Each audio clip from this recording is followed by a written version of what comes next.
สะเทือนเมื่อแม่เตือนว่าส่งลากลับฟ้าไกลพระพันปีหลวงของปวงราชสิริโฉมไม่ละบุใครบัดนี้เสด็จสู่สวรรคาลัยทิ้งคนไทยไว้ด้วยความอาดูตารินหลั่งไหลทั่วแผ่นดินหัวใจไทยทุกถิ่นเศร้าสลายแม่แห่งชาติผู้เปี่ยมด้วยพระเมตตาไม่เสื่อมคลายพระคุณยิ่งใหญ่เกินถ้อยคำจะพรรณนาคุณศิลปาชีพที่ทรงสร้างไว้เป็นแสงแห่งใจให้ลูกหลานเดินหน้าพระเมตตาทุกสายฝนโปรยทั่วลาจะเทิดทูนพระองค์ไว้ตราบนิรันดร์เสียงเพลงชาติที่ดังก้องยิ่งย้ำเตือนภาพพระองค์ไม่เคยเลือนในใจนี้พระราชาประเนียดที่นับพันทวีเพื่อชีวิตปวงประชาได้ร่มเย็นชุดผ้าไหมไทยที่งดงามประจักษ์น้ำทั่วโลกกล้าได้เห็นทุกอย่างก้าวที่ทรงงานไม่ว่างเว้นบัดนี้เป็นเพียงตำนานให้จดจำน้ำตารินหลั่งไหลทั่วแผ่นดินหัวใจไทยทุกถิ่นเศร้าสลายแม่แห่งชาติผู้เปี่ยมด้วยพระเมตตาไม่เสื่อมคลายพระคุณยิ่งใหญ่เกินถ้อยคำจะพรรณนาศูนย์ศิลปาชีพที่ทรงสร้างไว้เป็นแสงแห่งใจให้ลูกหลานเดินหน้าพระเมตตาดุจสายฝนโปรยทั่วลาจะเทิดทูนพระองค์ไว้ตราบนิรันดร์ทั่วแผ่นดินปกคลุมด้วยความโศกสันน้อมส่งเสด็จพระองค์ท่านสุดสวงสวรรค์พระเกียรติคุณจะจารึกไว้ชั่วนิจนิรันดร์ในดวงใจไทยทุกดวงนั้นไม่ลืมเลือนเด็กนักเรียนโรงเรียนโปรแกรมกีฬาได้ลูกได้จะเข้าทำบุญได้ไปหาแม่สุภาพโยมกบแม่สุภาพเตรียมเด็กที่จุดเทียนเด้อซ้อม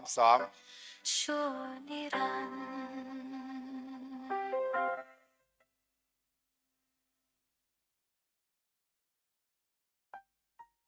เดินพรโยมบุญวัฒน์พุทธวงศ์ปรารภธรรมะไปก่อน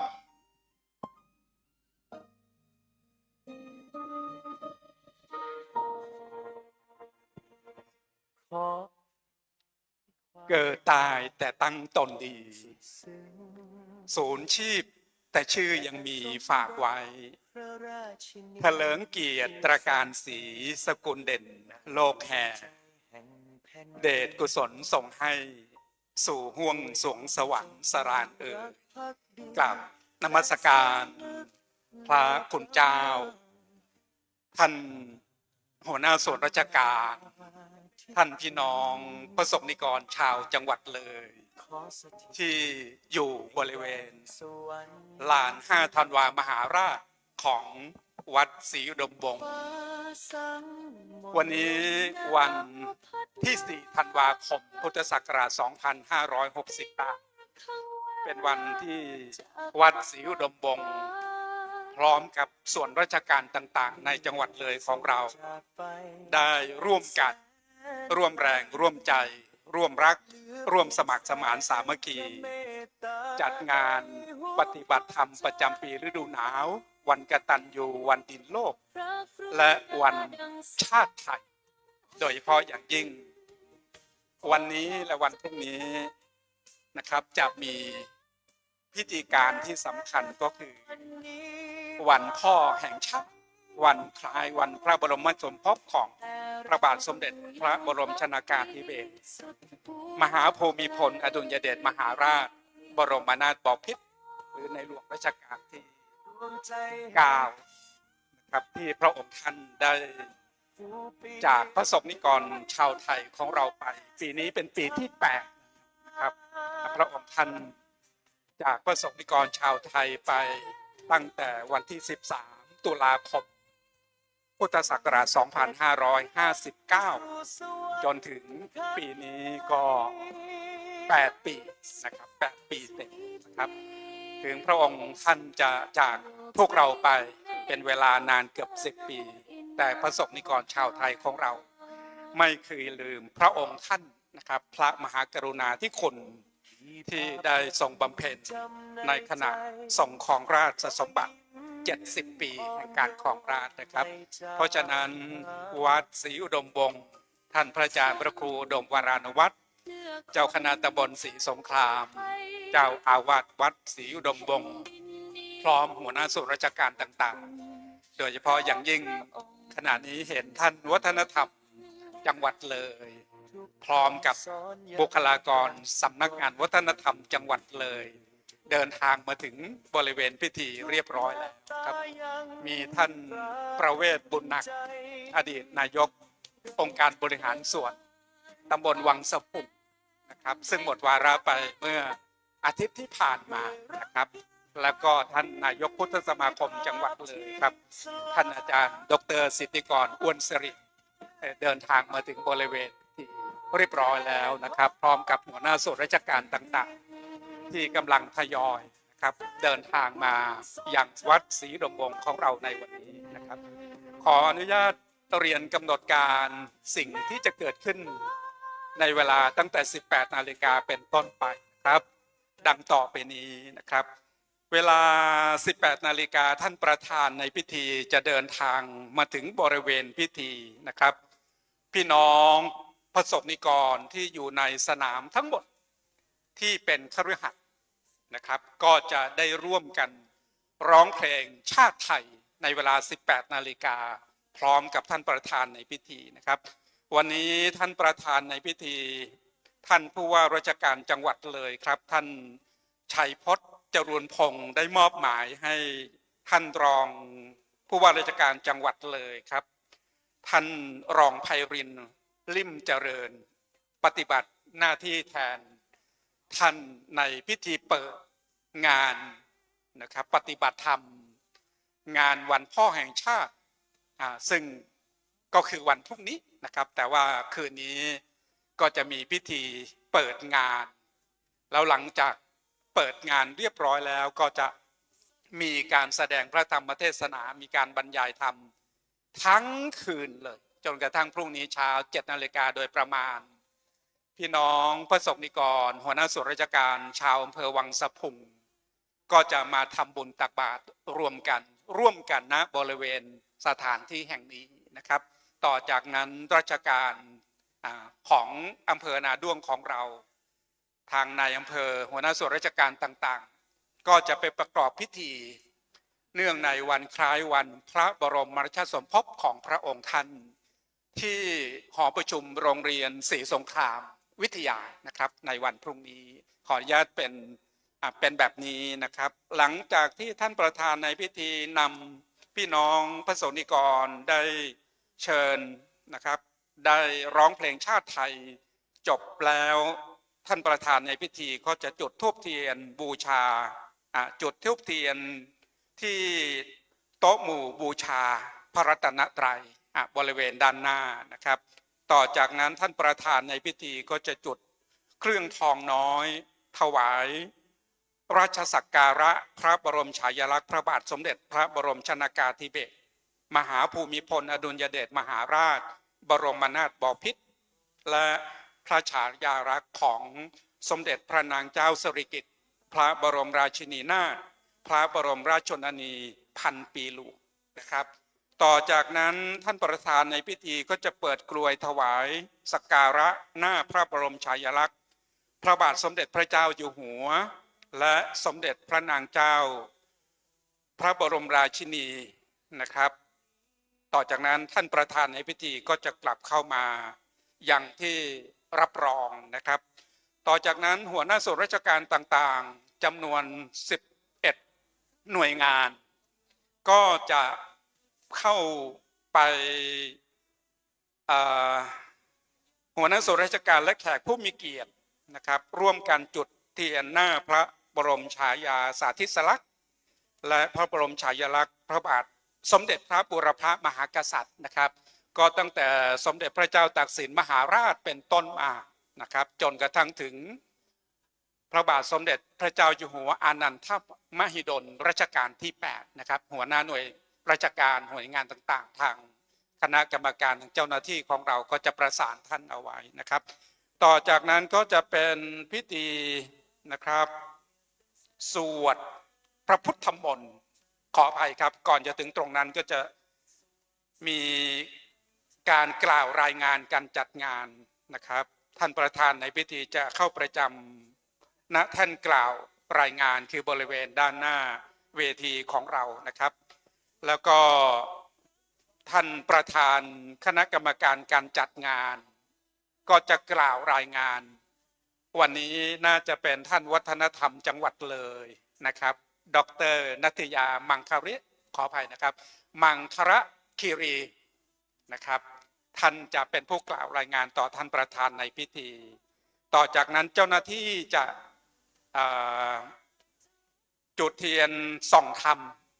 นะครับประธานในพิธีกล่าวเปิดงานเสร็จแล้วก็จะเป็นการจุดเทียนส่องธรรมเจ้าหน้าที่ก็อาราธนาศีลพระสงฆ์ให้ศีลเจ้าหน้าที่ก็อาราธนาธรรมประธานสงฆ์แสดงพระธรรมเทศนาจำนวนหนึ่งกันนะครับประธานในพิธีก็จะถวายเครื่องไทยธรรมเครื่องกันเทศเมื่อแสดงพระธรรมเทศนาจบเรียบร้อยแล้วทางเจ้าหน้าที่ก็จะอาราธนาพระปริตรมีการสวดพระพุทธมนต์โดยพระสงฆ์ทรงสมณศักดิ์10 รูปนะครับและหลังจากนั้นเจ้าหน้าที่ปฏิบัติงานก็จะลาดผ้าภูษาโยงและผ้ารองโยงนะครับก็เป็นพิธีสดับประกรณ์ทอดผ้าไตรบังสุกุลซึ่งงานนี้ปีนี้แตกต่างจากปีก่อนๆที่ผ่านมาครับเนื่องจากเมื่อวันที่24 ตุลาคมที่ผ่านมานะครับขออภัยครับ24 พฤศจิกายน24 ตุลาคมที่ผ่านมานะครับสมเด็จพระนางเจ้าสิริกิติ์พระบรมราชินีนาถพระบรมราชชนนีพันปีหลวงพระองค์ท่านก็เสด็จสู่สวงสวรรค์นะครับไปสถิตณทิพยวิมานคู่กับองค์พระบาทสมเด็จพระบรมชนากาธิเบศรมหาภูมิพลอดุลยเดชมหาราชบรมนาถบพิตรเพราะฉะนั้นในช่วงนี้นะครับก็เป็นการอยู่ในช่วงของพิธีการแสดงความไว้อาลัยนะครับก็มีพิธีบำเพ็ญกุศลสัตตมวานครบ7 วันนะครับไปเมื่อวันที่23นะครับพฤศจิกายนแล้วก็ปัณณรสามวาน15 ปีขออภัยครับ15 วันไปเมื่อวันที่ขออภัยนะครับจำไม่ได้เนาะแล้วก็จะประกอบพิธีบำเพ็ญพระราชกุศลในโอกาสครบปัญญาสามวานครับ50 วันแห่งการเสด็จสวรรคตที่วันศุกร์ที่12 ธันวาคมคือวันศุกร์หน้านี้ทั่วราชอาณาจักรและต่างประเทศด้วยและหลังจากนั้นจะครบ100 วันครับวันที่31 มกราคมพุทธศักราช2569ซึ่งตรงกับวันเสาร์พอดีอันนี้ขออนุญาตเรียนนะครับพี่น้องประสบนิกรชาวจังหวัดเลยของเรานะครับได้ร่วมกันในพิธีนะครับที่ทางส่วนราชการต่างๆได้จัดขึ้นขณะนี้มีคณะนักแสดงนะครับลูกๆจากโรงเรียนเทศบาล2บุงสไลนะครับจะมาแสดงชุดแสดงถัดไปนะครับก็พร้อมที่จะแสดงแล้วก็คุณครูมานะครับให้ข้อมูลนิดหนึ่งนะครับอันนี้เป็นการก่อนเวลาที่จะถึงเวลา18 นาฬิกาที่ท่านประธานในพิธีจะเดินทางมาถึงนะครับ ตอนนี้ขณะนี้เวลา 17:25 นาที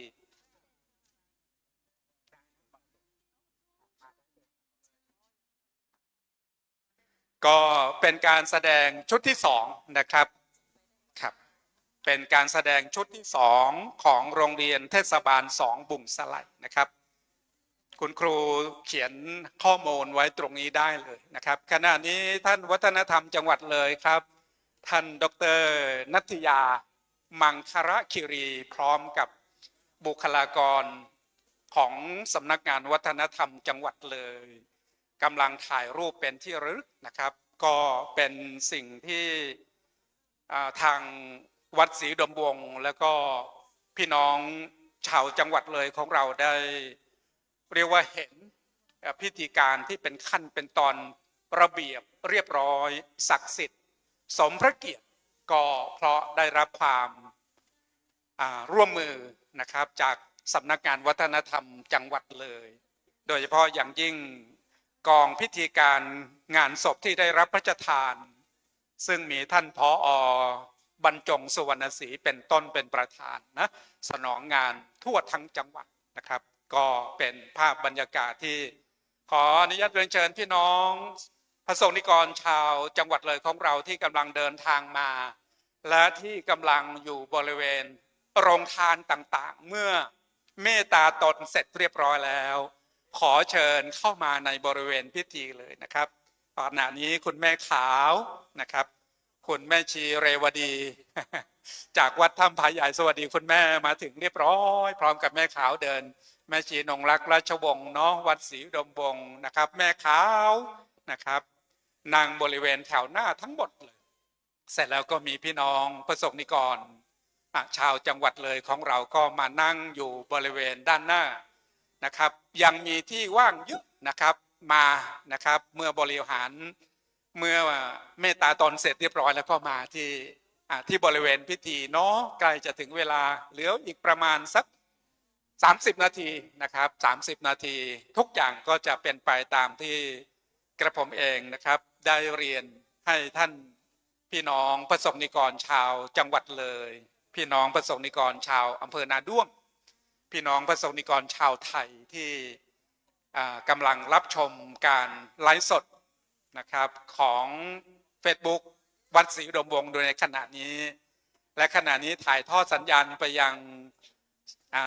101.75 เมกะเฮิรตซ์สถานีวิทยุกระจายเสียงพระพุทธศาสนาและวัฒนธรรมจังหวัดเลยและสถานีวิทยุกระจายเสียง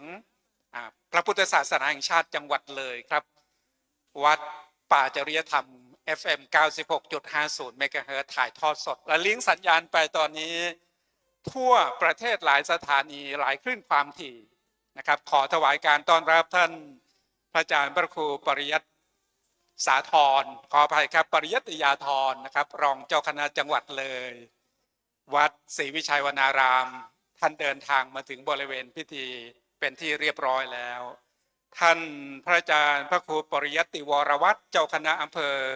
วังสะพุงนะครับเดินทางมาถึงบริเวณพิธีแล้วท่านพระครูจริยสารธรรมเจ้าคณะอำเภอนาด้วงวัดป่าจริยธรรมเดินทางมาถึงแล้วครับมองไปเห็นท่านพระอาจารย์มหานัชพลพันธยาโนนะครับมาจากวัดป่าธรรมชาติอำเภอชุมแพจังหวัดขอนแก่นเดินทางมาถึงเรียบร้อยแล้วท่านพระอาจารย์พระครูประหลัดณรงค์ฤทธิ์อุปรักขิโตจากวัดมหาธาตุยุวราชรังสฤษฎ์เขตพระนครกรุงเทพมหานครเดินทางมาถึงตั้งแต่เมื่อวานแล้วนะครับเมื่อคืนนี้หลายท่านที่ฟังที่ชมโทรทัศน์นะครับของวัดป่าจริยธรรม Facebook Live ก็คงจะเห็นท่านสนทนาธรรมกับท่านอาจารย์พระครูอุดมวรานุวัฒน์เจ้าวาดวัดศรีอุดมวงศ์เราเกือบทั้งคืนนะครับ ประมาณสัก3 ทุ่ม 4 ทุ่มนั่นแหละนะครับขอเชิญเลยนะครับขอเชิญพี่น้องนะครับประสบนิกรชาวจังหวัดเลยของเราเนาะหัวหน้าส่วนราชการต่างๆนะครับเชิญเข้ามาในบริเวณพิธีนะครับเห็นท่านนายอำเภอวังสะพุงท่านเดินทางมาถึงสักพักใหญ่ๆแล้วกำลังตรวจดูบริเวณโรงทานใช้บริการนะครับเมตตาตนเนาะท่านนายอำเภอครับ ท่านนายอำเภอวังสะพุงนะนายอำเภอหนุ่มไฟแรงครับพัฒนาเยอะนะครับ แล้วก็วันนี้นะครับองค์ที่จะเป็นผู้ที่แสดงพระธรรมเทศนากันแรกหลังจากท่านประธานในพิธีประกอบพิธีเรียบร้อยแล้วก็คือพระเดชพระคุณหลวงพ่อเจ้าคุณพระราชวชิรสุธีเจ้าอาวาสวัดศรีสุทธาวาสพระอารามหลวงเจ้าคณะจังหวัดเลยธรรมยุทธนะครับท่านจะมาเป็นองค์แสดงพระธรรมเทศนาในกันแรกในคืนวันนี้ในเย็นวันนี้นะครับแล้วต่อจากนั้นก็จะมีพระธรรมกถึกพระเถรานุเถระพ่อแม่ครูบาอาจารย์จากวัดวาอารามต่างๆนะครับมาแสดงพระธรรมเทศนากัน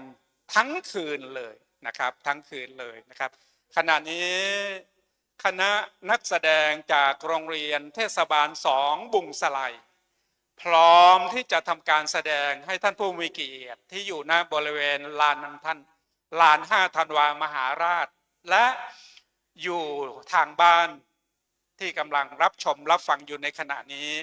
ได้รับชมและขอเสียงปรบมือต้อนรับคณะชุดแสดงจากโรงเรียนเทศบาล2บุงสไลครับ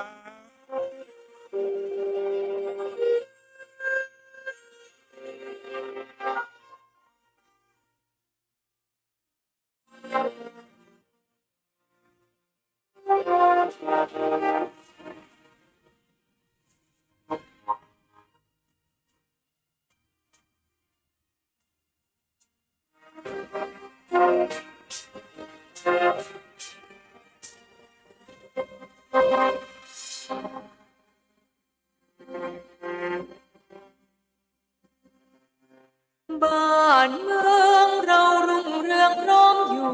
หมู่เหล่าพวกเราล้วนพงเผ่าศิวิไลชวนกันยินดีเปรมปรีดีใจที่ตนว่าไทยแดนดินพื้นใหญ่ไม่ใช่ขาดเราอยู่พิบนแผ่นดินถิ่นกว้างใหญ่ชาติไทย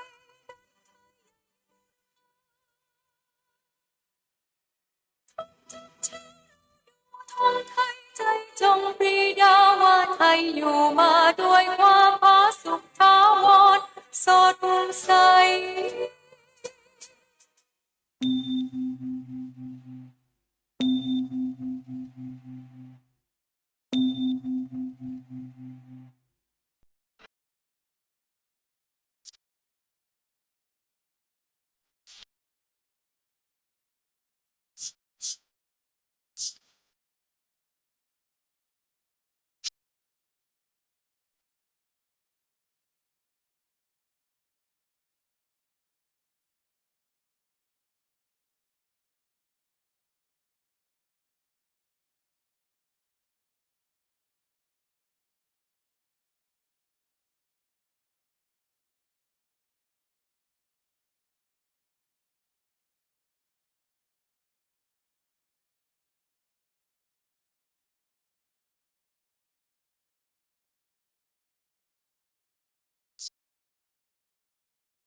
ที่นอนมองทำมาเพียงให้สำเร็จตั้งแต่ตอนตัวตอนเกิดทางโยนเสียงย้อนย้อนบ้านมันบานจอดจอดจอดจอดจอดจอดเดือดเดือดบนนี้พลังเดือดขึ้นละคาละมีเสียงยังยินละเบอสรรเสริญเสียสองละเบอเบอเดี๋ยวแม่พระองค์เอ่ยพระองค์เอ่ยทรงราชเดิ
ขอเสียงปรบมือให้กำลังใจ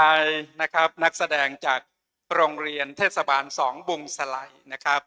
ชุดการแสดงแผ่นดินโลกสรรเสริญพระบารมีนะครับก็ขอบคุณคุณครูนะครับขอบคุณท่านผอ.แล้วก็ขอบใจลูกๆนักเรียนนักแสดงทุกคนนะครับก็จะขออนุญาตเชิญท่านวัฒนธรรมจังหวัดเลยนะครับท่านดร.นัทยามังคารคิรีได้มอบเขาเรียกว่ากำลังใจเล็กๆน้อยๆนะครับให้แก่นักแสดงบนเวทีเลยนะครับบนเวทีเลยนะครับก็เป็นการแสดงชุดที่2ของการในพิธีเปิดงาน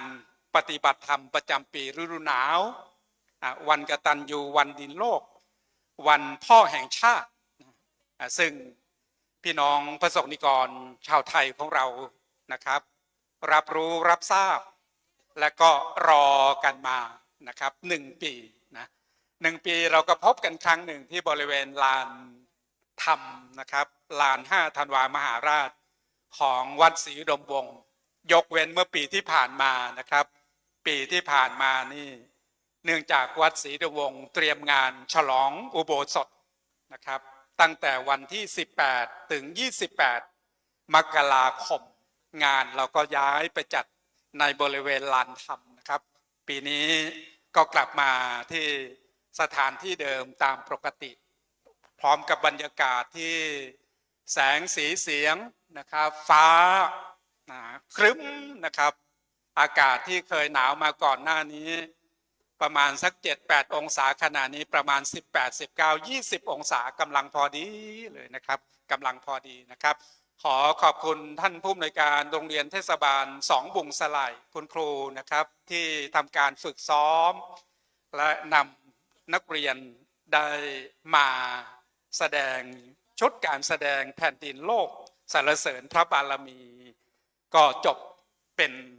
ที่เรียบร้อยแล้วนะครับขณะนี้พระเดชพระคุณ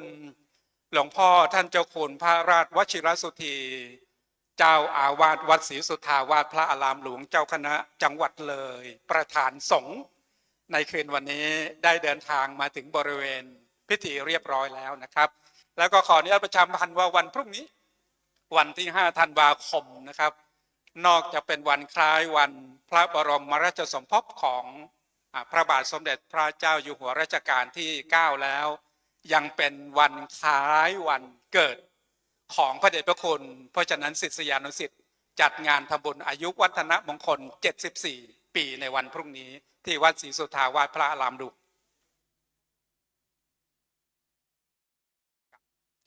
ก็ขอเชิญ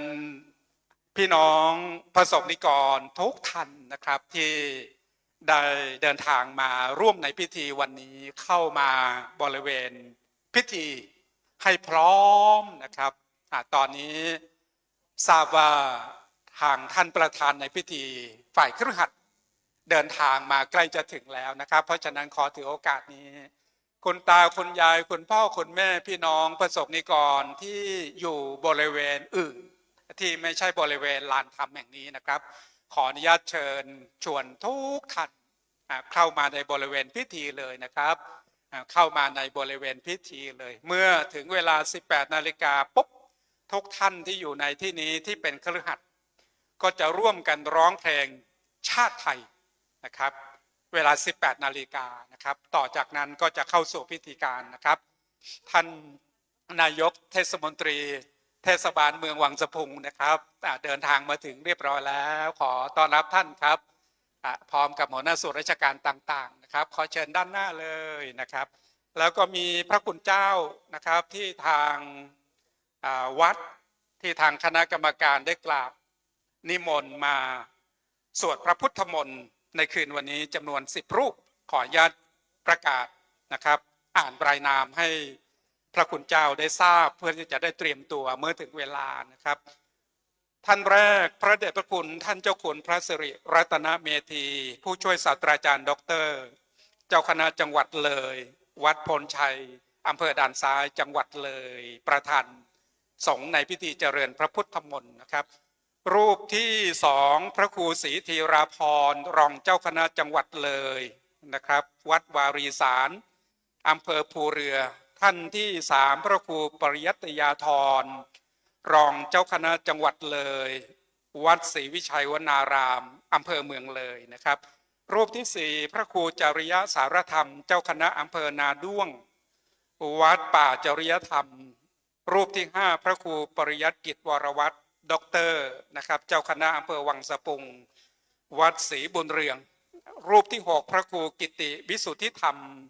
เจ้าคณะอำเภอวังสะพุงธรรมยุทธนะครับวัดอยู่ใกล้ๆนี่เนาะนะครับนึกวัดไม่ออก กราบขออภัยวัดป่าสัทธารวมนะครับพระครูกิติวิสุทธิธรรมนะครับรูปที่7พระครูปริยัติพุทธิรังสีรองเจ้าคณะอำเภอวังสะพุงรูปที่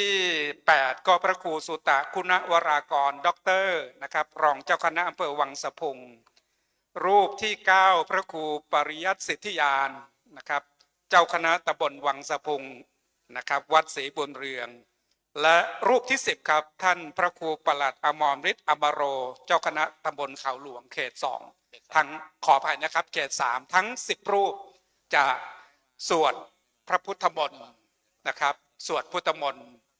ในคืนวันนี้นะครับก็พี่น้องประสบนิกรชาวจังหวัดเลยของเรานะครับพี่น้องประสบนิกรชาวอำเภอนาดุขออภัย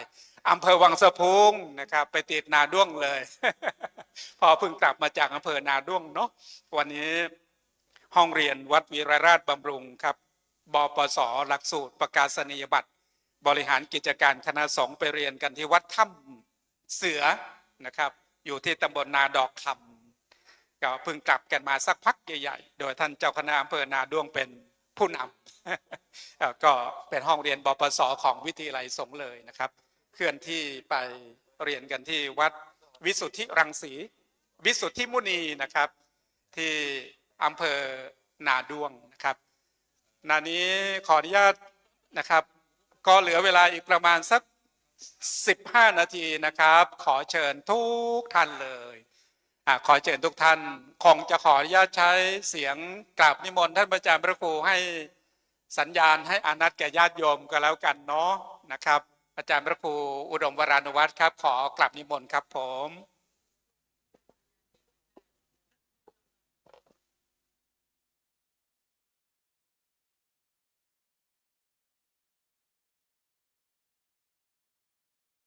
ตอนนี้โยมกำลังจะเดินทางมาจาก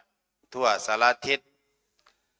เจริญพรเด้อพ่อค้าประชาชนหัวหน้าส่วนราชการจังหวัดเลยของเรา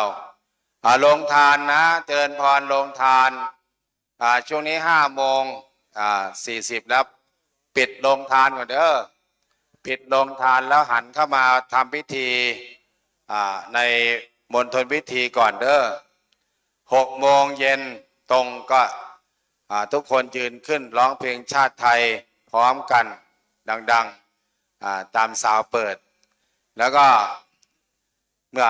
ถึงแล้วก็ประธานก็จะมาจุดธูปเทียนบูชาพระไตรเลย งานก็จะรันไปปุ๊บไม่เกิน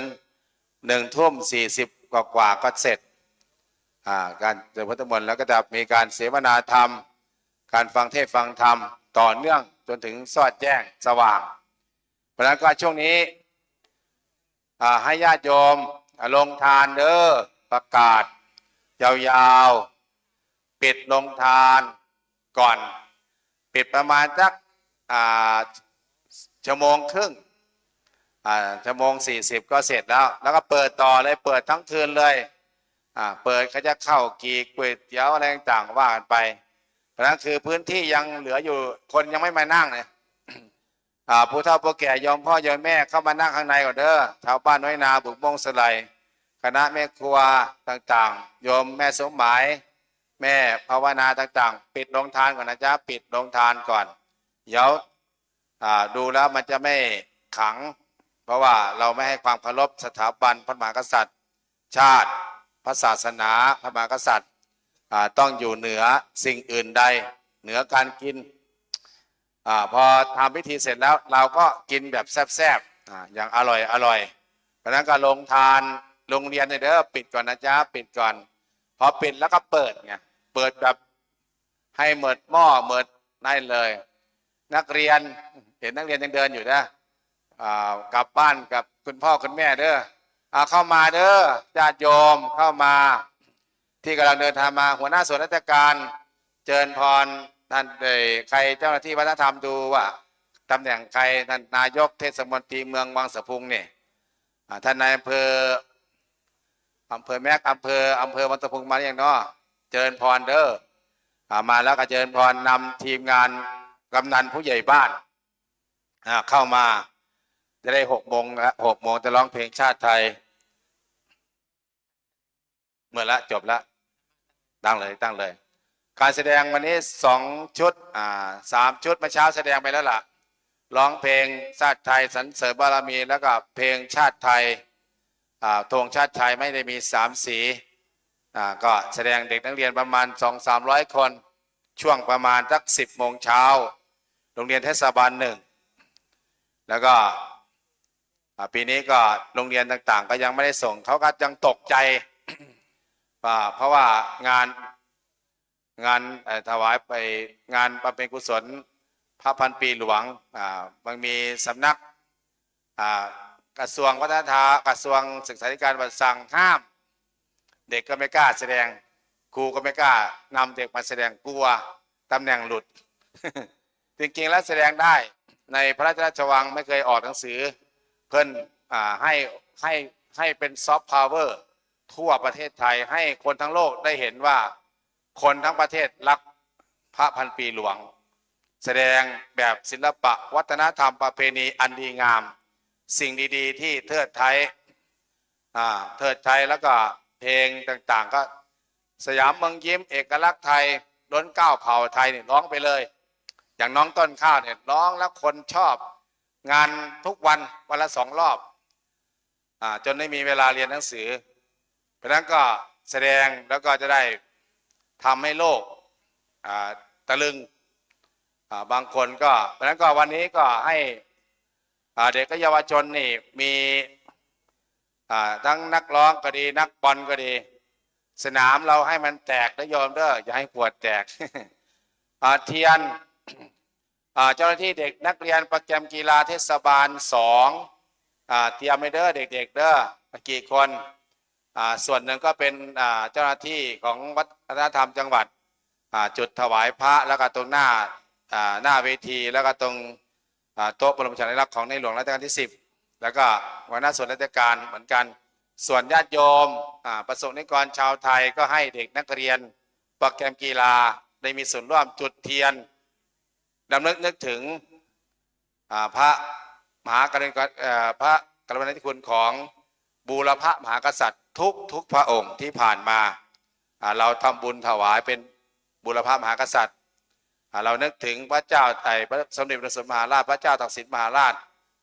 ราชวงศ์จักรีรัชกาลที่1ถึงรัชกาลที่9มีความสำคัญกับพวกเราเพราะนั้นก็เราก็ให้ความสำคัญทั้งญาติโยมแล้วเข้ามาคุณโยมพ่อโยมแม่แต่งชุดขาวแล้วเข้ามาเลยโยมเข้ามานั่งข้างหน้าก่อนทำพิธีก่อนแล้วค่อยไปนั่งโต๊ะอี้ทีหลังใครนั่งไม่ไหวก็ค่อยไปนั่งเก้าอี้เด้อ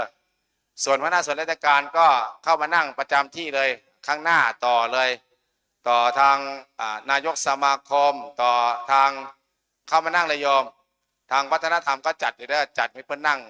ให้เต็มเลยจะได้ถ่ายรูปออกมาสวยงามเพราะว่าท่านวัฒนธรรมจังหวัดว่าเป็นระบบของจังหวัดเลยเราได้จัดงานนี้มา29ปีแล้วท่านโยมดร.บุญยวัฒน์บุญตวงศ์29ปีปีหน้าครบ3ทศวรรษแล้วก็ปีหน้าจะฉลองก็ถวายที่ดินนี้ให้กับคณะสงฆ์เป็นพุทธบูชาเป็นธนิสงฆ์ที่ดิน4 ไร่ที่เราซื้อเพื่อจัดงาน5 ธันวาโดยตรงแล้วก็เราได้ประมาณ 8-9 ล้านเนี่ยก็ญาติโยมคนละเล็กคนละน้อยประสบนิกรสนามนี้คือว่าสนามหญ้า5 ธันวาแต่วันนี้ไม่เห็นหญ้าได้เห็นแสลมถ้าเอาแสลมออกจะยากขึ้นสนามหญ้า5 ธันวา4 ไร่เป๊ะเลยแล้วก็จัดเวทีจัดต่างๆมาทุกปีเพื่อถวายเป็นพระราชกุศลของในหลวงบูรพมหากษัตริย์ทุกพระองค์ก็ให้เด็กและเยาวชนได้แสดงออกเหลือเวลากี่นาทีอีก5 นาทีร้องเพลงชาติไทยอีก5 นาทีนะโยมนะนับ1 2 3พุทโธ1เข้ามาจ้าแม่เข้ามานั่งตรงกลางก่อนให้เต็มก่อนถ้าวิธีไม่เต็มไม่ศักดิ์สิทธิ์นะโยมแล้วก็ถ่ายทอดสดไปทาง2 ค่ายวัดศรีนวงศ์ออฟฟิเชียลแฟนเพจวัดป่าจริยธรรมถ้ำผาหม้อแล้วก็เครือข่ายวิทยุออนไลน์ไปทั่วโลกสาธุเรดิโอวัดป่าตะพาน2แล้วก็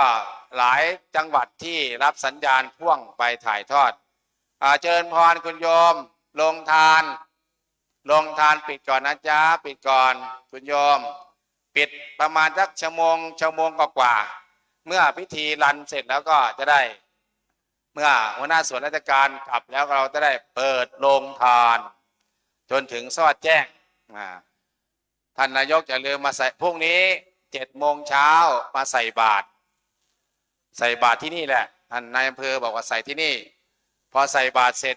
หัวหน้าส่วนราชการแต่งชุดปกติขาวไปทำพิธีที่น่าจะเป็นโรงเรียนศรีสงครามเนาะก็มาใส่บาตรเสร็จแล้วก็ปื๊ดขึ้นลงที่หอประชุมโรงเรียนศรีสงครามเพราะว่าที่ว่าการกำลังก่อสร้างอยู่แต่ก็ตรงนี้พร้อมเครื่องเสียงพร้อมอะไรพร้อมต่างๆพร้อมก็มาใส่บาตรเสื่อศาสตร์อัสนะโต๊ะอี้ต่างๆเขาจัดไปให้มาใส่กับประชาชนใส่บาตรข้าวสารอาหารแห้งนิมนต์วัดศรีบุญเรืองไปเด้อสามเณรมารับบาตรบนนี่เลยคณะสงฆ์ที่วัดศรีนวงศ์มี30 รูปคณะสงฆ์30 รูปณตอนนี้ก็ได้เวลาพระสงฆ์ขึ้นสู่อาสงฆ์ได้แล้วครับผมนิมนต์พระอาจารย์กรรมพระลูกกรรมขึ้นอาสงฆ์ด้านหลังแถว2เด้อแถว2แถว3แถว4ส่วนพระที่พิธีพระเถระผู้ใหญ่นั่งแถวหน้าเจริญนิมนต์พระคุณเจ้าขึ้นสู่อาสงฆ์ได้แล้วก่อนที่จะนิมนต์เลยครับนิมนต์พระเดชพระคุณขึ้นสู่อาสงฆ์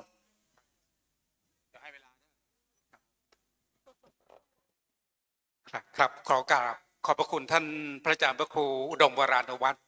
เจ้าอาวาสวัดศรีอุดมวงศ์นะครับก็ขอกราบนิมนต์พระสงฆ์สมณศักดิ์ทั้ง10 รูปที่ทางวัดได้กราบ นิมนต์มาสวดพระพุทธมนต์ขึ้นบนเวทีนะครับ แล้วก็ขอกราบนิมนต์พระคุณเจ้า ที่มาประพฤติพุทธานาวิธีอยู่ปริวาสกรรมของวัดศรีดมงทุกรูปขึ้นบนเวทีนะครับ เมื่อถึงเวลา 18 นาฬิกานะครับก็คืออีก3 นาทีข้างหน้านะครับพี่น้องสาธุชนพี่น้องประสบนิกรของเราก็จะได้ร่วมกันร้องเพลงชาติไทยพร้อมๆกันนะครับเมื่อหลังจากนั้น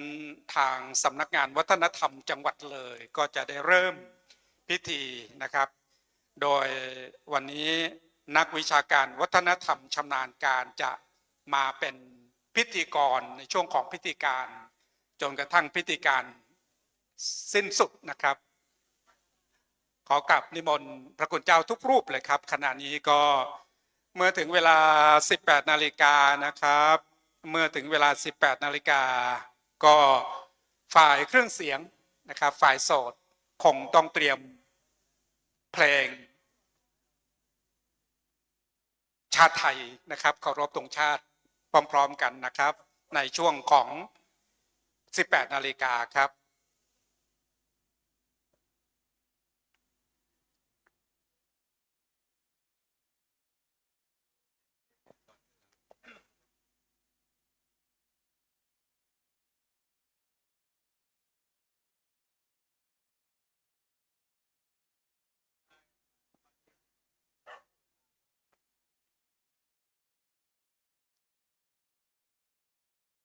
ขอเชิญพี่น้องประสบนิกรชาวจังหวัดเลยของเราที่เป็นคฤหัสถ์ทุกท่านได้เตรียมตัวร้องเพลงชาติเคารพธงชาติพร้อมๆกันขออนุญาตเรียนเชิญทุกท่านได้โปรดยืนขึ้นครับ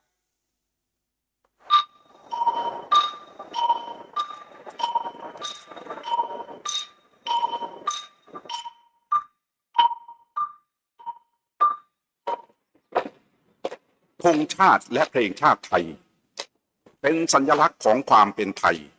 เราจงร่วมใจยืนตรงเคารพธงชาติด้วยความภาคภูมิใจในเอกราชและความเสียสละของบรรพบุรุษไทย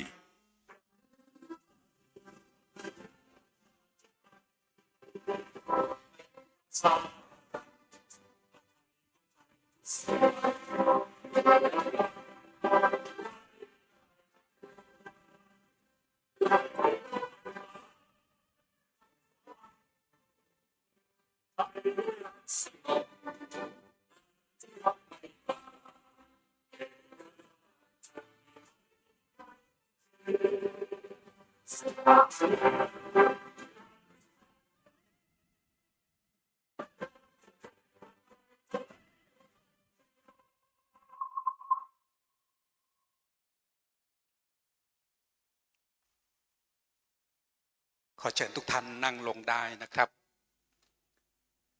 เกิดต้องตายแต่ตั้งตนดีสูญชีพแต่ชื่อยังมีฝากไว้เถลิงเกียรติตระการศรีสกุลเด่นโลกแห่เดชกุศลส่งให้สู่ห้วงสวงสวรรค์สรานเอ่ยกราบนมัสการพระเดชพระคุณหลวงพ่อเจ้าคุณพระราชวชิรสุธี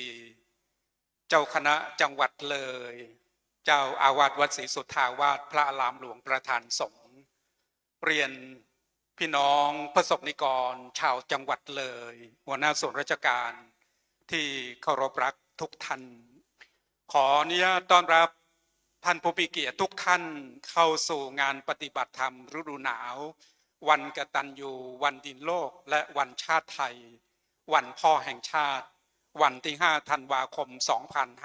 2568 ณ บัดนี้นะครับขณะนี้พิธีการต่างๆพร้อมที่จะดำเนินการแล้วกระผมขออนุญาตเรียนเชิญนายกันกนกภักดีขจรนักวิชาการวัฒนธรรมชำนาญการสำนักงานวัฒนธรรมจังหวัดเลยนำเข้าสู่พิธีการเป็นลำดับสืบต่อไปขอเรียนเชิญครับ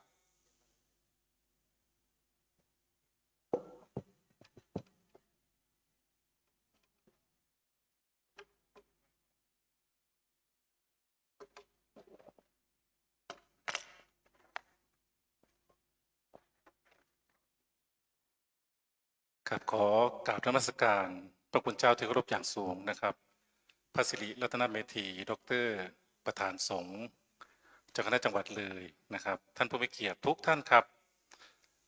ก่อนอื่นนะครับกับผมขออนุญาตนำเรียนกำหนดการให้ท่านผู้มีเกียรติทุกท่านทราบดังนี้นะครับเวลา 18 นาฬิกานะครับโดยประมาณประธานในพิธีซึ่งวันนี้ได้รับเกียรติจากท่านไพลินลิ่มเจริญรองผู้ว่าการจังหวัดเลยประธานในพิธีนะครับท่านก็จะเดินทางมาถึงยังสถานที่พิธีแห่งนี้นะครับหลังจากนั้นประธานจะได้จุดธูปเทียนบูชาหน้าโต๊ะหมู่บูชาพระรัตนตรัยประธานในพิธีจุดเครื่องทองน้อยถวายสักการะพระบรมฉายาลักษณ์พระบาทสมเด็จ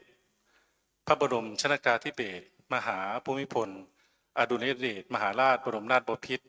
และพระฉายาลักษณ์สมเด็จพระนางเจ้าสิริกิติ์พระบรมราชินีนาถพระบรมราชชนนีพันปีหลวงเมื่อถึงตรงนี้นะครับขอเรียนเชิญท่านผู้เกียรติทุกท่านนะครับได้ลุกขึ้นยืนสงบนิ่งเพื่อเป็นการไว้อาลัย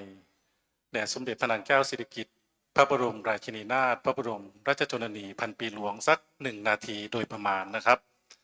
หลังจากนั้นประธานในพิธีจะได้เปิดกรวยถวายสักการะหน้าพระบรมฉายาลักษณ์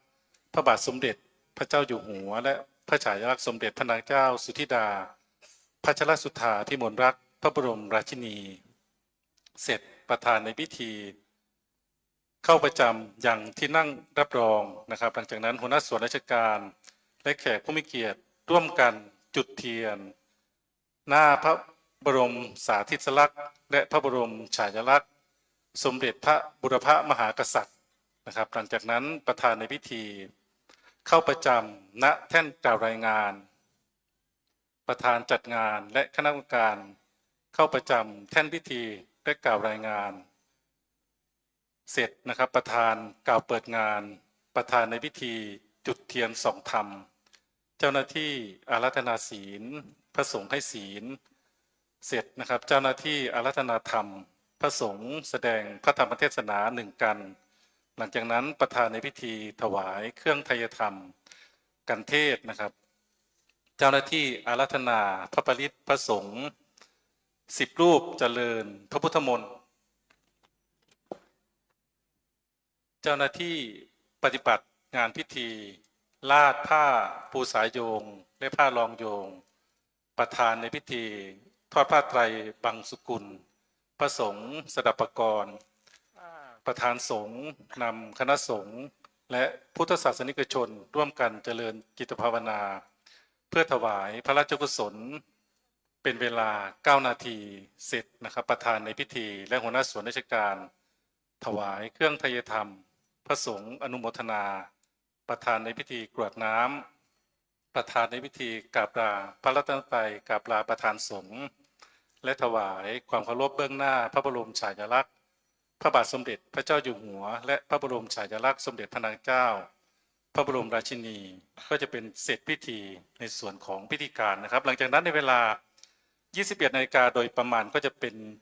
การแสดงธรรมโอวาทธรรมโดยพระเถระผู้ใหญ่ต่อไปตลอดทั้งคืนครับ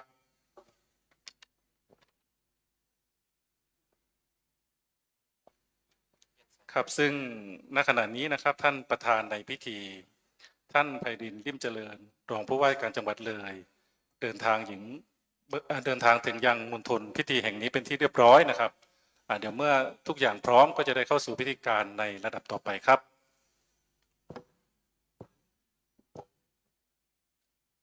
ครับอันนี้ทุกอย่างพร้อมนะครับขอเรียนเชิญท่านประธานในพิธีได้จุดธูปเทียนหน้าโต๊ะหมู่บูชาพระรัตนตรัยขอเรียนเชิญครับ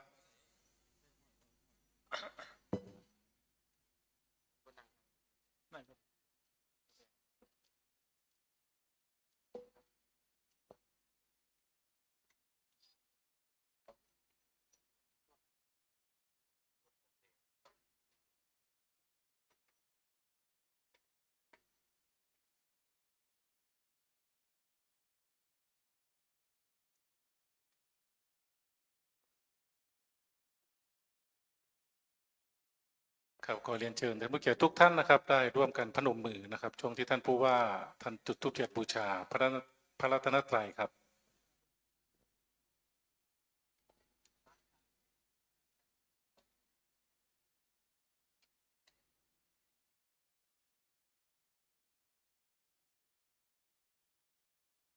ครับขอเรียนเชิญท่านผู้มีเกียรติทุกท่านนะครับได้ลุกขึ้นยืนนะครับเรียนเชิญท่านประธานในพิธีได้จุดเครื่องทองน้อยถวายสักการะพระบรมฉายาลักษณ์พระบาทสมเด็จพระบรมชนกาธิเบศรมหาภูมิพลอดุลยเดชมหาราชบรมนาถบพิตรเรียนเชิญครับ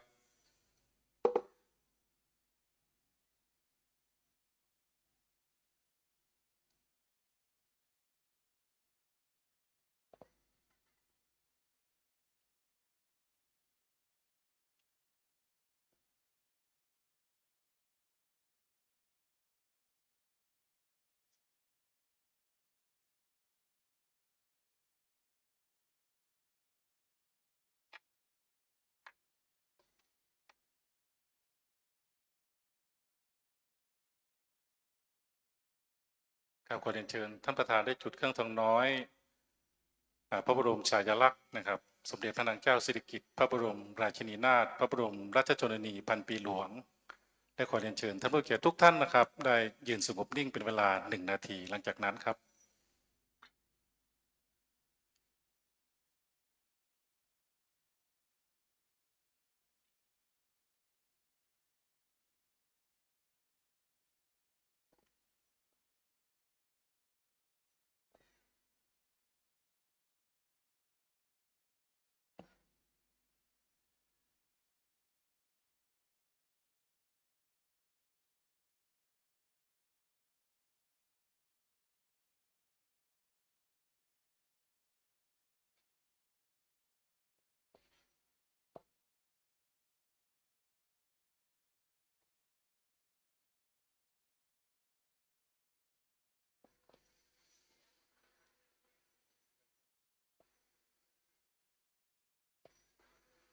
ครับขอเรียนเชิญท่านประธานได้เปิดกรวยถวายสักการะพระบรมฉายาลักษณ์พระบาทสมเด็จพระเจ้าอยู่หัวและพระฉายาลักษณ์สมเด็จพระนางเจ้าพระบรมราชินีเรียนเชิญครับ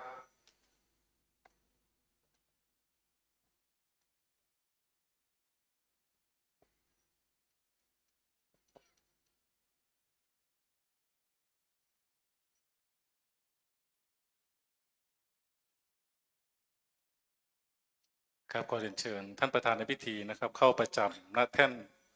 กล่าวเปิดงานครับ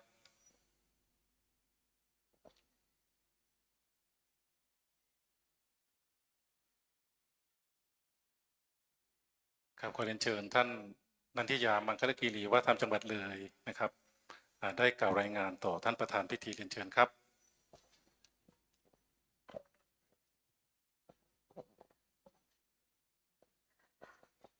ขอถวายความเคารพพระเดชพระคุณพระราชวชิรสุธีเจ้าคณะจังหวัดเลยกราบเรียนท่านไพรินทร์ลิ่มเจริญท่านรองผู้ว่าราชการจังหวัดเลยที่เคารพค่ะดิฉันนันทิยามังคลคีรีวัฒนธรรมจังหวัดเลยในนามของคณะกรรมการดำเนินโครงการเทิดทูนสถาบันพระมหากษัตริย์และพระบรมวงศานุวงศ์ประจำปีงบประมาณพศ2569กิจกรรมเฉลิมพระเกียรติพระบาทสมเด็จพระบรมชนกาธิเบศรมหาภูมิพลอดุลยเดชมหาราชบรมนาถบพิตรเนื่องในวันคล้ายวันพระราชสมภพวันชาติและวันพ่อแห่งชาติ5 ธันวาคม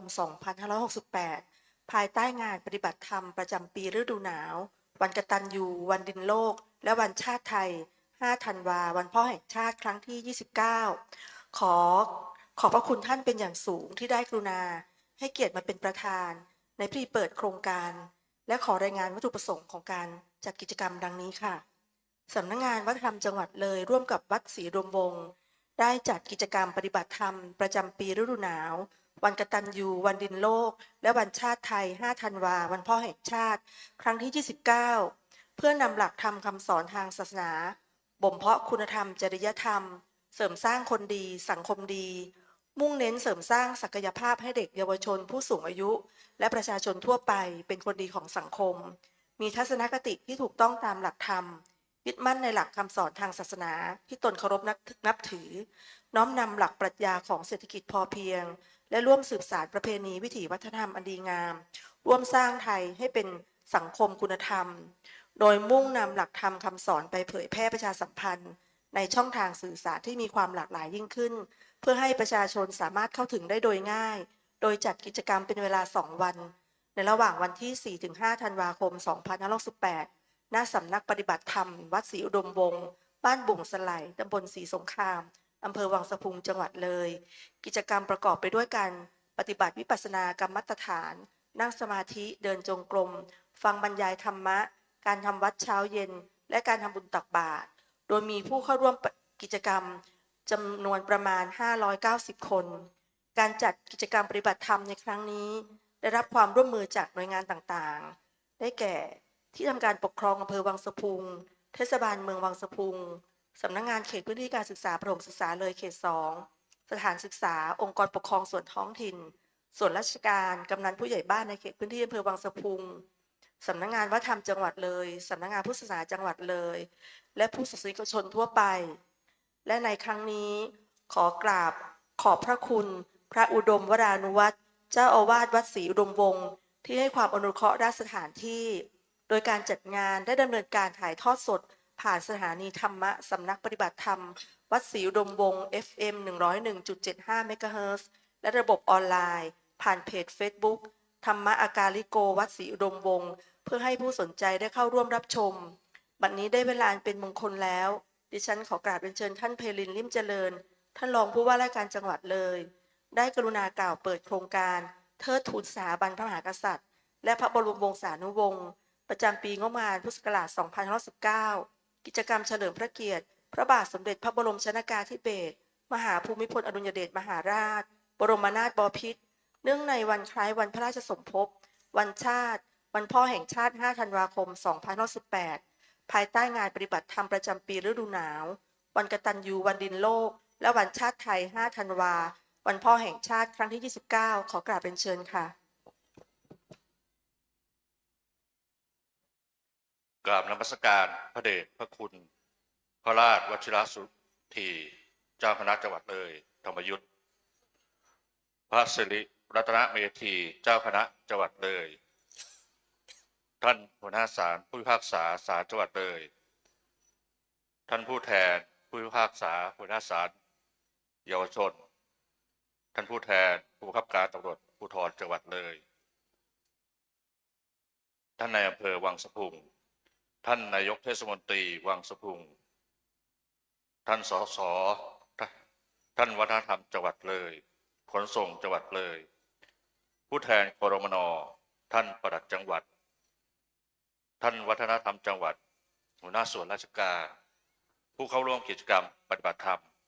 และผู้มีเกียรติทุกท่านครับกับผมนายไพลิน ลิ่มเจริญได้รับมอบหมายจากท่านผู้ว่าราชการจังหวัดนายชัยพจน์จรุนพงศ์มีความยินดีเป็นอย่างยิ่งครับที่ได้มาเป็นประธานพิธีเปิดและร่วมกิจกรรมโครงการเทิดทูนสถาบันพระมหากษัตริย์และพระบรมวงศานุวงศ์ประจำปีงบประมาณ 2569 กิจกรรมเฉลิมพระเกียรติพระบาทสมเด็จพระบรมชนกาธิเบศรมหาภูมิพลอดุลยเดชมหาราชบรมนาถบพิตรเนื่องในวันคล้ายวันพระราชสมภพวันชาติและวันพ่อแห่งชาติ 5 ธันวาคม 2568 ภายใต้งานปฏิบัติธรรมประจำฤดูหนาววันกตัญญูวันดินโลกและวันชาติ 5 ธันวาวันพ่อแห่งชาติครั้งที่ 29 ในวันนี้ตามที่ทางจังหวัดเลยและวัฒนธรรมจังหวัดเลยได้พูดถึงวัตถุประสงค์และการจัดกิจกรรมต่างๆนั้นกับผมขอขอบพระคุณทุกท่านทุกหน่วยงานที่มีส่วนที่ให้ความสำคัญกับวันนี้ส่วนสำคัญทำให้เด็กเยาวชนผู้สูงอายุคนพิการคนด้อยโอกาสประชาชนทุกหมู่เราได้มีโอกาสเข้าร่วมกิจกรรมทางศาสนาเรียนรู้หลักธรรมทางศาสนาได้อย่างเท่าเทียมและสามารถอยู่ในสังคมได้อย่างมีความสุขท่ามกลางความเปลี่ยนแปลงต่างๆที่เกิดขึ้นทำให้คนไทยทุกช่วงวัยมีความรู้และทักษะชีวิตอันมีคุณธรรมเป็นองค์ประกอบเป็นมนุษย์ที่สมบูรณ์ครบทุกมิติเป็นคนดีเป็นคนเก่งและมีคุณภาพเข้มแข็งมีภูมิคุ้มกันนำพลังบวกมาสร้างความร่วมมือแก้ไขปัญหาวิกฤต และพัฒนาชาติ การส่งเสริมคุณธรรมจริยธรรมเป็นการปลูกฝังจิตสำนึกและปรับเปลี่ยนค่านิยมให้คนไทยมีพฤติกรรมที่สะท้อนคุณธรรมที่มากขึ้นรักความพอเพียงรักษาสืบสารวิถีชีวิตวัฒนธรรมไทยที่ดีงามกระผมขอแสดงความชื่นชมและขอขอบคุณในความร่วมมือร่วมใจของทุกหน่วยงานที่ร่วมใจกันจัดกิจกรรมในวันนี้ตลอดจนภาคส่วนต่างๆที่เกี่ยวข้องบัดนี้ได้เวลาสมควรแล้วกระผมขออำนวยพรให้การจัดกิจกรรมการปฏิบัติธรรมประจำปีฤดูหนาววันกตัญญูวันดินโลกวันชาติไทย5 ธันวาวันพ่อแห่งชาติครั้งที่9บรรลุตามวัตถุประสงค์และขออำนาจสิ่งศักดิ์สิทธิ์ที่ท่านเคารพนับถือช่วยดลบันดาลให้ทุกท่านประสบความสำเร็จประสงค์สิ่งใดขอให้สมความปรารถนาทุกประการขอขอบคุณครับครับขอกราบขอบพระคุณท่านไพรินทร์ ลิ่มเจริญครับรองผู้ว่าการจังหวัดเลยเป็นอย่างสูงยิ่งครับขอเรียนเชิญท่านประจำอย่างที่นั่งรับรองครับ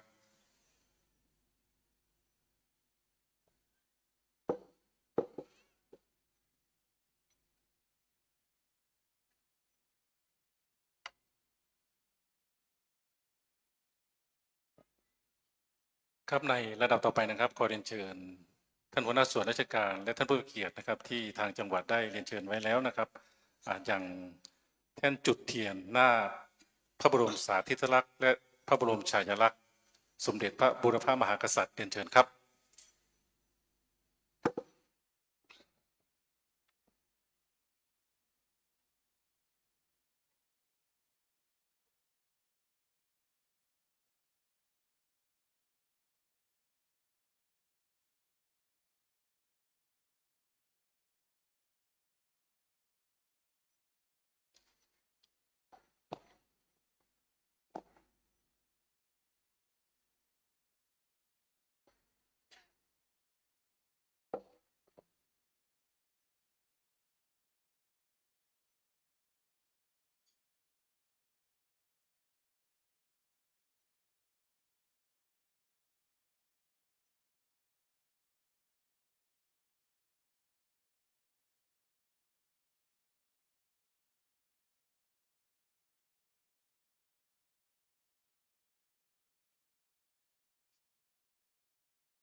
ครับวันนี้ทุกอย่างพร้อมนะครับขอเรียนเชิญท่านผู้มีเกียรติจำนวน10 ท่านนะครับได้จุดเทียน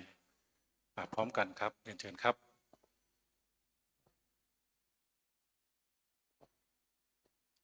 ครับซึ่งการปฏิบัติธรรมประจำฤดูหนาววันกตัญญูวันดินโลกและวันชาติไทย5 ธันวาวันพ่อแห่งชาตินะครับครั้งนี้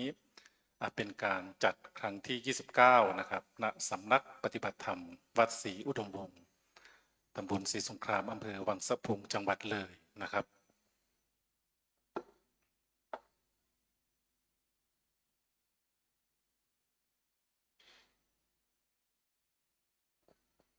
ก็ถือได้ภาพเป็นภาพที่งดงามนะครับน่าประทับใจยังมีพื้นที่ว่างเหลือสำหรับทุกท่านนะครับภาพออกมาจะได้สวยงามนะครับเห็นหลายท่านยังอยู่ในบริเวณเต็นท์อยู่นะครับก็ขอเรียนเชิญทุกท่านนะครับเราจะได้จุดเทียนพร้อมกันในลำดับต่อไปนะครับครับ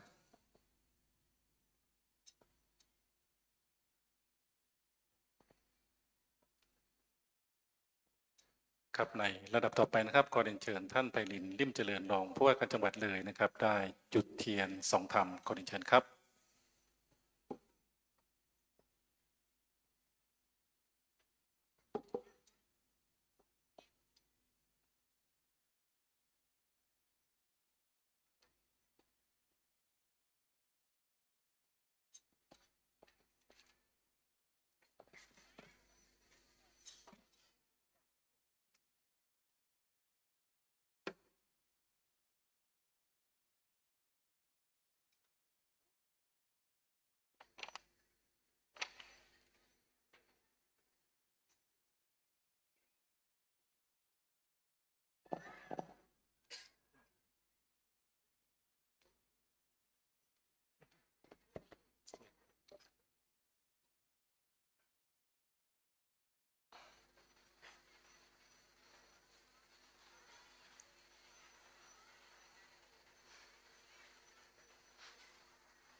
มะยังพันเตวิสุงวิสุงรักขนัตถายะติสระเนนะสหปัญจศีลานิยาจามะทุติยัมปิมะยังพันเตวิสุงวิสุงรักขนัตถายะติสระเนนะสหปัญจศีลานิยาจามะตติยัมปิมะยังพันเตวิสุงวิสุงรักขนัตถายะติสระเนนะสหปัญจศีลานิยาจามะนะโมตัสสะภะคะวะโตอะระหะโตสัมมาสัมพุทธัสสะนะโมตัสสะภะคะวะโตอะระหะโตสัมมาสัมพุทธัสสะนะโมตัสสะภะคะวะโตอะระหะโตสัมมาสัมพุทธัสสะนะโมตัสสะภะคะวะโตอะระหะโตสัมมาสัมพุทธัสสะนะโมตัสสะภะคะวะโตอะระหะโตสัมมาสัมพุทธัสสะนะโมตัสสะภะคะวะโตอะระหะโตสัมมาสัมพุทธัสสะพุทธังสรณังคัจฉามิพุทธังสรณังคัจฉามิธัมมังสรณังคัจฉามิธัมมังสรณังคัจฉามิสังฆังสรณังคัจฉามิสังฆังสรณังคัจฉามิทุติยัมปิพุทธังสรณังคัจฉามิทุติยัมปิพุทธังสรณังคัจฉามิทุติยัมปิธัมมังสรณังคัจฉามิทุติยัมปิธัมมังสรณังคัจฉามิทุติยัมปิสังฆังสรณังคัจฉามิทุติยัมปิสังฆังสรณังคัจฉามิตติยัมปิพุทธังสรณังคัจฉามิตติยัมปิพุทธังสรณังคัจฉามิตติยัมปิธัมมังสรณังคัจฉามิตติยัมปิธัมมังสรณังคัจฉามิตติยัมปิสังฆังสรณังคัจฉามิตติยัมปิสังฆังสรณังคัจฉามิปานาติปาตาเวระมณีสิกขาปะทังสมาธิยามิปานาติปาตาเวระมณีสิกขาปะทังสมาธิยามิอะทินนาทานาเวระมณีสิกขาปะทังสมาธิยามิอะทินนาทานาเวระมณีสิกขาปะทังสมาธิยามิกาเมสุมิจฉาจาราเวระมณีสิกขาปะทังสมาธิยามิกาเมสุมิจฉาจาราเวระมณีสิกขาปะทังสมาธิยามิมุสาวาทาเวระมณีสิกขาปะทังสมาธิยามิมุสาวาทาเวระมณีสิกขาปะทังสมาธิยามิสุราเมรยมัชฌะปมาทัฏฐานาเวระมณีสิกขาปะทังสมาธิยามิสุราเมรยมัชฌะปมาทัฏฐานาเวระมณีสิกขาปะทังสมาธิยามิอิมานิปัญจสิกขาปทานิสีเลนะสุขติงยันติสีเลนะโภคะสัมปทาสีเลนะนิพุติงยันติตัสมาสีลังวิโสทะเยพรหมาจะโลกาธิปติสหัมปติกัดอัญชลีอันทิวรังอยาจทะสันติทะสตตาปรชักขชาติกาเทเสตุธัมมังอนุกัมปิมังปะชังนะโมตัสสะภะคะวะโตอะระหะโตสัมมาสัมพุทธัสสะนะโมตัสสะภะคะวะโตอะระหะโตสัมมาสัมพุทธัสสะนะโมตัสสะภะคะวะโตอะระหะโตสัมมาสัมพุทธัสสะมาตาปิตาจะอรชังนิจจังรักขันติปุตตะกังเอวังธัมเมนะราชาโนปชังรักขันตุสัพพทาติสุภมัสดุพุทธศาสนายุการจำเดิมแต่ปรินิพพานแห่งองค์สมเด็จพระสัมมาสัมพุทธเจ้าพระองค์นั้นบัดนี้ล่วงแล้ว 2568พรรษาปัจจุบันสมัย ธันวาคมมาสุรทินที่สี่ครุกวาลพุทธศาสนายุการจำเดิมแต่ปรินิพพานแห่งองค์สมเด็จพระสัมมาสัมพุทธเจ้าพระองค์นั้นเมนัยยะอันจะพึงกำหนดนับด้วยประการลักษณนี้ลำดับต่อจากนี้ไปอาตมาภาพจะได้แสดงพระธรรมเทศนาอันเป็นธรรมะคำสั่งสอนของพระสัมมาสัมพุทธเจ้าแก่บรรดาพุทธศาสนิกชนทั้งหลายที่ได้มาพร้อมกันณสถานที่แห่งนี้ตามสมควรแก่กาลเวลาในเบื้องต้นก็ขอถวายความเคารพนับถือพระเดชพระคุณท่านเจ้าคุณเจ้าคณะจังหวัดรองเจ้าคณะจังหวัดแล้วก็พระสังฆาธิการพ่อแม่ครูบาอาจารย์ทั้งหลายในปริมณฑลแห่งนี้แล้วก็เจริญพรท่านไพรินทร์เนียมเจริญรองผู้ว่าการจังหวัดเลยประธานในพิธีพร้อมทั้งหัวหน้าส่วนราชการต่างๆทุกท่านวันนี้เรามาพร้อมกันบำเพ็ญกุศลในงานบุญที่สำคัญและยิ่งใหญ่ของอำเภอวังสะพุงซึ่งทุกท่านก็ทราบว่าการมา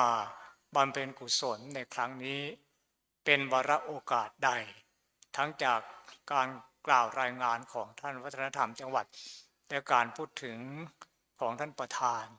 ก็จับประเด็นได้ว่าครั้งนี้เป็นครั้งที่29ที่เราชาวพุทธผู้มีศรัทธาได้มาร่วมกิจกรรมที่สำคัญที่วัดศรีอุดมวงศ์ได้จัดขึ้นมากมายหลากหลายด้วยการปฏิบัติธรรมที่ทุกท่านผู้แสวงบุญแสวงธรรมก็จะได้ตามเจตนาเมื่อเราแสวงหาบุญก็จะได้บุญเราแสวงหาธรรมะก็จะได้ธรรมะนั่นเป็นเรื่องของเจตนาคือความตั้งใจเป็นเบื้องต้นเพราะฉะนั้นทุกท่านที่อยู่ตรงนี้มีความตั้งใจในการปฏิบัติธรรมแล้วก็รำลึกถึงคุณูปการของบุรพมหากษัตริย์เจ้าที่ปกครองแผ่นดินไทยในสมัยกรุงรัตนโกสินทร์ราชวงศ์จักรีที่เราทั้งหลายได้อยู่ร่มเงาพระบรมโพธิสมภารอย่างร่มเย็นเป็นสุขจากรัชกาลที่1จนถึงปัจจุบันรัชกาลที่10ร่มเกล้าชาวไทยภายใต้การปกครองของพระมหากษัตริย์ที่ราชเจ้าทุกๆพระองค์ก็ส่งความร่มเย็นเป็นสุขให้กับพระสงฆ์นิกรอย่างทั่วถึงครอบคลุมในพื้นแผ่นดินไทย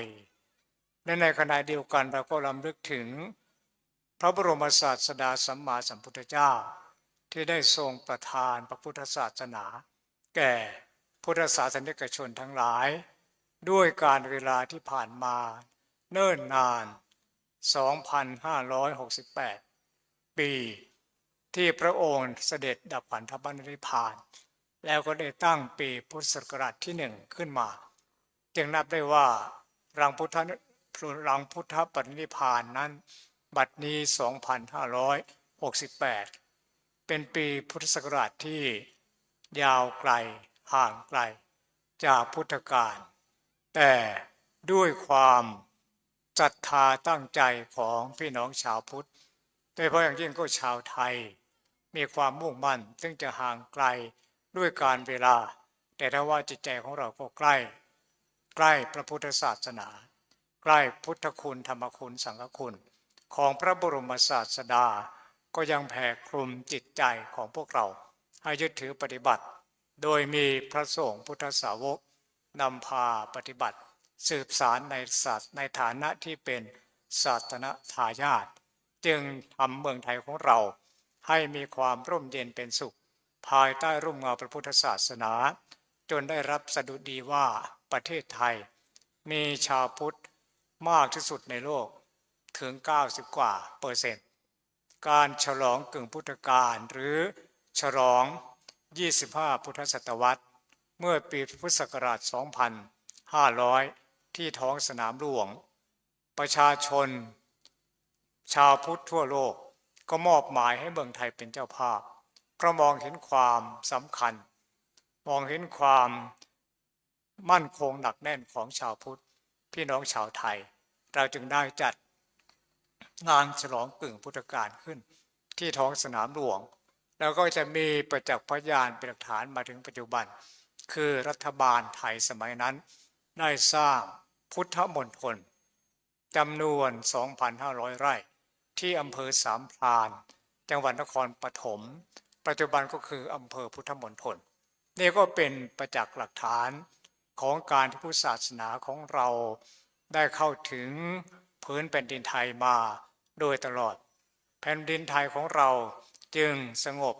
ร่มเย็นเป็นสุขด้วยร่มเงาของพุทธศาสนาดังกล่าวและพื้นแผ่นดินไทยนั้นก็เป็นพื้นแผ่นดินที่มีความอุดมสมบูรณ์ไม่ว่าจะเป็นน้ำเป็นอากาศเป็นพื้นดินจึงทำให้พี่น้องชาวไทยได้ทำมาหากินในภาคเกษตรกรรมเนี่ยมีความสะดวกสบายมีผลผลทั้งหลายเป็นที่ประจักษ์โบราณกล่าวว่าเมืองไทยเรานี้แสนดีหนักหนาในน้ำมีปลาในนามีข้าวทำมาหากินแผ่นดินของเราปลูกเรือนสร้างเหย้าอยู่ร่วมกันไปเราอยู่เป็นสุขสนุกสนานเราสร้างถิ่นฐานไว้จนยิ่งใหญ่เมืองไทยเรานี้แสนดีกระไรเรารักเมืองไทยยิ่งชีพเราเอ่ยอันนี้เป็นเพลงของกรมประชาสัมพันธ์ที่เปิดทุกวันตอนรับอรุณเมื่อย้อนไป50 ปีหรือ100 ปีจะมีเพลงนี้ดังตลอดแต่ปัจจุบันก็อาจจะหายไปแต่ความหมายก็ชัดเจนนะเมืองไทยใหญ่อุดมเด่นดีสมเป็นนาสวนในน้ำมีปลาในนามีข้าวพื้นแผ่นดินไทยเป็นอย่างนั้นเพราะฉะนั้นพี่น้องชาวไทยชาวพุทธจึงมีความเป็นอยู่อย่างร่มเย็นเป็นสุขดังกล่าวเรารักผืนแผ่นดินไทยไม่ว่าบรรพบุรุษจะสืบสานมานานแค่ไหนเราก็สืบสานต่อไปเพื่อให้ลูกหลานได้รับความสะดวกสบายจากผืนแผ่นดินไทยแห่งนี้นั่นก็คือความเป็นชาวไทยชาวพุทธที่มีความชัดเจนถ้าจะเปรียบเทียบแล้วเมืองไทยถิ่นนี้ในทวีปเอเชียแห่งนี้จะมีความโดดเด่นชัดเจนในเรื่องของภูมิประเทศเรามีภูมิอากาศมีดินฟ้าอากาศทุกสิ่งทุกอย่างลงตัวสะดวกสบายทั้ง3 ฤดูกาลภัยพิบัติอันตรายจากธรรมชาติเมื่อก่อนก็ไม่มีเท่าไหร่แต่มาในปัจจุบันเปลี่ยนไปซึ่งผู้เกี่ยวข้องก็คงจะต้องถอดบทเรียนแล้วก็มาช่วยกันรักษาเพราะเราทำได้ด้วยนวัตกรรมใหม่ๆเพื่อให้ลูกหลานชาวไทยอยู่อย่างร่มเย็นเป็นสุขในทรัพยากรธรรมชาติสิ่งแวดล้อมที่มีมากมายในพื้นแผ่นดินไทยของเราเพราะฉะนั้นในโอกาสของการปฏิบัติธรรมเนี่ยพี่น้องทั้งหลายที่ได้มาเรารำลึกถึงพระบรมศาสดาเป็นที่ตั้งพุทธศาสนาขยายมาสู่แคว้นสุวรรณภูมิแล้วก็มาปักหลักแน่นหนาที่เมืองไทยที่ว่าเป็นเมืองพุทธเราทั้งหลายก็สืบสานพุทธศาสนาปฏิบัติมาโดยตลอดจนภาคอีสานบ้านเรานี่เป็นถิ่นไทยดีนะมีนักปราชญ์ท่านได้ประทานชื่อให้ว่าภาคอีสานนั้นเป็นถิ่นไทยดีทำไมถึงดีด้วยคุณธรรมคนดีภาคพื้นแผ่นดินก็ดีอีสานนี่สมบูรณ์นะไม่ใช่แห้งแล้งเขาก็พูดกันไปว่าแห้งแล้งแต่เราอยู่ในภาคพื้นอีสานไม่แห้งไม่แล้งทั้งภาคพื้นแผ่นดินทั้งน้ำใจพี่น้องชาวอีสานนะเป็นประชากรหรือประชาชนที่น่ารัก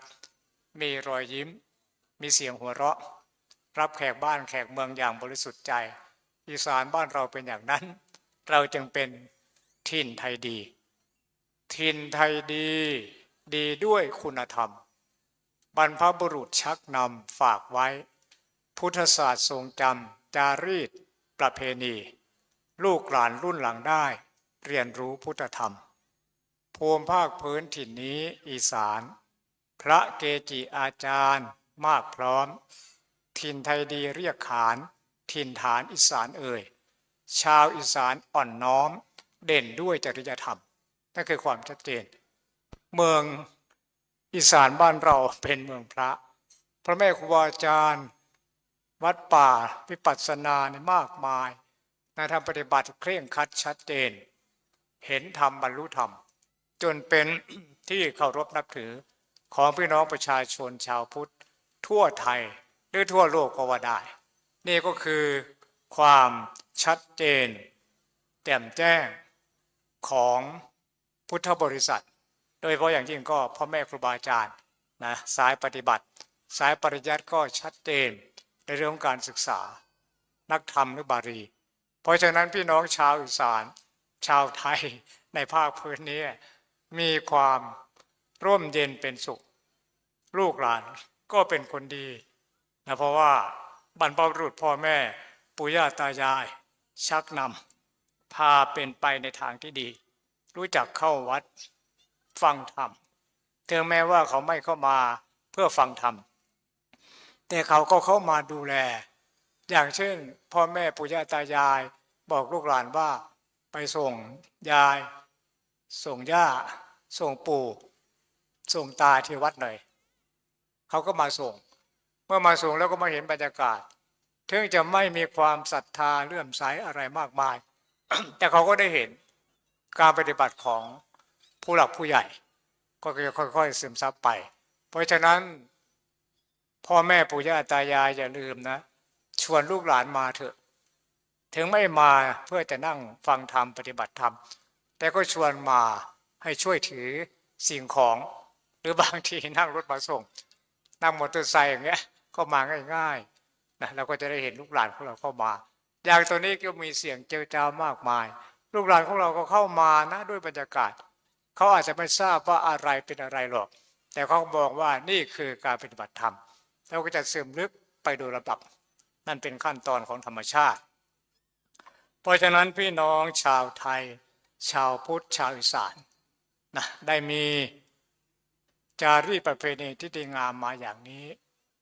เรามีพุทธศาสนาในขณะเดียวกันเราก็มีองค์พระมหากษัตริย์ที่เป็นมิ่งขวัญทรงห่วงใยพระสงฆ์นิกรได้เสด็จไปทุกหย่อมหญ้าเหนือใต้ออกตกมีโครงการพระราชดำริมากมายอันเป็นประโยชน์แก่พระสงฆ์นิกรของพระองค์ความรักของพระเจ้าแผ่นดินคนอีสานจะเรียกว่าพระเจ้าอยู่หัวหรือพระเจ้าแผ่นดินเนาะอยู่หัวก็คืออยู่ในหัวใจของพวกเราพระเจ้าแผ่นดินก็คือเป็นเจ้าของพื้นแผ่นดินไทยเนี่ยชื่อออกมาอย่างนั้นเราก็เคารพนับถือท่านมีกิจกรรมใดๆที่ทำเพื่อเชิดชูบูชาเนี่ยเราก็ทำด้วยความจริงใจเป็นความจงรักภักดีที่เป็นธรรมชาติมากที่สุดดังที่วัดศรีอุดมวงศ์ได้นำพาปฏิบัติตรงนี้เพราะฉะนั้นเราจะมองเห็นนะความผูกพันของสถาบันพระมหากษัตริย์มีมาช้านานตั้งแต่สุโขทัยอยุธยาธนบุรีถึงกรุงรัตนโกสินทร์ก็ยังไม่คลอนแคลนอย่างมั่นคงอยู่ด้วยศรัทธาของพระสงฆ์นิกรที่จงรักภักดีต่อสถาบันพระมหากษัตริย์นี้เนี่ยซึ่งเราว่าเป็นสถาบัน1 ใน 3เพราะฉะนั้นความห่วงใยของพระมหากษัตริย์จึงมีบาลีที่ยกขึ้นมาเป็นเครื่องประกอบมาตาปิตาจะอนัชชังนิจจังรักขันติปุตตกังมารดาบิดาจะมีความรักความห่วงใยเอาใจใส่ดูแลบุตรที่เกิดในอกฉันใดเอวังธรรมเมนะราชาโนพระราชามหากษัตริย์ประชังรักขันตุสัพพทาก็จะรักห่วงใยเอาใจใส่ของพระสงฆ์นิกรของพระองค์ฉันนั้นนี่เป็นบาลีที่ยืนยัน เพราะฉะนั้นเราก็ภาคภูมิใจในสถาบันพระมหากษัตริย์ แล้วก็ร่วมเด่นเป็นสุขในร่มเงาพุทธศาสนาเพราะนะว่าโชคดีนะที่เรามีสถาบันทั้งสามชาติไทย ศาสนา พุทธศาสนาสถาบันพระมหากษัตริย์ที่มั่นคงแข็งแรงแข็งแกร่งเป็นร่มเกล้าของชาวไทยมาตลอดที่บุรพาจารย์บรรพบุรุษได้นำพาปฏิบัติเป็นมรดกตกทอดมาจนถึงลูกหลานเนี่ยจึงเป็นสิ่งที่น่าภาคภูมิใจในวันนี้ที่วัดศรีอุดมวงศ์ก็ได้สืบสานตรงนี้ทำมานานปีที่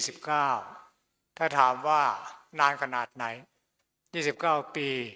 ถ้าเป็นคนเกิดมาก็เป็นผู้ใหญ่แล้วเรียนจบทำงานมีครอบครัวแล้ว29จะย่าง30นะเป็นวัยที่เต็มตัวนะโตเต็มวัยแล้วนี่ก็คืองานปฏิบัติธรรมของวัดศรีอุดมวงศ์โดยท่านเจ้าอาวาสท่านเอาใจใส่มากในงานเผยแผ่ยังชื่นชมตลอดงานเผยแผ่เนี่ยสำคัญนะเป็นงานแรกของพระพุทธเจ้าด้วยตรัสรู้เสร็จพระองค์ก็ปฏิบัติงานเผยแผ่ทันทีนะแสดงธรรมแก่ปัญจวัคคีย์ทั้ง5ต่อมาเมื่อได้ดวงตาเห็นธรรมมีสาวกมากมายถึง60ก็ส่งไปประกาศพุทธศาสนาเนี่ยงานเผยแผ่จะเป็นงานสำคัญเป็นงานแรกของพระพุทธองค์เพราะฉะนั้นงานที่ทำต่อมาศึกษาปกครองสาธารณูปการสาธารณสงเคราะห์ศึกษาสงเคราะห์ต่างๆก็สืบทอดต่อมาเพราะมีการเผยแผ่รู้พุทธศาสนาก็เข้าถึงพุทธศาสนิกชนทั้งหลายจากครั้งพุทธกาลผ่านมาถึงปัจจุบันถ้าเราจะเรียงลำดับนะการต่างๆเนี่ยมันจะเริ่มด้วยปุริมการคือการก่อนปฐมโพธิการการที่1คือปฐมโพธิการปุริมการนั้นเป็นยังไงกล่าวถึงนู่นเลยดงไม้สักกะที่อยู่ของกบิลบทก็เป็นที่เกิดของกบิลพัทนครแล้วก็สากยวงศ์เนี่ยแล้วก็มาถึงปฐมโพธิการก็เป็นการตรัสรู้ของพระพุทธเจ้าครั้งแรกแล้วก็ได้ประกาศพุทธศาสนาจนแพร่หลายก็มาถึงมัชฌิมโพธิการพุทธศาสนาตั้งมั่นในชมพูทวีปแล้วจากนั้นก็มาเป็นปัจฉิมโพธิการการสุดท้ายการสิ้นสุดแล้วกันนะที่พระพุทธเจ้ายังทรงพระชนอยู่ในพุทธกาลคือปรินิพพานไปแล้วก็เป็นปัจฉิมโพธิการจากปัจฉิมโพธิการก็เข้าถึงอปัลลการแปลว่าการอื่นๆการนี้จะเป็นการที่พระพุทธเจ้าปรินิพพานไปแล้วไม่มีพระพุทธเจ้าแต่ก็มีพุทธธรรมคำสั่งสอนของพระองค์อปัลลการจะยาวนานขนาดไหนยาวนานมากมาจนถึงปัจจุบันไงเป็นอปัลลการเพราะฉะนั้นพี่น้องชาวพุทธคิดว่าเราบุญน้อยไม่ได้อยู่ในครั้งพุทธกาลคือไม่ได้อยู่ในปฐมโพธิการมัชฌิมโพธิการปัจฉิมโพธิการเรามาอยู่ในอปัลลการการอื่นๆแต่ก็ถือว่าเป็นพุทธุปบาทแปลว่าอะไรแปลว่าเป็นพุทธุปบาทศาสนาของพระเจ้าพระองค์นี้ยังอยู่พุทธศาสนาพุทธธรรมก็ไม่ไปไหนถามว่าศาสนาธรรมคำสอนยังทรงความขลังศักดิ์สิทธิ์เหมือนเดิมไหมเหมือนทุกอย่างขอให้ผู้ปฏิบัติเข้าถึงเข้าใจนะก็จะได้ผลเท่ากันกับพุทธกาลเพราะฉะนั้นพุทธกาลมาถึงพุทธุปบาทในปัจจุบันเนี่ยที่เรามองกันว่าพุทธุปบาทจะยาวนานไป 5,000 ปีเนาะก็จะหมดเข้าสู่พุทธันดรคือเป็นจุดว่างพระพุทธศาสนาพุทธบวกอันตระระหว่างสมณโคดมสัมมาสัมพุทธเจ้ากับพระศรีอริยเมตไตรนะก็จะเป็นพุทธันดรแต่ก็ยาวไกลมากถามว่าจะหมด 5,000 วรรษาจริงหรือเปล่าก็ยังมีพุทธดำรัสนะว่าถ้าปฏิบัติดีปฏิบัติชอบดำเนินมรรค8ได้บรรลุธรรมเนี่ยพุทธศาสนาก็ไปเรื่อยๆไม่มีจำกัดพุทธุปบาทก็ไปเรื่อยๆถึงจะไม่ใช่พุทธกาลแต่ก็คือพุทธุปบาทเราก็ยังได้อานิสงส์จากการปฏิบัติ เรียนรู้ชัดเจนในหลักธรรมคำสอนเพราะฉะนั้นในวันนี้ทุกท่านเนี่ยเข้ามาสู่การปฏิบัติธรรมตามที่ทางวัดศรีอุดมวงศ์ท่านเปิดแต่ว่าเป็นการเปิดเวทีเปิดสนามให้โอกาสนี่นะเพราะว่าถ้าไม่มีตรงนี้เราก็ไม่ได้เข้ามาถ้าก็เปิดให้โอ้ยเป็นความเมตตาเสียสละอย่างสูงเลยเพราะว่าต้องลงทั้งทุนลงทั้งแรงแล้วก็ทำด้วยใจแล้วก็ทำมานานตั้งจะเข้า30 ปีแล้วขออนุโมทนาได้แสดงพระธรรมเทศนาในพุทธคุณกถาหรือพุทธการกถาก็ว่าได้เห็นว่าพอสมควรแก่การแสดงธรรมท้ายที่สุดของการแสดงพระธรรมเทศนาขออาราธนาคุณพระศรีรัตนตรัยคือพระพุทธพระธรรมพระสงฆ์และอำนาจแห่งกุศลผลบุญทั้งหลายที่ศรัทธาสาธุชนทุกท่านได้ประกอบกระทำบำเพ็ญให้เป็นไปแล้วนั้นจงรวมกันมาเป็นตบะเป็นเดชะอานุภาพอันยิ่งใหญ่ดลบันดาลให้ทุกท่านมีความสุขความเจริญความสำเร็จในสิ่งที่ตนต้องการปรารถนาจงทั่วหน้ากันดุจในที่แสดงมาพอสมควรแก่เวลาเอวังก็มีด้วยประการฉะนี้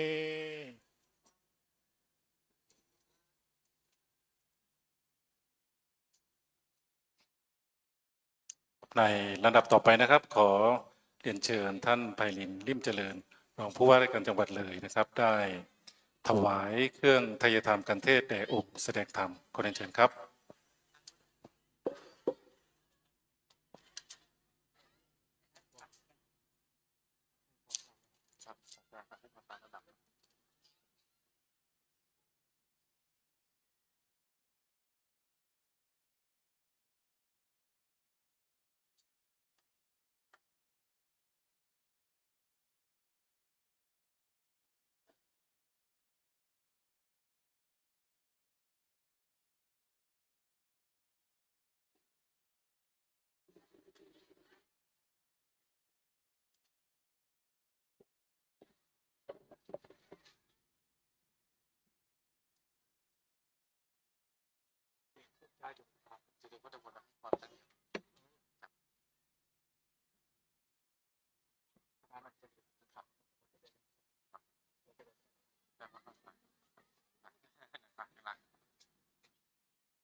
ครับรอเจ้าหน้าที่จากสำนักงานวัฒนธรรมจังหวัดนะครับได้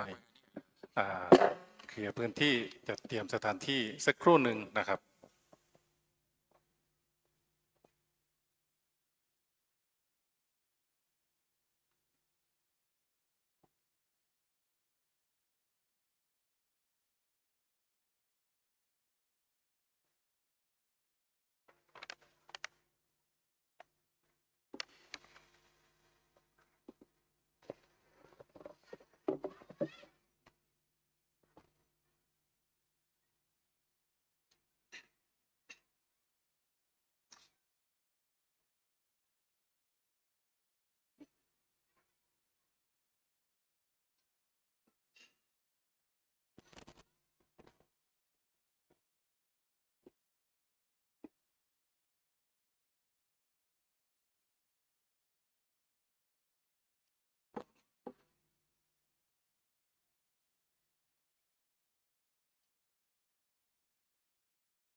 วิปติปฏิภาหายะสัพพสัมปติสิทธิยา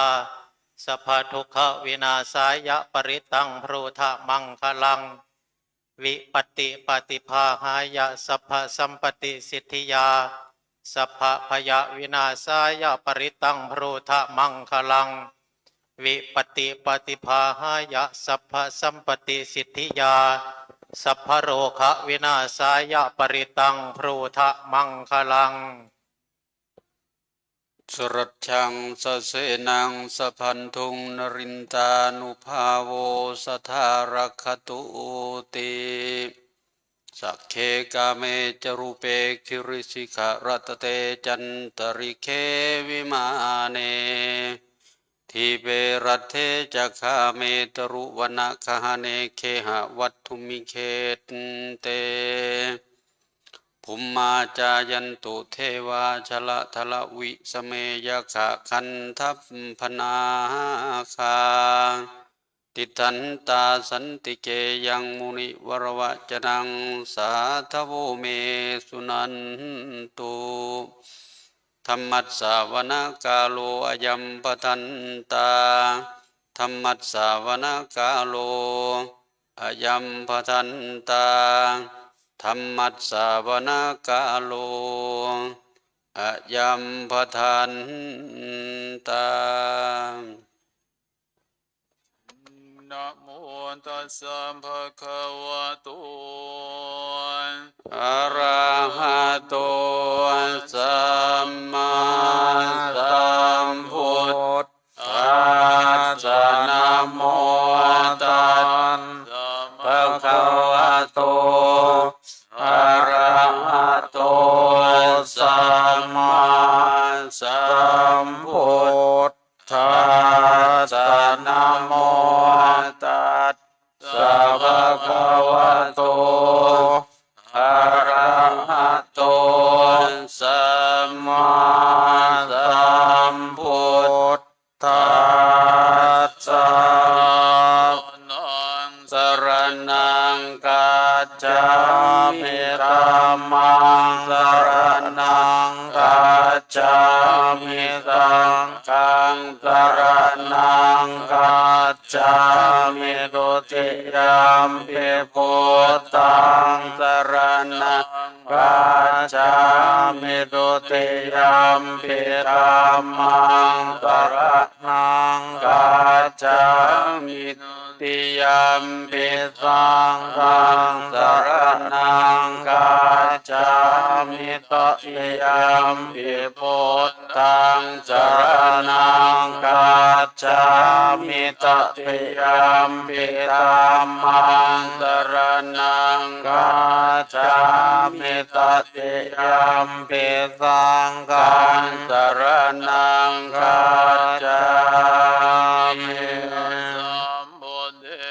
อัตถวิสัญญาตวาตสัญญาสหัสเกปัญญาสัตสหัสสานินามามิสิรสาหังเตสังฆัมมันจะสังฆันจะอาตเรนะนามามิหังนามาตารานุภาเวนันตวาสัพเพอุปัสสเวอเนกาอันตรายาปิวินาศสันตุเสสะโตสัมโพธิปัญญาปัญญาสัญญาจตุเวสติสหัสเกอาสัสสะสหัสสานินามามิสิรสาอันเตสังฆัมมันยาสังกัญญาอาตเรนะนามามิหังนามาการุภาเวนันตวาสัพเพอุปัสสเวอเนกาอันตรายาปิวินาศสันตุเสสะโตสัมโพธินาวุตรสเตอา สเกวิสติสตาสหัสสานินามามิสิรสาอันเตสังธรรมันยะสังขัญจอาตเรนะมามิหันนามาการานุภาเวนะอันตวาสัพเพอุปัตตเวอเนกาอันตรายาภิวินาสันตุเสสาตุเสวนาจะปารานังปันเดตานันจะเสวนาปุญญาจะปุญญิยานังเอตัมมังกลมุตตมังปฏิโรปเทสวาโสจะโพเปจะกตปุญญาตาอันตสัมมาปันติจะเอตัมมังกลมุตตมัง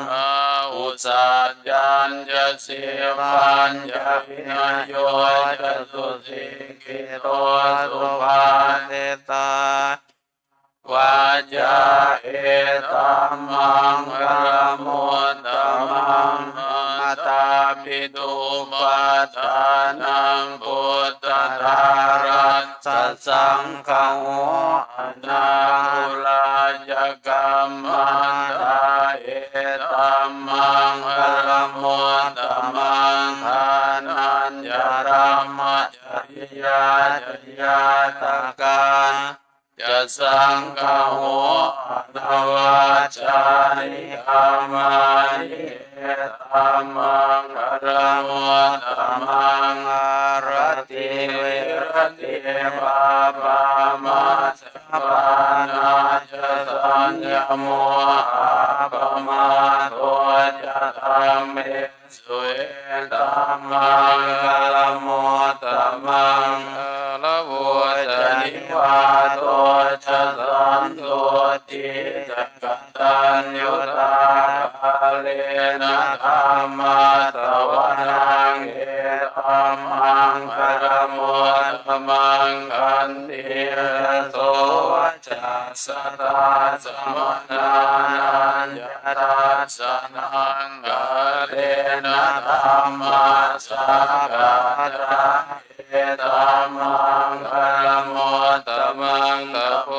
จะรัมมจริยันจะยสัจจานาตัสสะนังนิพพานัสสติริยาจเอตัมมังกลมุตตมังพุทธัสสะโลกธัมเมหิตังยัสสะนะกัมปติโสกังนิรัตถัง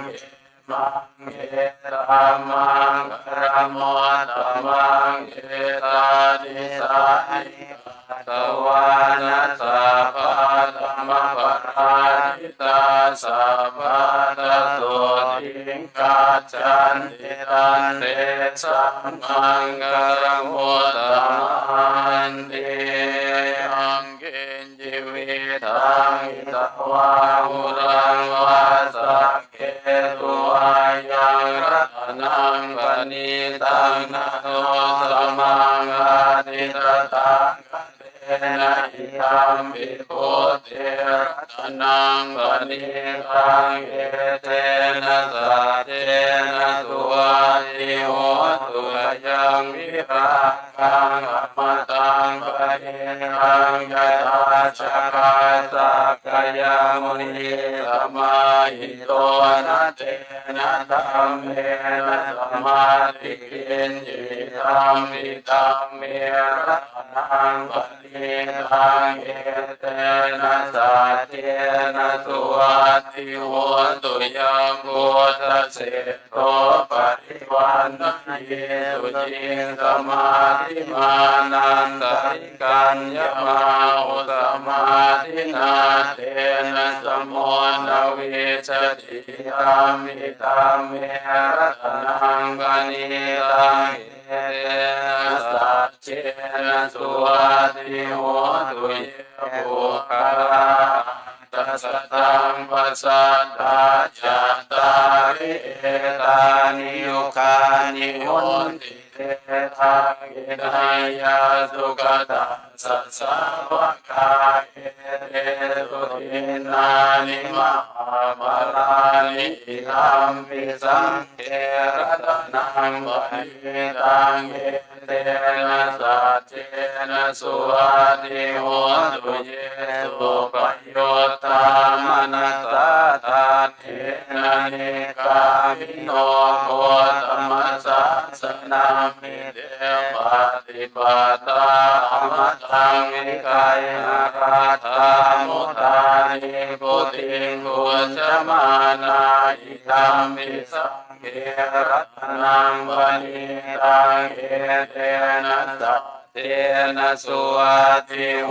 ตุกินังปุรานังนวังนาทิสัมภวังวิราตกิตายติเกมวัสมิเตหินาภิจาวิรุณิจันทานิปันติรายทายอัมปติโพอิธัมมิสังเขตนังวันิตังเอเตนะสัจเจนะสุวัติโหตุเวทัญญสัพพโลกัสมิมานะสัมภาวะเยอปริมาณังอุทังอโทจติริยัญจะสัมภาทังอเวรังอสัพพะตังดิตัญตังเนเตโนวาชยาโนวายาวตาสวิกตเมโตเอตังตติงอติไตยพระมเมตามิหารังตมาหุทิจินจานุปกรรมติระวันตาสเนนะสัมปันโนกาเมสุวินัยเกตังนะหิจาตุกาปัสสยังกุณเรติโยปมาโนพุทโธอัปปมาโนธัมโมอัปปมาโนสังโฆปมาณวันตานิสิริสภานิอหิเวชิกาสัตตปฏิโกนานาภิสรโพโมจิกากตาเมราคากตาเมปริตาปฏิกมานุตานิโสหังนะโมภะคะวะโตนะโมตัสสะนังสัมมาสัมพุทธานังทุกขมัตตาจนิทุกขาปยาปัตตาจนิปยาโสกปัตตาจนิโสกาหุนตุสัพเพปิปานิโนเอตาวตาจะอัมเหสัมปะทังกุญญสัมปะทังสัพเพเทวานุโมทันตุสัพพะสัมปะเทติยาทานังกัตตุสัทธายสิรังรักขันตุสัพพะทาภาวนาภิรตาโหนตุกาจันตุเทวตากตาเทมุตตาปะระปะตาปะเจกานันจะยังพลังอรหันตานันจะเตเกนะรักขังปันตานิสัพพะโตวะตุสัพพมังคลังรักขันตุสัพพะเทวตาสัพพะพุทธานุภาเว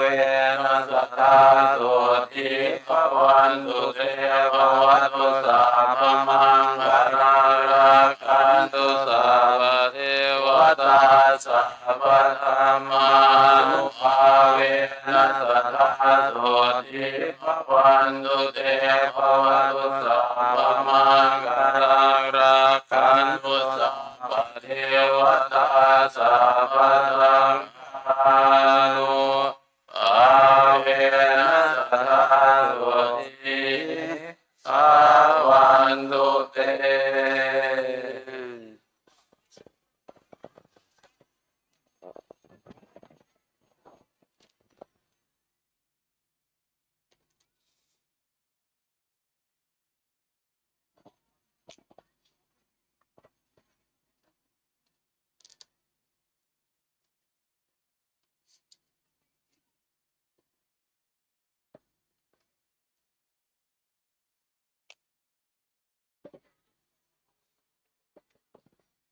นะครับซึ่งในขณะนี้นะครับเจ้าหน้าที่ปฏิบัติพิธีสำนักงานวัฒนธรรมจังหวัดเลยนะครับอาจจะได้ลาดภูสายโยงและผ้ารองโยงนะครับหลังจากนั้นก็จะได้เชิญท่านประธานในพิธีนะครับในทอดผ้าไตรบางสกุลในระดับต่อไปครับ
ครับในระดับต่อไปนะครับขอเรียนเชิญนายไพลินลิ่มเจริญรองผู้ว่าราชการจังหวัดเลยนะครับประธานในพิธีได้ทอดผ้าไตรบางสกุลขอเรียนเชิญครับ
อนิจจาวัฏสังหารันโอมานวายธรรมิโนอุปัจจิตวานิรุชันติเตสังโอปัสสโมสุโค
ช่วงต่อจากนี้ไป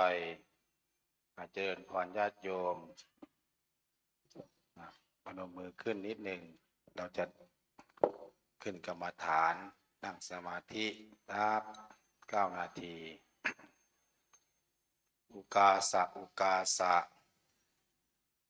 ณโอกาสบัดนี้ข้าพเจ้าทั้งหลายขอสมาทานเอาซึ่งพระกรรมฐานขอให้คณิกะสมาธิอุปจารสมาธิอัปปนาสมาธิ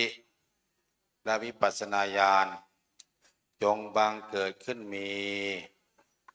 ในขันธสันดานของข้าพเจ้าทั้งหลายข้าพเจ้าทั้งหลายจะตั้งสติกำหนดไว้ที่ลมหายใจเข้าออกหายใจเข้ากำหนดรู้หายใจออกกำหนดรู้3 หนและ7 หน100 หนและ1,000 หน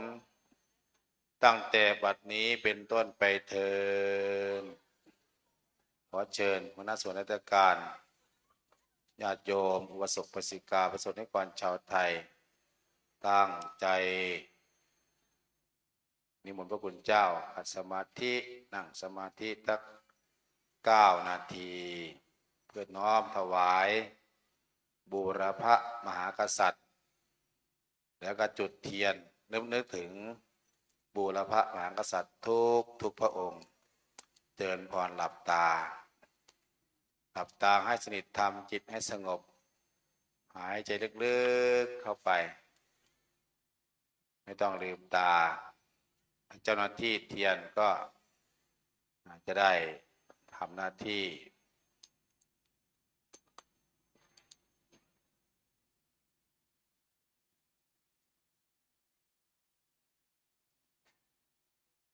หายใจเข้าไป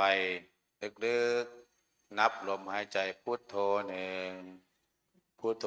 2คนละ90 ครั้งตามจังหวะลมหายใจสำนักปฏิบัติธรรมเป็นสำนักปฏิบัติธรรมดีเด่นประจำจังหวัดเลยแห่งที่3ได้รับรางวัล3 สมัยจึงได้นำพาญาติโยมปฏิบัติธรรมมา20 30เข้า30 ปีแล้ว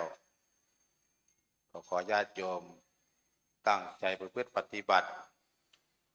การบูชาบุคคลที่ควรบูชาพระพุทธเจ้าบอกว่าเป็นมงคลอันสูงสุดในชีวิต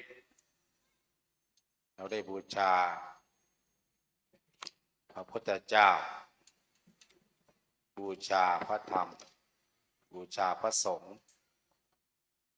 บูชาพระราชามหากษัตริย์ทุกพระองค์แล้วก็บูชาคุณพ่อคุณแม่วันนี้เป็นวันพ่อของแผ่นดินเราอย่าลืมนึกถึงพ่อมันเกิดเกล้าของเราแม่มันเกิดเกล้าของเราขอให้เราตั้งใจกันทุกคน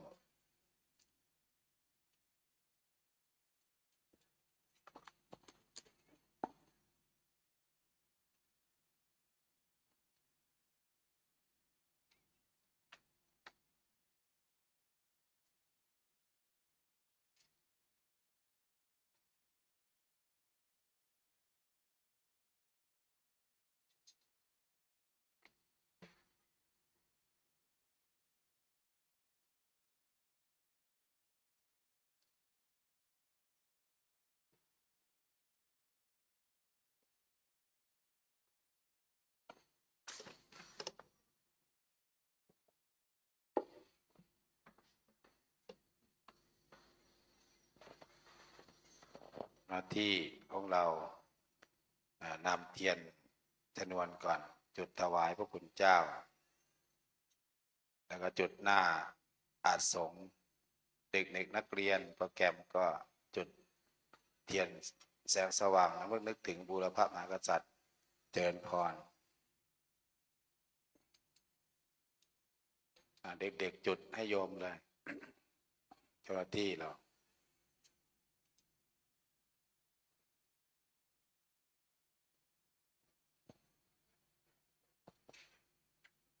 ส่วนข้างบนอาจส่งให้เจ้าหน้าที่วัฒนธรรมจุดส่วนลูกๆจุดให้ญาติโยมบาสุกปสิกาประสบนิกรที่มาร่วมงานที่มีต้นเทียนคณะส่วนราชการก็หลับตาภาวนาพุทโธพุทโธ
พุ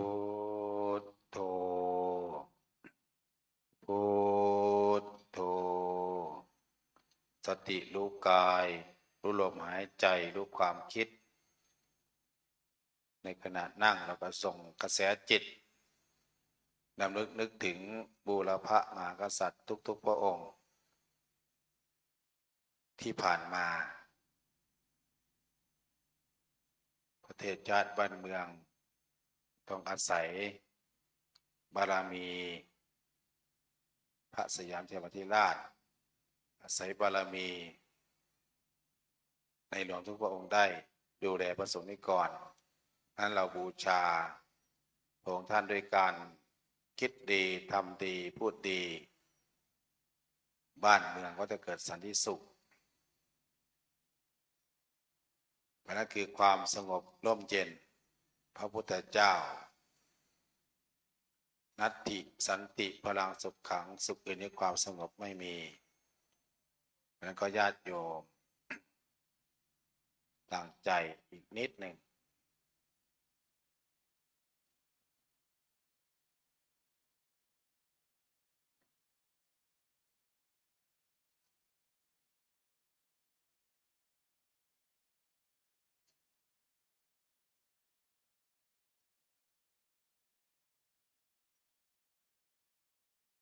นัตติสันติพลังสุขขังสุขอื่นด้วยความสงบไม่มีกำหนดจิตยกมือขวาวางบนเข่าขวามือซ้ายวางเข่าซ้ายยืดตัวตรงๆหายใจลึกๆหลับตาไว้พนมมือตั้งจิตแผ่เมตตาปรารถนาดีต่อเพื่อนมนุษย์เกิดแก่เก็บตายร่วมโลกเดียวกันสัพเพสัตตาสรรพสัตว์ทั้งหลายทั้งปวงที่เป็นเพื่อนทุกข์เกิดแก่เจ็บตายด้วยกันทั้งหมดทั้งสิ้นจงเป็นสุขเป็นสุขเถิดอย่าได้มีเวรซึ่งกันและกันเลยจงเป็นสุขเป็นสุขเถิดอย่าได้พยาบาทเบียดเบียนซึ่งกันและกันเลยจงเป็นสุขเป็นสุขเถิด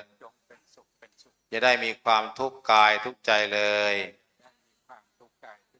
จงมีแต่ความสุขกายสุขใจรักษาตนให้พ้นจากทุกข์ภัยทั้งสิ้นเถิดข้าพเจ้าขอตั้งจิตอุทิศผลบุญกุศลนี้แผ่ไปให้ไพศาลถึงบิดามารดาปู่ย่าตายายครูอุปัชฌาย์อาจารย์ทั้งลูกหลานญาติมิตรสนิทกัน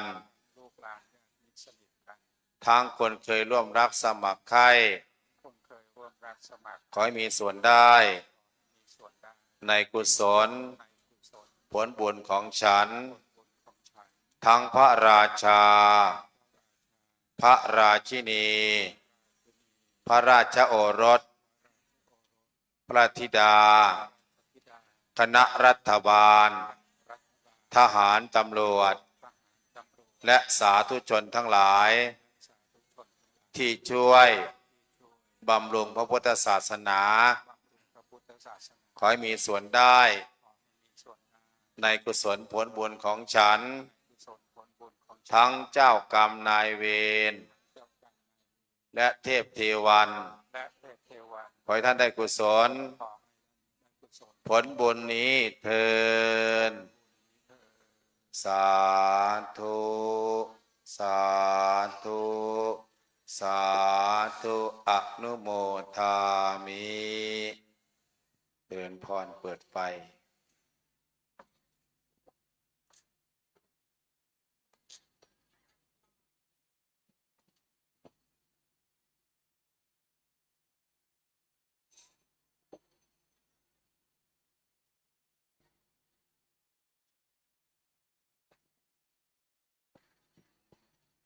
กับในระดับต่อไปนะครับขอเรียนเชิญ ท่านประธานในพิธีและหัวหน้าส่วนราชการที่ทางจังหวัดได้เรียนเชิญไว้แล้วนะครับ เข้าถวายเครื่องไทยธรรมขอเรียนเชิญครับ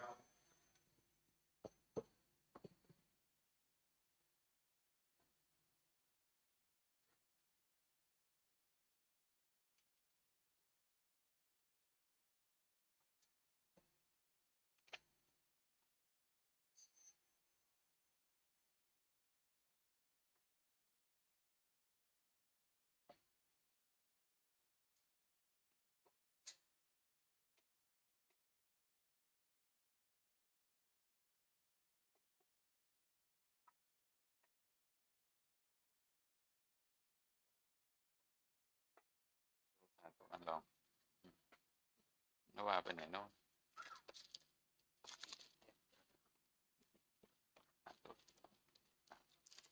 ธนาบุตร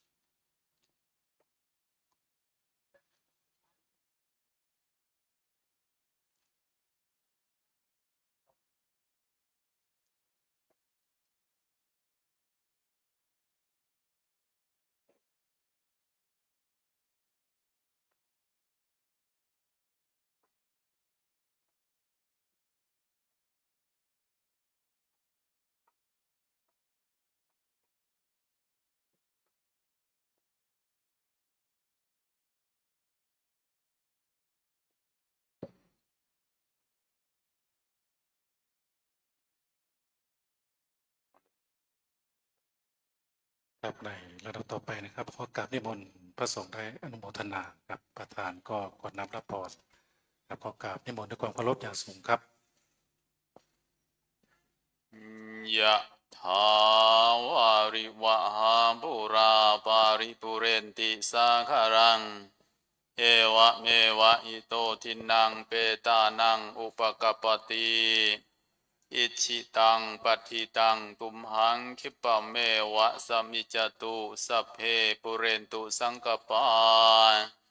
จันโทปนะระโสยะถามณิโชติระโสยะถาสัพพิติโยวิวันจันตุสัพพะโรวินาศตุมาเตภวัตวันตรายโยสุขีทีกา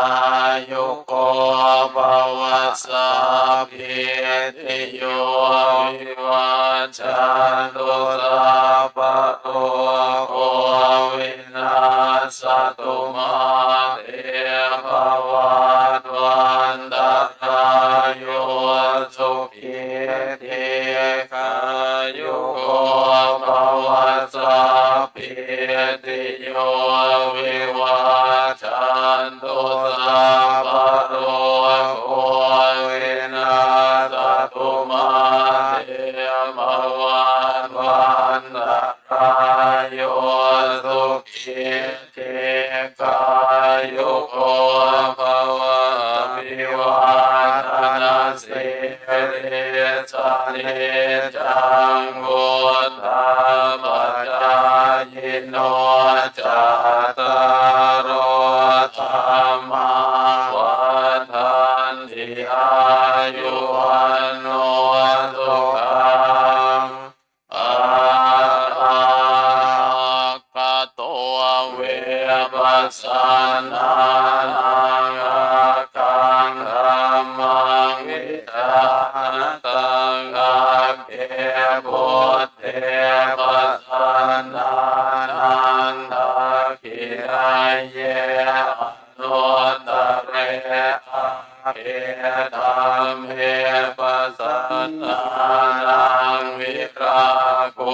ปัสสะเมสุเขเกสังเขปัสสนานังกุญญาเกเตอนุตตเรอาคัสสมิงทานังกัตตังอาคังกุญญังภวัตติอาคังอายุวันโนจยโสจิติสุขังพลังอาคาสัทธามิทาวิอาคตา สมาหิตัวเทวะโพตัวมนุโสอาคาปะตัวมะโมตติเตภวะตัวสัพพมังคลังราคันตุสัพพเท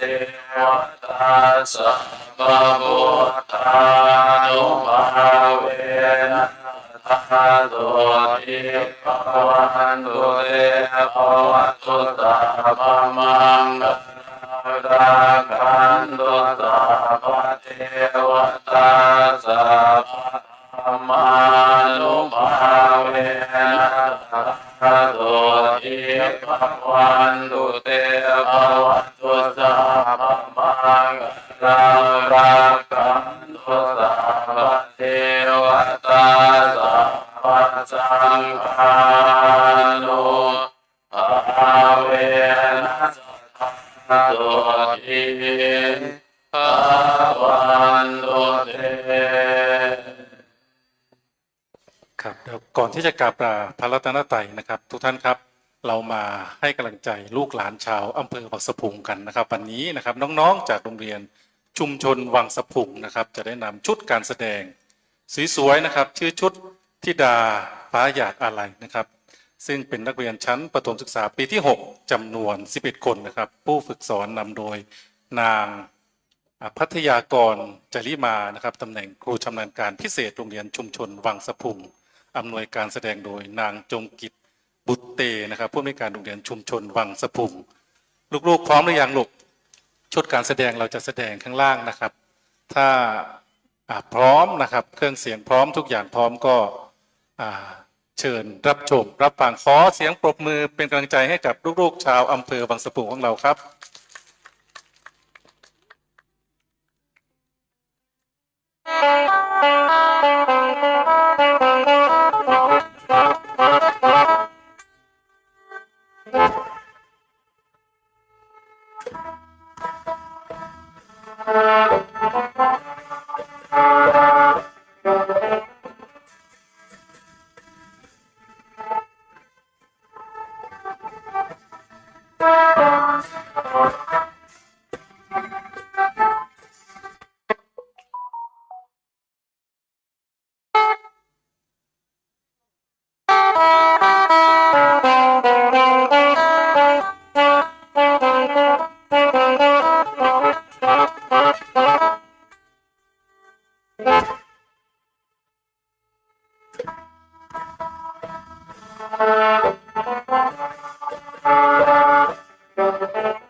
ขอเสียงปรบมือดังๆให้กับเยาวชนคนเก่งครับจากโรงเรียนชุมชนวังสะพุงชุดการแสดงธิดาหาใหญ่อาลานะครับ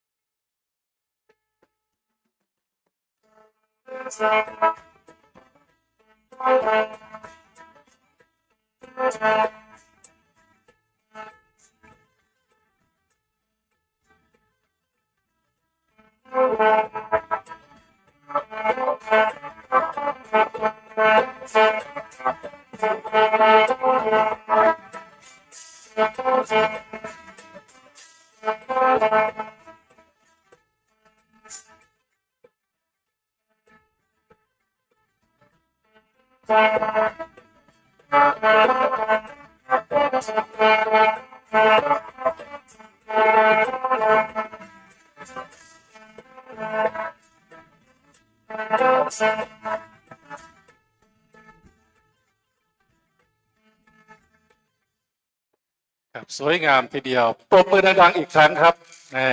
นะครับในระดับต่อไปนะครับขอเรียนเชิญท่านไพลินริ่มเจริญนะครับรองผู้ว่าการจังหวัดเลยนะครับได้มอบรางวัลเล็กๆน้อยๆนะครับให้กับเยาวชนคนเก่งนะครับแล้วก็ร่วมบันทึกภาพกับน้องๆด้วยครับเรียนเชิญครับขอตัวแทนด้วยลูกใครสวยที่สุดนะครับ11 คนเป่ายิงชุบ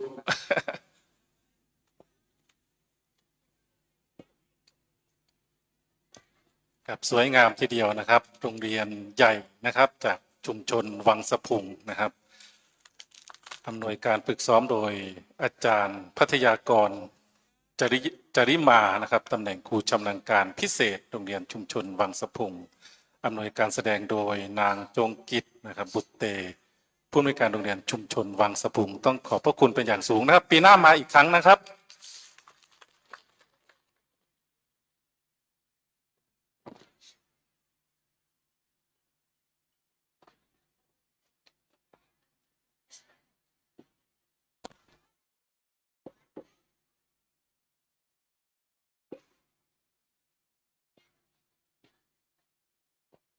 ครับในระดับต่อไปนะครับ ขอเรียนเชิญท่านประธานในพิธีนะครับ ได้กราบลาพระรัตนตรัยและกราบลาประธานสงฆ์ด้านบนเวทีขอเรียนเชิญครับ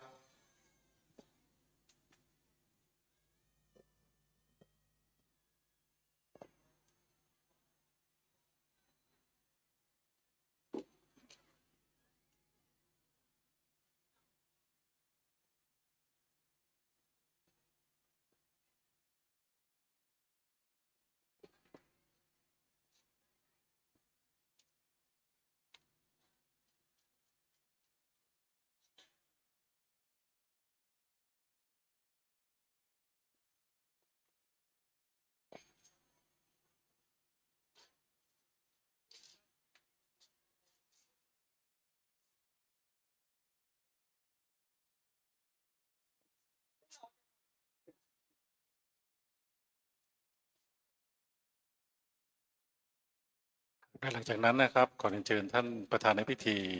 ได้ถวายความเคารพเบื้องหน้า พระบรมฉายาลักษณ์พระบาทสมเด็จพระบรมชนกาธิเบศรมหาภูมิพลอดุลยเดชมหาราชบรมนาถบพิตรนะครับ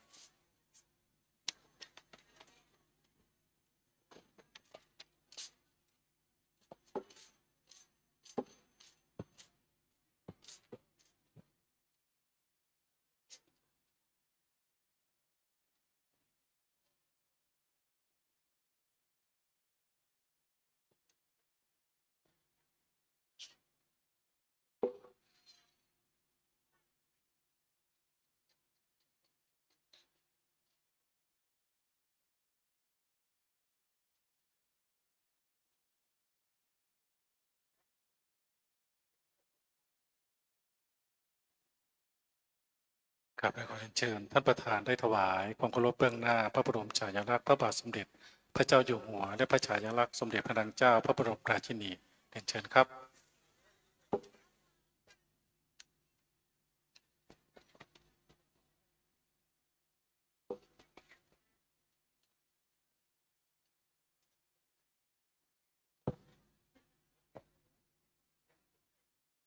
ครับในระดับต่อไปนะครับขอเรียนเชิญท่านประธานในพิธีพร้อมด้วยผู้บริหารหัวหน้าส่วนราชการท่านผู้มีเกียรติทุกท่านนะครับ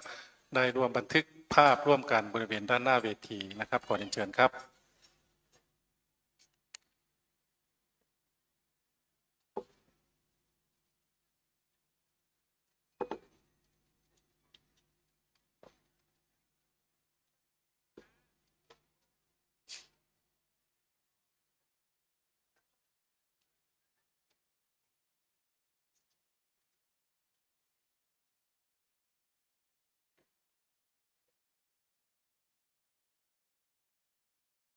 ครับสำหรับพิธีสวดพระพุทธมนต์เพื่อถวายพระราชกุศลสมเด็จพระบูรพมหากษัตริย์และสมเด็จพระนางเจ้าสิริกิติ์พระบรมราชินีนาถพระบรมราชชนนีพันปีหลวงในกิจกรรมปฏิบัติฤดูหนาวนะครับวันกตัญญูวันดินโลกวันชาติไทย5 ธันวาวันพ่อแห่งชาติในห่วงนี้ก็คงจะเสร็จสิ้นเพียงเท่านี้นะครับในระดับต่อไปก็จะเป็นในส่วนของทางคณะสงฆ์นะครับพระสงฆ์ท่านก็จะได้นำพุทธศาสนิกชนนะครับร่วมในการปฏิบัติธรรมฟังธรรมเทศนานะครับต่อไปนะครับก็ขอโอกาสนี้นะครับได้มอบส่งต่อนะครับพิธีกรในส่วนการปฏิบัติธรรมให้กับท่านรองศาสตราจารย์ดร.บุญวัฒน์นะครับอุ่นทวงศ์นะครับเป็นผู้ดำเนินรายการต่อไปหลังจากนี้นะครับในส่วนของกระผมนะครับกันกนกภักดีกจรจากสำนักงานวัฒนธรรมจังหวัดก็ขอยุติการใช้เสียงเพียงเท่านี้ครับขอบคุณมากครับ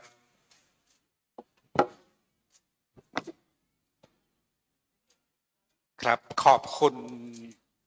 นายกันกนกภักดีขจรนะครับนักวิชาการวัฒนธรรมชำนาญการ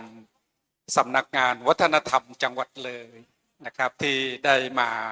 ทำหน้าที่พิธีกรในพิธีการครั้งนี้นะครับกราบขอบพระคุณพระคุณเจ้าทุกรูปที่มาสวดพระพุทธมนต์มีพระเดชพระคุณหลวงพ่อมีพระเดชพระคุณท่านเจ้าคุณพระสิริรัตนเมธีผู้ช่วยศาสตราจารย์ดร ผู้อำนวยการวิทยาลัยสงฆ์เลย เจ้าคณะจังหวัดเลย และก็เจ้าวาดวัดพลชัยอำเภอด่านซ้ายเป็นต้นเป็นประธาน ขอบพระคุณท่านผู้รองผู้ว่าราชการจังหวัดเลยครับท่านไพรินทร์ริมเจริญที่ริมเจริญนะครับที่ได้ให้เกียรติมาเป็นประธานในพิธีฝ่ายคฤหัสถ์นะครับในวันนี้ขอขอบคุณหัวหน้าส่วนราชการทุกภาคส่วนที่มาร่วมในพิธีเปิดงานปฏิบัติธรรมฤดูหนาววันกตัญญูวันดินโลกและวันชาติไทยวัน5 ธันวาวันพ่อแห่งชาตินะครับในวันนี้ที่วัดศรีอุดมบงศ์ตำบลศรีสงครามอำเภอวังสะพุงจังหวัดเลยครับปีนี้เป็นปีที่29ครับจัดมาแล้ว29ปีติดต่อกันปีหน้าก็จะครบ30ปีนะบริเวณที่อย่างนี้ก็ขอต้อนรับท่านหัวหน้าส่วนราชการพี่น้องประสบนิกรชาวจังหวัดเลยของเราอีกครั้งหนึ่งนะครับขอกราบขอบพระคุณพระคุณเจ้าพระเถรานุเถระทุกรูปนะครับที่ได้มาร่วมในพิธีในวันนี้พระเดชพระคุณหลวงพ่อท่านเจ้าคุณพระราชวชิรสุธีเจ้าคณะจังหวัดเลยธรรมยุทธมาเป็นองค์แสดงพระธรรมเทศนาในคืนวันนี้พระเดชพระคุณท่านเจ้าคุณพระสิริรัตนเมธีผู้ช่วยศาสตราจารย์ดร.เจ้าคณะจังหวัดเลยมหานิกายมาเป็นประธานสงฆ์ในพิธีสวดพระพุทธมนต์ครับในคืนวันนี้ในช่วงตั้งแต่บัดนี้เป็นต้นไปพี่น้องสาธุชนพี่น้องประสบนิกรพ่อแม่คุณตาคุณยายนะครับก็จะได้ฟังพระธรรมเทศนาคืนนี้ทั้งคืนนะครับตั้งแต่บัดนี้เป็นต้นไปนะครับเวลาเหลืออีก5 นาทีจาก20 นาฬิกานะครับเพราะฉะนั้นตอนนี้ขออนุญาตคุณตาคุณยายคุณพ่อคุณแม่นะออกกำลังกายเดินนะสักนิดหนึ่งนะครับเมื่อถึงเวลา20 นาฬิกา 15 นาทีนะครับจะขออนุญาตเข้าสู่การแสดงพระธรรมเทศนาซึ่งพระเดชพระคุณหลวงพ่อท่านเจ้าคุณพระราชวชิรสุธีได้เป็นองค์แสดงนะครับเทศกันแรกไปเรียบร้อยแล้วนะครับก็จะเข้าสู่การฟังเทศตลอดคืนกันที่2ขอกราบนิมนต์ผู้ที่จะเมตตาเป็นองค์พระธรรมกถึกแสดงธรรมเป็นรูปที่2ครับท่านพระอาจารย์พระครูศรีธีราพรรองเจ้าคณะจังหวัดเลยวัดวารีสารผู้ดำเนินรายการธรรมะดีๆจากวัดวารีสารจะเป็นการแรกนะครับการแรกก็คือการที่2ของคืนวันนี้เพราะพระเดชพระคุณหลวงพ่อท่านเจ้าคุณพระราชวชิรสุธีได้เป็นองค์แสดงกันแรกไปเรียบร้อยแล้วนะครับขอขอบคุณท่านหัวหน้าส่วนราชการทุกส่วน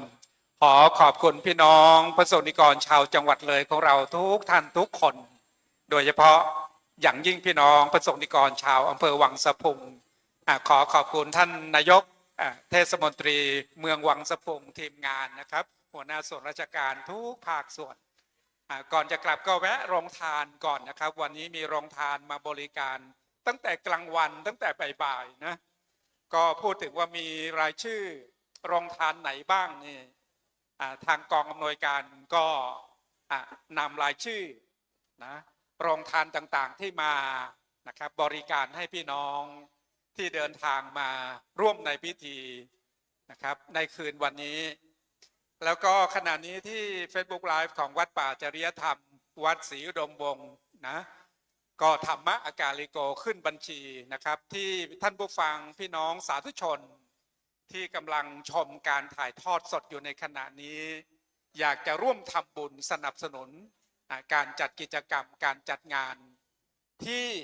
นะเป็นสิ่งที่แสดงออกซึ่งความจงรักภักดีต่อสถาบันชาติพระพุทธศาสนาและพระมหากษัตริย์3 เสาหลักที่เรานะครับเห็นว่าถือว่ามีความสำคัญต่อความมั่นคงของประเทศชาติบ้านเมืองเราก็ครับก็โอนปัจจัยมาทำบุญได้ที่เบอร์ ธนาคารกรุงไทยหมายเลข 403-196-3777 นะครับ 403-196-3777 นะครับ 3777 ลงท้ายด้วยเลข 73 ตัวนะครับ แล้วก็วันพรุ่งนี้เช้าเวลา 7 นาฬิกานะครับที่บริเวณแห่งนี้จะมีพิธีทำบุญตักบาตรพระสงฆ์นะครับซึ่งส่วนราชการต่างๆในอำเภอนาด้วงขออภัยครับอำเภอวังสะพุงของเราจะมา จะมาใส่บาตรกันที่บริเวณนี้แหละนะขอเชิญทุกท่านพี่น้องชาวอำเภอวังสะพุงเรานะครับทุกท่านทุกคนมาร่วมทำบุญตักบาตรคณะสงฆ์หมู่ใหญ่ถามว่าพระที่จะรับอาหารบิณฑบาตพรุ่งนี้เยอะไหมก็ไม่ต่ำกว่า70 รูป60 รูปนะครับเนื่องจากว่าตั้งแต่วันที่1ที่ผ่านมาจนถึงวันที่10 ธันวาคมนี้ที่วัดศรีอุดมวงศ์มีการประพฤติวุฒานวิธีนะครับก็คือการอยู่ปริวาสกรรมของคณะสงฆ์มีทั้งอาจารย์กรรมและพระลูกกรรมอยู่ที่วัดศรีอุดมวงศ์ขณะนี้30 กว่ารูปแล้วนะครับเสร็จแล้วก็มีพระเถรานุเถระจากวัดวาอารามต่างๆมารับอาหารบิณฑบาตของท่านพี่น้องสาธุชนชาวอำเภอวังสะพุงของเราพรุ่งนี้ด้วยนะครับ7 นาฬิกาขอเชิญท่านมาร่วมพิธีกันอีกครั้งหนึ่งนะครับขณะนี้บนเวทีได้เตรียมสถานที่ไว้เรียบร้อยแล้วนะครับเตรียมสถานที่ไว้เรียบร้อยแล้วพร้อมที่จะทำการแสดงไม่ใช่แสดงหมอลำนะครับ งานนี้เป็นงานฉลองด้วยธรรมะนะฉลองด้วยข้อคิดฉลองด้วยคุณงามความดีนะแสดงธรรมนะครับไม่ใช่แสดงหมอลำแสดงธรรมนะครับการแรกตอนนี้ท่านพระอาจารย์พระครูศรีธีรพรกับขออนุญาตอาจารย์พระครูนิมนต์ใช้ไม้ต่อนิดหนึ่งโยมไปถ่ายรูปสักนิดหนึ่งญาติโยมเข้าห้องน้ำด้านข้างเด้อโยมเด้อโยมใกล้ๆด้านข้างก็มีเนี่ยไม่ต้องไปไกลเด้อนิมนต์พระคุณเจ้าไปเข้าห้องน้ำแล้วก็ขึ้นมาฟังธรรมนะครับพระลูกกรรมอาจารย์กรรม3 ทุ่มเราบอกวัดนะครับหลวงพ่อพระครูศรีธีรพรลงแล้วเราก็บอกวัดสมาทานวัดบอกวัดสมาทานวัดบอกวัดแล้วก็จะมีครูบาอาจารย์มาเทศก็ต้องบอกพระอาคันตุกะอาคันตุกะวันนั้นก็อาจารย์ด็อกเตอร์แอลมาอย่างให้แกมาบอกวัดกันได้พอดีพระคุณช่วงพระคุณศรีเทศก็ให้มาบอกวัดเดี๋ยวบอกครั้งหนึ่งก็คือตี 4เวลาปกติพระคุณเจ้าเวลาปกติเหมือนเราอยู่ปริวาส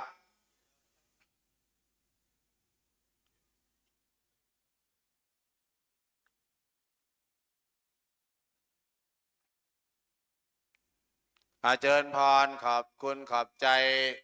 ทีมงานวัฒนธรรมจังหวัดเลยกองต่างๆเด้อขอให้เจริญในหน้าที่การงานนี่พระเดชพระคุณรองมากับพระเดชพระคุณรองจังหวัดก่อนพระคุณเจ้าคณะอำเภอนาด้วงครับไป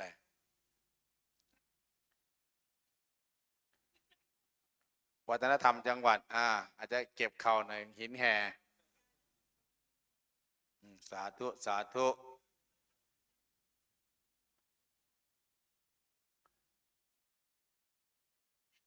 เครือข่ายเยอะนี่มาแค่หน่อยๆหรอกสาธุอย่าดร.แอลก็มาอยู่คือนักเทศจังหวัดเลยนี่มาหมดหัวหน้าใหญ่คือพระเดชพระคุณหลวงพ่อวัดเลยหลวงไงแล้วสาธุฝ่ายเผยแผ่ญาติโยมเด้อ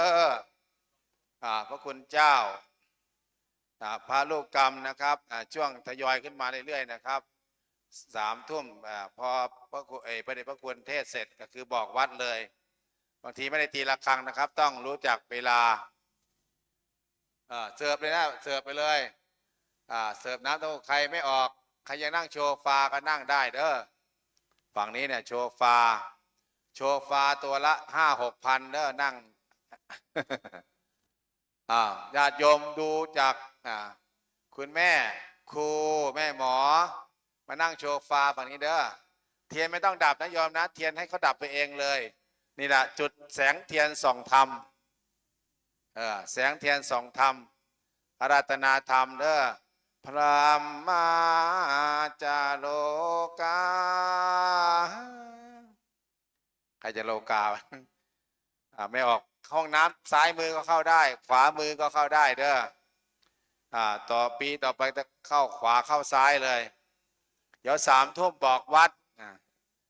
ใครจะเป็นการแรกคือพระครูศรีธีรพรรองเจ้าหน้าที่จังหวัดเลยแล้วก็เป็นประธานฝ่ายเผยแผ่เป็นรองจังหวัดด้วยแล้วก็พระครูปริยัติปัญญาวุฒิจากคณะอำเภอด่านซ้ายมาแล้วแล้วก็พระครูจริยสารธรรมจากคณะอำเภอนาด้วงก็มางานเผยแผ่การถ่ายทอดสดอันนี้มี2 ค่ายถ้าเรียกว่าค่ายก็ได้ค่ายถ้าเรียกวัดก็เรียกวัดศรีดำวงออฟฟิเชียลแฟนเพจวัดป่าจริยธรรมแฟนเพจเนาะแล้วก็มีทั้งเพจมีทั้ง Facebook แล้วก็เครือข่ายสถานีวิทยุวัดป่าสะพาน2พระครูอาจารย์โบเรียนพุทธสโลอาจารย์พระครูประหลัดตรงนี้อุปกิโต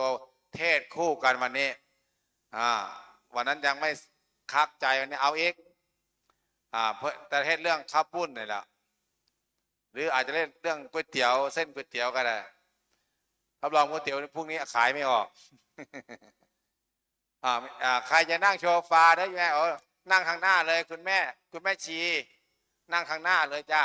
นั่งแถวหน้าเลยเนี่ยนั่งตรงหน้าเลยเนี่ยใกล้ๆจอเนี่ยตามองไม่เห็นจอกันดีคุณแม่บัญชีผาใหญ่นั่งหน้าเลยคุณแม่นางกลับไปยังแม่นางขันพิทักษ์ศรีคานน่ะมานั่งข้างหน้าเด้อเนี่ยมานั่งนี่เนี่ยแล้วเอานั่งข้างหน้าเลยแม่สิริมานั่งหน้าเลยเนี่ยแม่ชีเนี่ยแล้วเทียนไม่ต้องดับจะให้เขาดับเองเด้อก็จะดับเองหรอกเทียนน่ะประมาณเที่ยงคืนก็จะดับเจริญพรเทียนไม่ต้องดับให้เขาดับเองเด้อผู้นี้ค่อยเก็บกันเที่ยงคืนค่อยเก็บแม่ชีแม่พราหมณ์เด้อตอนนี้ไปเมตตาตนดูน้ำปานะของอาจารย์อันนี้แบบต้อง4แม่ชีนี่ต้อง5 คนยก พระนี่3ยกมาเนี่ยลากกันมาเนี่ยอันนี้ของวัดศรีดำวงเนี่ยอันนี้ของวัดป่าเนี่ยวัดป่าจะทำถ้ำผาหม้อเนี่ย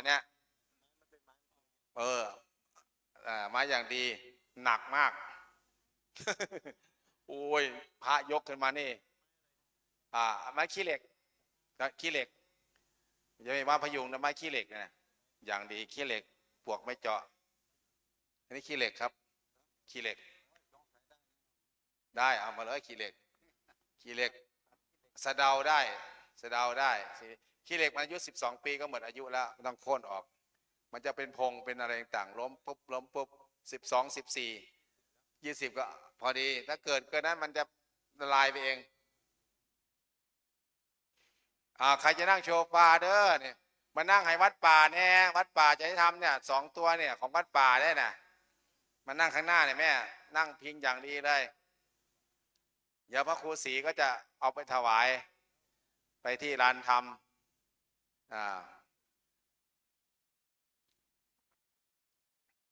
อันนี้ไม้ป่ามันโค่นเองญาติโยมอยู่ข้างหน้าแม่มาเด้อมานั่งโชว์ฟาเด้อแม่เด้อมานั่งโชว์ฟามานั่งเลยแม่มานั่งข้างหน้าแม่เอาพานั่งก็ได้นอนก็ได้เนี่ยอาวุโสเจริญพรข้างหลังเด้อแม่อยู่ข้างหลังน่ะเจริญพรเข้ามาเลยเดี๋ยวเวลาเพื่อจะได้ขึ้นเทศจะได้บอกพระจะได้บอกวัดตามเวลา3 ทุ่ม พระคุณเจ้านะครับ ลูกกรรมก็ขึ้นไปเลยขึ้นไปฟังเทศพระเถระผู้ใหญ่เด้อนิมนต์เลยนะครับนิมนต์3 ทุ่มนิดหน่อยจะบอกวัดพระที่มาเทศทุกรูปนะครับที่มาเทศหลวงพ่อบุญมาครูบาอาจารย์ที่มาต้องมาบอกวัดถ้ามาตอนเที่ยงคืนตี 1ก็ต้องมาบอกวัดตอนตี 4นะครับตี 4ก็จะมีการไหว้พระแล้วก็ฟังธรรมเดินจงกรมอยู่แถวนี้แหละปฏิบัติธรรมสอดแจ้งพระคุณเจ้าก็อาจจะไปพักแต่เวลาตี 4ก็ตีระฆังแป้งก็ต้องรู้ตัวเองแล้วเข้ามาสู่ลานธรรมไม่ต้องให้เรียกโยมแม่อยู่ข้างหลังนะแม่อะไรนะขอเชิญเจริญพรเขาจะเก็บโต๊ะอี้จะตั้งแถวใส่บาตรพวกนี้ให้แม่มานั่งข้างหน้าจ้านั่นน่ะนั่งเจริญพรมานั่งข้างหน้าเลยเก้าอี้เนี่ยเขาจะเก็บใส่บาตรพวกนี้เขาจะจัดแถวใส่บาตรนะพระคุณเจ้าจะจัดตั้งแต่เที่ยงคืนเลยพรุ่งนี้เช้าตักบาตร7 โมงเจริญพรเด้อโรงทานก็เปิดบริการทั้งคืนนี่แหละงานวัดโยมงานวัดคุณแม่เอาไว้ก่อนได้ไหมแม่คุณแม่ให้เทศก่อนมีจุดเทียนส่องธรรมนี่หรอเอากราบนิมนต์พระเดชพระคุณพระครูศรีขึ้นสู่ธรรมาสน์ญาติโยมก็อาราธนาไม่ออกรัตนาไปยังน้อเนี่ยอันนี้ดับได้อยู่อาราธนาเนี่ยมาโยนพรเด้อเข้ามาเด้อคุณแม่มาจากลพบุรีมาหรือยังมานั่งโชว์ไฟเลยเนี่ยหรือจะนั่งเสือนั่งรถมาเสียค่ารถตั้ง500-600คุณแม่อธิษฐานด้วยวันนี้เราอธิษฐานสู้สว่างดูโชว์ไฟนั่งใน2 ฝั่งนั่งได้เลยเป็นของเรานั่งข้างในเนี่ยโยมแม่นั่งข้างในเอานั่งข้างในเลยญาติโยมองค์แสดงขึ้นสู่ธรรมาสน์แล้วขอเชิญญาติโยมกราบองค์แสดงธรรมหันหน้านี้ก่อนนะวางน้ำปานะก่อน ญาติโยมห่วงน้ำปานะพร้อมเพียงกันกราบ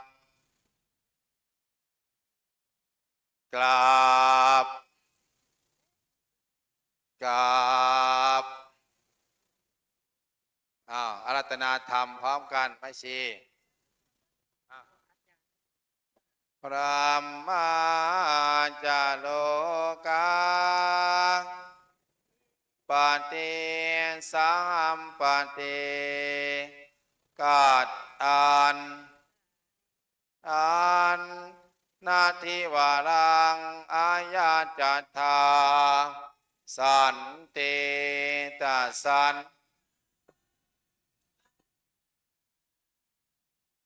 เด็กๆโยมแม่ภาพ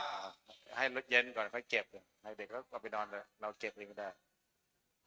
หนูกรรม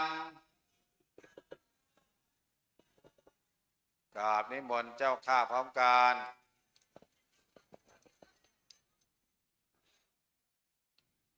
นะโมตัสสะภะคะวะโตอะระหะโตสัมมาสัมพุทธัสสะนะโมตัสสะภะคะวะโตอะระหะโตสัมมาสัมพุทธัสสะนะโมตัสสะภะคะวะโตอะระหะโตสัมมาสัมพุทธัสสะภูมิเวสัพพุริสานังกตัญญูกตเวทิตาติขอความนอบน้อมจงมีแด่พระรัตนตรัยอันเป็นที่พึ่งเคารพสูงสุดของเทวดาและมนุษย์ทั้งหลายด้วยเสียงกล้าวถวายความเคารพพระเถรานุเถระขอโอกาสคณะสงฆ์เพื่อจะแสดงธรรมเจริญพรท่านญาติโยมสาธุชนผู้ที่เข้ามาร่วมงานปฏิบัติธรรมวันที่5 ธันวา เดิมทีเดียวเป็นวันคล้ายวันพระราชสมภพพระบาทสมเด็จพระชนกาธิเบศรมหาภูมิพลอดุลยเดชบรมราชบพิตรแม้ว่าพระองค์จะสวรรคตไปแล้วแต่ด้วยพระบารมีอันแผ่ไพศาลวันที่5 ธันวากลายมาเป็นวันชาติเป็นวันพ่อแห่งชาติหรือที่ท่านพระอาจารย์พระโคผู้เป็นเจ้างานโดยตรงตั้งชื่อว่าวันกตัญญูวันดินโลกวันเกษตรโลกเพื่อ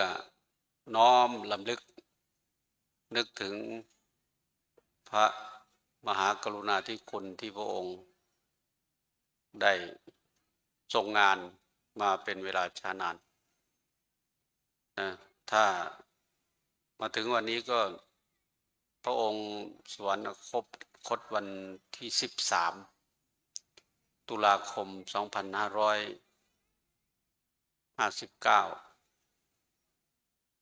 ปีนี้ปี 2568 ถ้ารวมเวลาก็หลังจากพระองค์สวรรคตไปเป็นเวลา9 ปีความที่วัดศรีอุดมวงศ์โดยการนำของท่านอาจารย์พระครูอุดมวรานุวัตรแล้วก็ญาติธรรมชาวบ้านบุงสไลบ้านน้อยนาที่อยู่ใกล้เขตนี้เป็นผู้ให้การสนับสนุนโดยเฉพาะสถานที่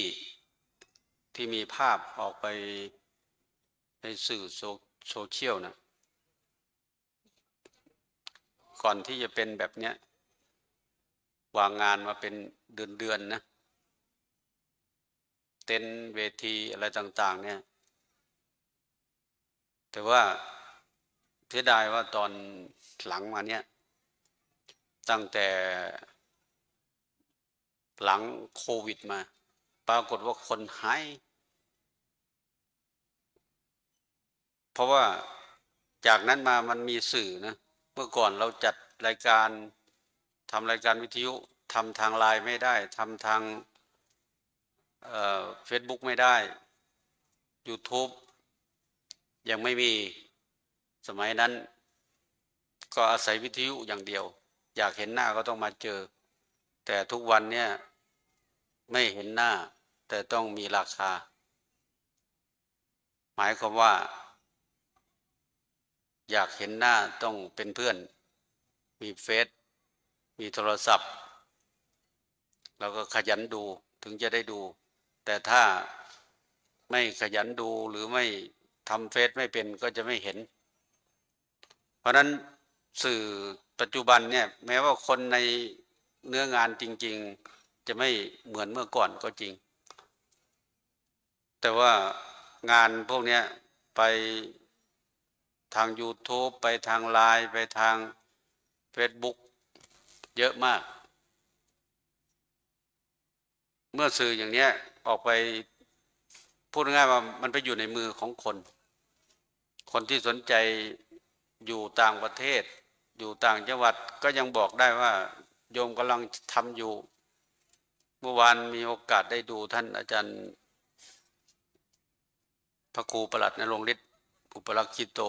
อาจารย์พระครูอุดมวรานุวัตรท่านไลฟ์สดพูดก่อนที่จะมาเป็นอย่างเนี้ยนะการเวลาผ่านมาตั้ง20 กว่าปีก็จะมาทำอย่างนี้ได้ก็อาศัยสื่อโดยเฉพาะสื่อโทรทัศน์สมัยนั้นยังคณะสงฆ์ได้บริหารในช่วงใหม่ๆมันกำลังฮิตอยู่แต่ตอนนี้ปรากฏว่าไม่ฮิตแล้วไปดูที่ YouTube ดีกว่านะถ้า YouTube ถ่ายทอดได้ก็อย่างเขาถ่ายทอดรายการต่างๆทาง ทาง YouTube ทางไลน์อ่ะใช่ไหมเราก็ไปดูได้อย่างนั้นอันนั้นคนก็ไม่ต้องมา แต่ว่ายังไงก็ตามถ้าจะให้ดีต้องมาดูที่หน้างานเสียสละอันนี้จะได้ลงทุนลงแรงมากทีเดียวโดยเฉพาะผู้ที่ออกจากบ้านมาร่วมงานเนี่ยอย่างอาตมานี้มาช้าสาเหตุที่มาช้าเพราะว่าที่แรกบอกคนขับรถว่าจะไปตอน4 โมงแต่พอมาถึงโค้งร้อยศพแล้วมาเห็นวิวก็เลยว่าจอดรถทำรายการก่อนสุดท้ายเขาโทรมาเขาโทรตามคนขับรถกำลังจัดรายการก็ลงมานั่นแหละแต่ว่ามันมาช้าเกินไปแต่ว่าก็ยังทันอยู่เริ่มพิธีการไปได้นิดนึงนี่คือสาเหตุนะทีนี้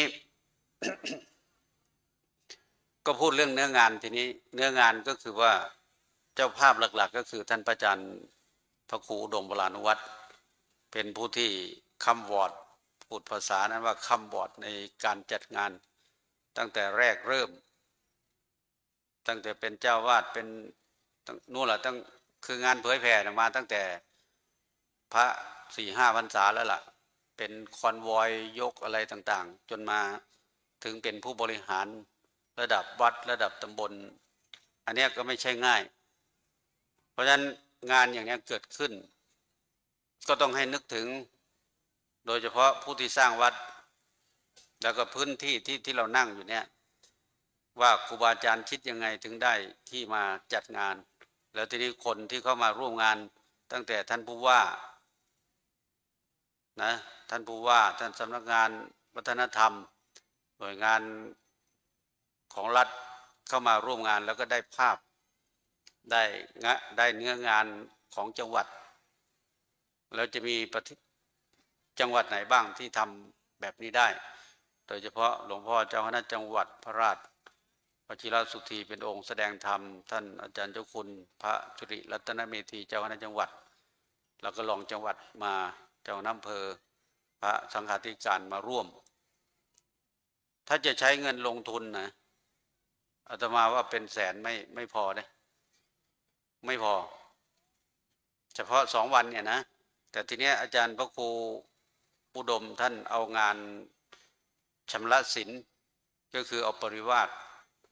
จากวันที่1ไปถึงวันที่10เนี่ยเข้ามาบวกแต่ว่างานไฮไลท์ก็คืองานจุดเด่นๆก็คืองานวันที่5 ธันวาซึ่งวันพรุ่งนี้ก็จะมีการทำบุญตักบาตร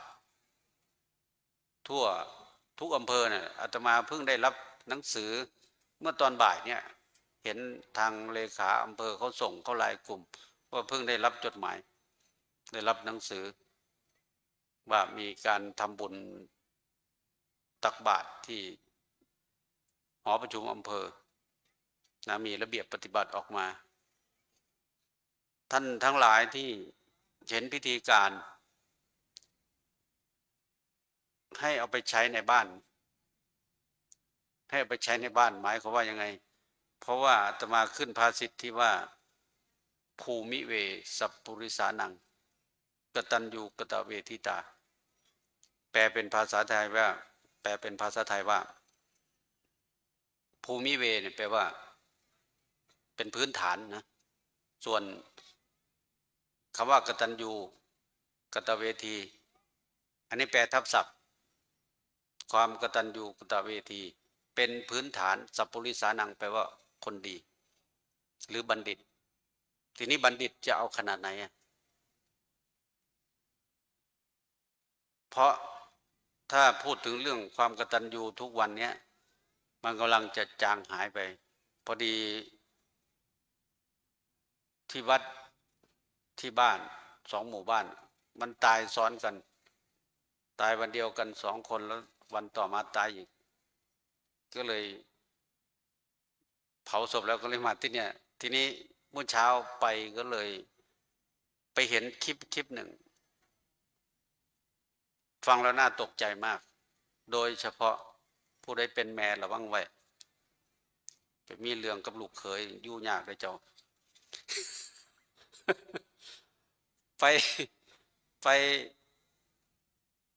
ตักบาตรแล้วก็เลยนึกถึงคลิปเนี้ยว่าพระพุทธเจ้าสอนว่าในครอบครัวนะให้เป็นคนกตัญญูก็เลยพูดนี้ทีนี้ก็เลยไปเห็นคลิปก็เลยเอามาเล่าให้ฟังว่ามีลูกเขยลูกสาวนะพูดนะ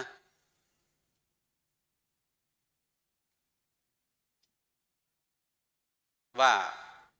แม่ยายไปพูดให้ลูกเขยไม่พอใจทีนี้ลูกเขยก็โกรธพอโกรธก็ไม่ถูกกันในบ้านทีนี้พอไม่ถูกใจ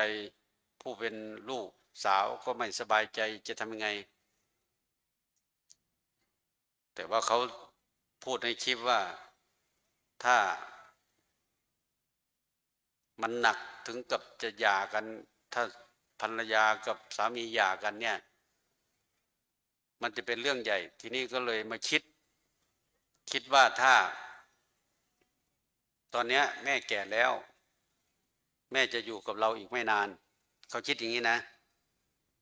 แต่ว่าเราจะอยู่กับสามีนี้ไปอีกนานถ้าอย่างนั้นจะต้องเอาแม่ออกจากบ้านถ้าทางการเขาสร้างอย่าลืมนะปัญหาจะเกิดแน่นอนเพราะตอนนี้มันอยู่ข้างในบ้านพักคนชราเนี่ยหรือบ้านสังคมสงเคราะห์เนี่ยระวังเอาไว้นะจะไปพิษกับลูกเขยบ่ได้ย้ายเขาสิคิดจังซั่นช่วยเลย ว่าอีแม่สิตายเร็วพะนะอีแม่เฒ่าปานเพิ่นสิได้อยู่กับผัวเพิ่นโดนดีบ่เดียวแม่ออกจากบ้านผัวสิบ่ตายป่าซะบ่บัดมันไม่แน่นะไอ้ที่เผาวันนี้ก็ไม่ได้แน่ดอกก็อายุ70กว่าก็ไปอยู่ไร่นะว่าแข็งแรงตัดต้นไม้ตัดอะไรตัดฟืนเผาถ่านสุดท้ายไปขี่รถมอเตอร์ไซค์ยังไงไม่รู้คว่ำลูกสาวโทรไปไม่ได้รับทีนี้ก็เกรงว่าจะมีอันตรายก็เลยออกไปดูปรากฏว่าลูกสาวเล่าว่ามันคล้ายๆกับว่ามีเสียงบอกว่าอยู่นี่อย่างนี้นะทีนี้ก็เดินไปตามไปดูไปเห็นมอเตอร์ไซค์เห็นคนนั้นอาตมาขึ้นไปรดน้ำศพโอ้โหดีปั๊มเลยดำปี้หน้าข้อหักบ่ได้ป่วยเด้เพราะฉะนั้นอย่าคิดว่าบัดย่ำด่ากันนะว่ากูบ่ป่วยกูบ่ตายผมว่าซะเด้มันบ่ฮู้จักหม่องตายพวกนี้เนาะเกิดมาโดนซื่อๆบ่ฮู้จักหม่องตายอยู่ไสยายหม่องตายบ่แม่นเขาบอกให้พระครูศรีเด้พระครูศรีไปหาหม่องตายอีกแล้วไปจัดรายการอยู่อันโค้งร้อยศพซั่นว่าหม่องตายมันก็อยู่ลมหายใจเนาะลมหายใจหมดก็ตายทันแล้วบ่ได้ป่วยได้ไข้เด้พระก็ดีโยมก็ตามนะตายเบิดสันขาดลมหายใจเนี่ยใจขาดตายโลดว่าซั่นนะทีนี้ที่เล่าเรื่องตรงนี้ให้ฟังก็คือว่าความกตัญญูเนี่ยมันจะเริ่มที่ไหนท่านไล่ให้ท่านทั้งหลายได้ฟังง่ายๆเพื่อจะให้เข้าใจเพราะว่าพื้นฐานของความสุขอยู่ที่ครอบครัวก็คือพ่อแม่ลูกอันนี้คือ3หลักในครอบครัวนะถ้าใครยังมีแค่2มีแค่ผัวแค่เมียเนี่ยยังไม่มีครอบครัวนะจะบอกให้เพราะคนที่จะมาสืบทอดคือลูกถ้าไม่มีลูกจะมีเงินยังไงก็ตามคนแต่งงานจะไม่มีความสุขเพราะคนที่แต่งงานคืออยากได้ลูกมาสืบทอดมรดกที่ตัวเองหาไว้จะน้อยจะมากก็ตามอันนี้คืออันแรกอันที่2ที่คนที่จะมีคุณต่อเราก็คือพ่อแม่นี่แหละอันนี้เอาตามรายละเอียดก่อนตามอันนั้นก่อนครูอาจารย์เอาละพระพุทธเจ้าถึงพระองค์จะบอกว่าพ่อแม่เป็นครูคนแรกก็จริงแต่ว่าคนที่จะให้อ่านออกเขียนได้เรียนหนังสือเก่งภาษาต่างๆเก่งวิชาการต่างๆเนี่ยต้องอาศัยครูผู้ ให้การฝึกสอน ต่อจากนั้นจากสถาบันชาติก็คือมีพระมหากษัตริย์เป็นผู้ปกครองของแว่นแคว้นอันนี้เป็นประเทศส่วนผู้เป็นบรมครูของโลกคือพระพุทธเจ้าที่พวกญาติโยมได้สวดอยู่คำหนึ่งคืออะไรศรัทธาเทวมนุษย์สานังเป็นครูผู้สอนของเทวดาและมนุษย์ทั้งหลายแต่ทีนี้เราจะทำความกตัญญูยังไงในบุคคลทั้ง4คนนี้มีพ่อแม่มีครูอาจารย์มีพระมหากษัตริย์มีพระพุทธเจ้านะคนวันหนึ่งไปนอน ไปนอนฟังอาจารย์สมภพพูดเรื่องสวรรค์สร้างที่นิสัยไม่ใช่ตัวเงินแล้วก็พูดเรื่องความคืออดีตพระพุทธเจ้านั่นแหละในจริยาวัดพระโพธิสัตว์ไปอุปถากพ่อแม่ท่านพูดถึงว่าคนผู้ เกิดมาจากพรหมโลกจะไม่มีจิตใจเอ็นเอียงไปทางของเรือนจะเป็นผู้ชายก็ตามเป็นผู้หญิงก็ตามใจมีฝักใฝ่แต่เรื่องจะไปประพฤติพรหมจรรย์ท่านทั้งหลายน่าจะได้ยินเนาะน่าจะเคยได้ยินว่าครอบครัวของท่านมีพ่อมีแม่ทีนี้พ่อแม่ก็อยากจะให้ลูกชายแต่งงานลูกชายก็บอกว่าแม่อย่าพูดอย่างนั้นใจฉันเนี่ยคิดจะดูแลพ่อแม่จนพ่อแม่จะแก่ชราหรือตายไปแล้วก็จะออกบวชคิดอย่างเงี้ยเราก็ไปคุยกับน้องชายอีกน้องชายก็คิดเหมือนกันไม่อยากจะออกบวชไม่อยากจะครองเรือนแต่ว่าผู้เป็นพ่อเป็นแม่เนี่ยอยากจะให้ลูกสืบมรดกแต่อย่าลืมนะทีเนี้ยสมัยนั้นเนี่ยที่มันยังไม่มีพุทธศาสนาเนี่ยตอนนั้นท่านยังบำเพ็ญพระโพธิสัตว์อยู่ก็เอาทรัพย์สมบัติที่มีเนี่ยไปบริจาคไปทำแม่นบ้านเฮ้าคู่เมืองนี่ว่าเอาไปทูลเก่าถวายพระราชาตัวเองทั้งพ่อทั้งแม่เมื่อเห็นความพยายามแล้วมันไม่สำเร็จก็ลูกทั้งสองเนี่ยมีใจเอ็นเอียงไปทางที่จะถือบวชก็เลยคิดเช่นนั้นก็เลยว่าถ้างั้นก็ออกบวชด้วยกันทั้งหมดเลยก็ปรากฏว่าไปอยู่ป่านะทีนี้ก็ฤาษี2 คนเนี่ยผู้เป็นพี่นี่ก็ปฏิบัติธรรมจนสามารถเหาะได้เหาะไปไหนมาไหนได้แล้วทีนี้ก็2 คนนี่ก็อุปถากพ่อแม่แต่ว่าน้องชายก็อยากจะได้บุญเหมือนพี่ชายแต่ว่าตัวเองไม่มีฤทธิ์ก็รีบวิ่งไปหาผลไม้ที่มันสุกบ้างไม่สุกบ้างมาให้แม่กินส่วนพี่ชายก็บอกว่าอย่าไปทำอย่างนั้นเดี๋ยวแม่จะอายุไม่ยืนพ่อจะอายุไม่ยืนต้องหาลูกที่มันสุกมีรสหวานอร่อยมาให้พ่อแม่กินมันถึงจะดีทีนี้น้องชายก็กลัวว่าจะไม่ได้บุญสุดท้ายเมื่อมันไม่เชื่อฟังพี่ชายนี่ก็ได้มีฤทธิ์ไปทางอากาศได้ก็หาอาหารดีๆมาสุดท้ายก็บอกน้องมันไม่ฟังแล้วแม่จะตายเพราะเธอนี่แหละไปไหนก็ไปซะเมื่อพี่ชายพูดอย่างนั้นก็น้อยใจก็หนีไปนั่งปฏิบัติธรรมเช่นกันพอไปปฏิบัติธรรมตัวเองก็เหาะได้เช่นกันทีนี้ก็เลยไปหาพระราชาไปจะไปเฝ้าพระราชาพูดภาษานั้นว่าไปเฝ้าพระราชาแต่ทีนี้ปรากฏว่าไปแล้วพวกข้าราชบริพารทหารเฝ้ายามอยู่หน้าประตูวังเห็นมาก็ไปกราบทูลว่าพระมา เขาบอกว่าโอ้ยพระมาท่านก็อยากได้อาหารเอาอาหารไปถวายท่านปรากฏว่าเอาภัตตาหารไปถวายแล้วก็บอกว่าอาตมาไม่ได้มาบิณฑบาตเอาอาหารถ้าอยากจะเข้าเฝ้าพระราชาก็ในที่สุดพระราชาก็เลยอนุญาตให้เข้าเฝ้าก็ไปเล่าให้ฟังว่าที่อาตมามาเนี่ยเพื่ออยากจะให้พระองค์ได้เป็นใหญ่นะเพราะมีฤทธิ์บันดาลจะเอาประเทศเล็กประเทศน้อยมาให้พระองค์ครอบครองโดยไม่ต้องเสียเนื้อเสียเนื้อเสียเลือดอาตมาสามารถทำได้นี่คือมีฤทธิ์แบบปุถุชนนะสุดท้ายก็พระราชาก็เชื่อเลื่อมใสทีนี้ก็ไปหาอีกพระราชาอีกองค์หนึ่งมาก็ยกทัพไปเพื่อจะไปตีพอบอกรายละเอียดทั้งหมดสุดท้ายก็ได้พระราชาตั้งเป็นสิบไปจะไปมาห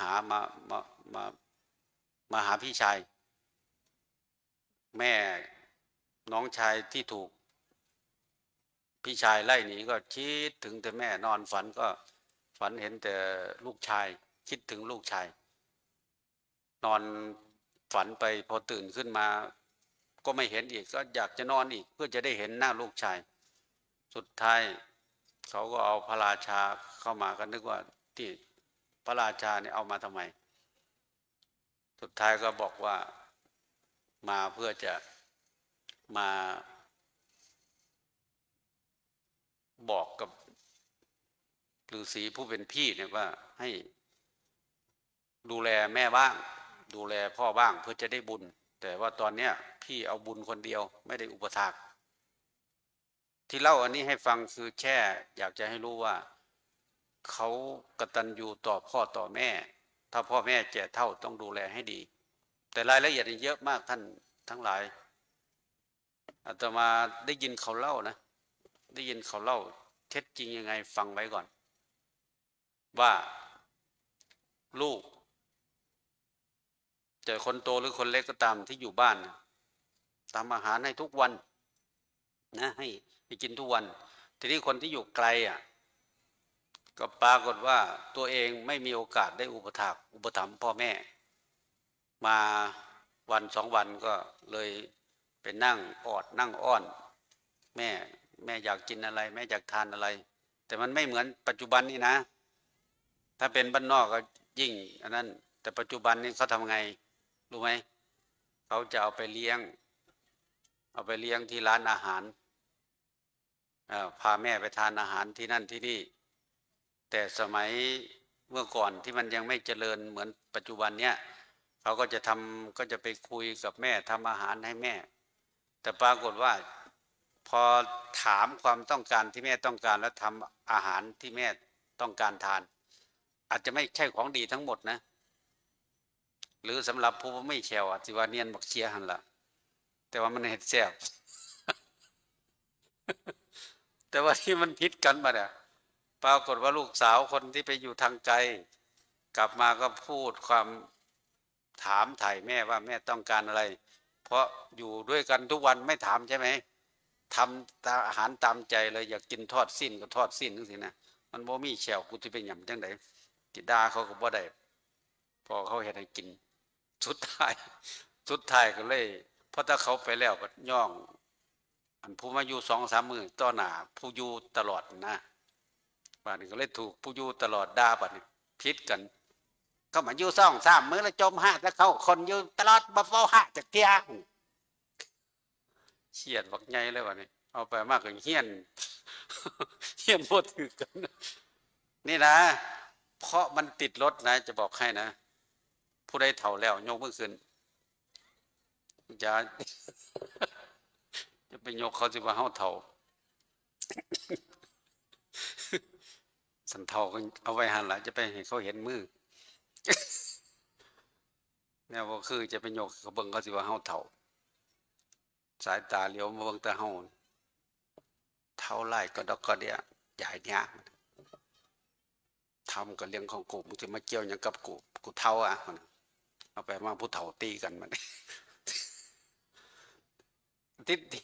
ที่เล่าตรงนี้ให้ฟังก็คือว่าคนแก่นะ อันนี้เล่าเฉพาะพวกเราผู้ใดบ่ให้มันเฒ่าผู้ใดบ่เฒ่าก็ให้มันอยู่ไปกูอยากให้มันฮอด90พุ่นละ สิเฒ่าวะทีเนี้ยที่เล่าอย่างนี้ก็คืออยากฝากคนที่เป็นลูกที่อยู่ในครอบครัวเนี่ยนะหนึ่งผักอันไหนที่คนฟันดีๆมันก็เคี้ยวได้ใช่ไหมอร่อยแต่ถ้าคนที่ฟันไม่ดีอ่ะมันต้องนึ่งต้องต้มให้พอเหมาะกับการบดเคี้ยวพอเบามาฮอดนี่ก็คือพ่อเมื่อเศร้านี่แต่มาที่เกิดเป็นเดรัจฉานมาก่อนยังได้ก็บ่จักเห็นเขาเอาผักกับน้ำแจ่วมาบ่ท่านได้กินทำน้ำลายไหลแล้ว มันเว้าเรื่องกินเนี่ยคนมักเลยก็บ่กินหยังก่อนเด้กินผักก่อนกับน้ำแจ่วนะมันมักแน่นี่มันก็ได้กินแน่นี่เพราะฉะนั้นไอ้ที่เครื่องอยู่เครื่องกินเนี่ยก็อยากจะฝากลูกๆว่าถามแม่บ้างถามพ่อบ้างอาหารโดยเฉพาะคนที่ไม่ค่อยมีตังค์ฟันออกแล้วแต่มันไม่มีฟันเคี้ยวอาหารทีเนี่ยนั่งเห็นผู้เฒ่ายำเขาเป็นตัวเล็กโตนเล็กโตนนะมันย่ำไปวัดไปกินนั่งกินข้าวน้ำมูเขากินปลาหมดเจ้าของเห็ดยอกอยู่ปานเป็ดติดเป็นปลาติดเบ็ด อันนี้สำหรับคนผู้สูงอายุเด้อฝากลูกฝากหลานเวลาสิหมายความว่ากตัญญู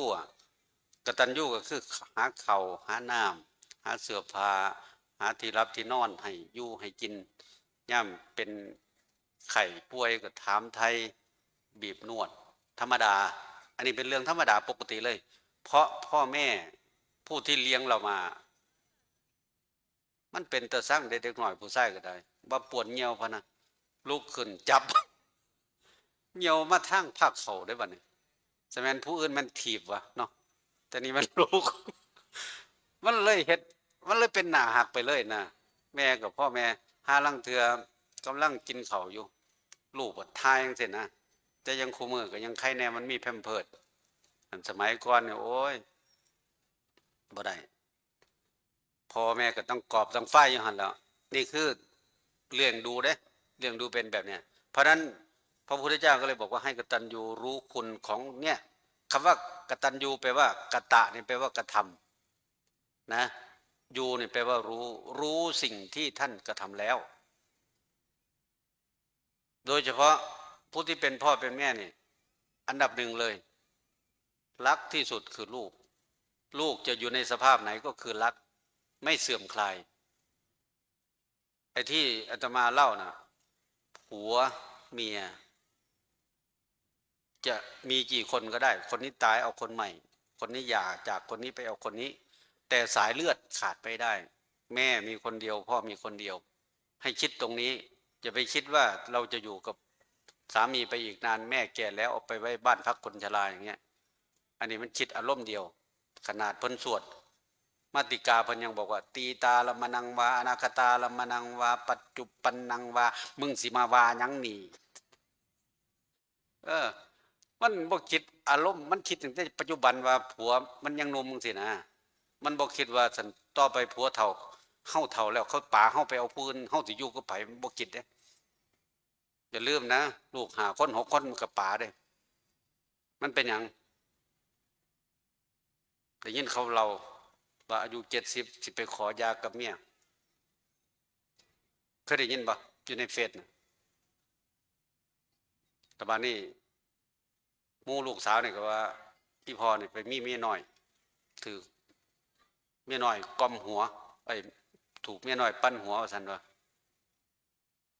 อยู่จังซี่ล่ะว่าซั่นบ่กูสิปะกูสิยาบัดนี้เขาก็ว่าหมู่ลูกก็ว่าหลวงพ่อพี่พ่อนี่เป็นอัลไซเมอร์ว่าซั่นว่าก็เลยพาไปหาหมอก็เลยเช็คเบิ่งว่าคุณตาเกิดวันที่เท่าไหร่นะเกิดเดือนอะไรเกิดพศอะไรตอนนี้อายุเท่าไหร่เมื่อเช้ากินข้าวกับอะไรถามเรื่องสติสัมปชัญญะว่าสมบูรณ์ไหมหมอก็บอกว่าไม่เป็นอะไร แต่นี้เขาก็เลยบอกเขาเลยถามว่าทำไมถึงอยากจะหย่าร้างคุณตานี่ก็บอกความในใจว่าสาเหตุที่อยากจะหย่าร้างเพราะมันละเมิดของความเป็นคนใครละเมิดคนนอนข้างๆว่างั้น ที่กินเขามันก็บ่เอิญเงาเงินก็เป็นคนหาให้เฮียนเฮาก็เป็นคนสร้างให้บัดกินเขาบ่เอิญเฮาบ่สนใจเฮาเลยพะนะอันนี้คือละเมิดของความเป็นคน กูอยากกูอยากเป็นอิสระเอาซั่นว่ากูบ่อยากให้ผู้ใดมาดูถูกกูเป็นตาน้อยใจบ่กินเขาก็บ่เอิญ เพราะฉะนั้นฟังไว้เด้อหาเขาละเมิดความเป็นคนของเฮาท่านเขาละเมิดมาอยู่วัดพี่เด้อ วัดยังต้อนรับอยู่ของอาจารย์พระครูจริยสารธรรมก็ว่างหลายหลังอยู่นะ ไอ้เนี่ยคือความรู้นะแล้วทีนี้กตเวทีแปลว่าเมื่อรู้แล้วต้องตอบแทนเอาละสั้นๆเนาะเพราะว่าเดี๋ยวมันจะไม่จบ ทีนี้เมื่อสั้นๆบ้านเราเป็นเมืองไทยเมืองพุทธเนาะคำสอนที่พระพุทธเจ้าสอนตั้งแต่เมื่อ 2,000 กว่าปีจนมาบัดนี้เราทุกวันนี้ก็ยังทำอยู่เหมือนเดิมนะไม่เสื่อมคลายเลยหมายความว่ายังไงเช่นหน้าที่ของพ่อของแม่แต่ว่าคำสอนอันนี้ไม่ได้จำกัดเฉพาะคนไทยนะคนทุกชาติศาสนาทำได้หมดหนึ่งพ่อแม่เนี่ยจะห้ามลูกให้ทำความชั่วสองจะให้ลูกตั้งอยู่ในคุณงามความดีสามจะให้ลูกศึกษาศิลปวิทยาการในการดำรงชีพสี่เมื่อเขาจบการศึกษาแล้วก็จะให้มีครอบครัวแต่งงานมีครอบครัวอันที่ห้าเมื่อเขาแต่งงานพอเป็นฝั่งเป็นฝาคิดว่าคู่ลูกสาวลูกเขยลูกสะใภ้เนี่ยเขาพอที่จะครอบครองทรัพย์สมบัติพ่อแม่ก็จะมอบทรัพย์สมบัติให้ครองแปลงนี้ให้ตรงนี้ให้อะไรประมาณนี้นะส่วนผู้ที่เป็นลูกจะทำยังไงท่านก็เลยบอกว่าผู้ที่เป็นลูกหนึ่งเมื่อท่านเลี้ยงเรามาแล้วเราก็ต้องเลี้ยงท่านตอบแทนสองทำหน้าที่ของท่านไม่ให้ท่านไปทำงานหนักเหมือนเดิมเหมือนตอนที่เป็นหนุ่มอันที่สามคุณความดีที่พ่อแม่เคยทำมาต้องดำรงรักษาเอาไว้อันที่สี่ทำตัวให้เป็นคนที่ควรจะได้รับทรัพย์มรดกอันที่ห้าเมื่อท่านล่วงลับไปแล้วต้องทำบุญอุทิศส่งให้นี่นะอาตมาก็เลยพูดสั้นๆให้เข้าใจว่าอยู่ทำสี่ตอนอยู่ต้องทำแบบนี้สี่อันส่วนตอนตายยายหลายคนก็พูดก็เว้าโอ้ยบักอันยากูจะได้กินข้าวแจกนำกระบะจากเทียวนะมันสะเงาะสะแงะนะภาษาไทยทั้งผู้เลือกคนว่ามันบกขบวนมันมักเหมาลูกขน้อยนา เป็นยังไงว่าทั้งวังสมพุ่งเป็นคือกันบ่ถ้ามันเป็นจังซั่นสิทุกข์หลายเด้นะอยู่ทำสี่นี้ทำหนึ่งอันนี้สั้นๆอันนี้สำหรับครอบครัวทีนี้ถ้าหากว่าใครมีลูกดีคนครอบครัวนั้นก็จะมีความสุขจะมีกี่คนก็ตามขอให้ดีเอาบอกเรื่องบอลจังหน่อยเนาะ เจ้าเตวรากรโอ้ยคนหักทั่วบ้านทั่วเมืองพี่น้องอันฝึกได้เด้ฝึกเตะฝึกเล่นฟุตบอลนี่อยู่บ้านเฮานี่แหละมาอยู่บ้านเฮาแต่ว่าพ่อจะย้ายออกจากสโมสรนี่ก็ไปพุ่นบาดนี้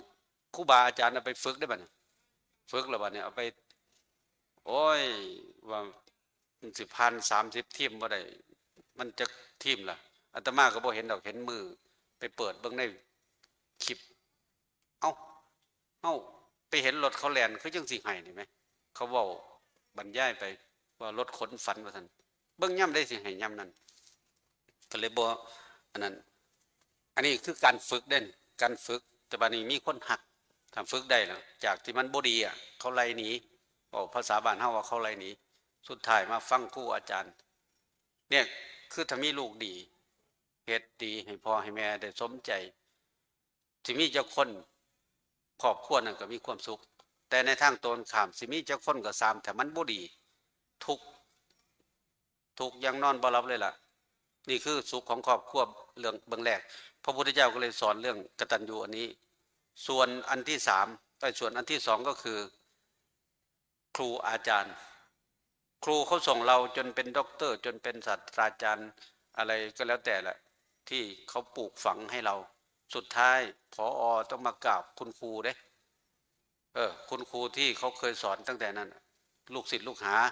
กลับมาสอบเรียนอันนั้นได้แล้วก็สอบเป็นผอ.สุดท้ายผอ.ต้องมากราบคุณครูนี่คือการศึกษาที่คุณครูทุกคุณครูตั้งแต่นายกรัฐมนตรีผู้ที่เขามีหน้าที่ตำแหน่งการงานได้เอาความรู้ที่ครูสอนไปบริหารประเทศเวลานึกถึงครูก็ต้องมาอย่างนี้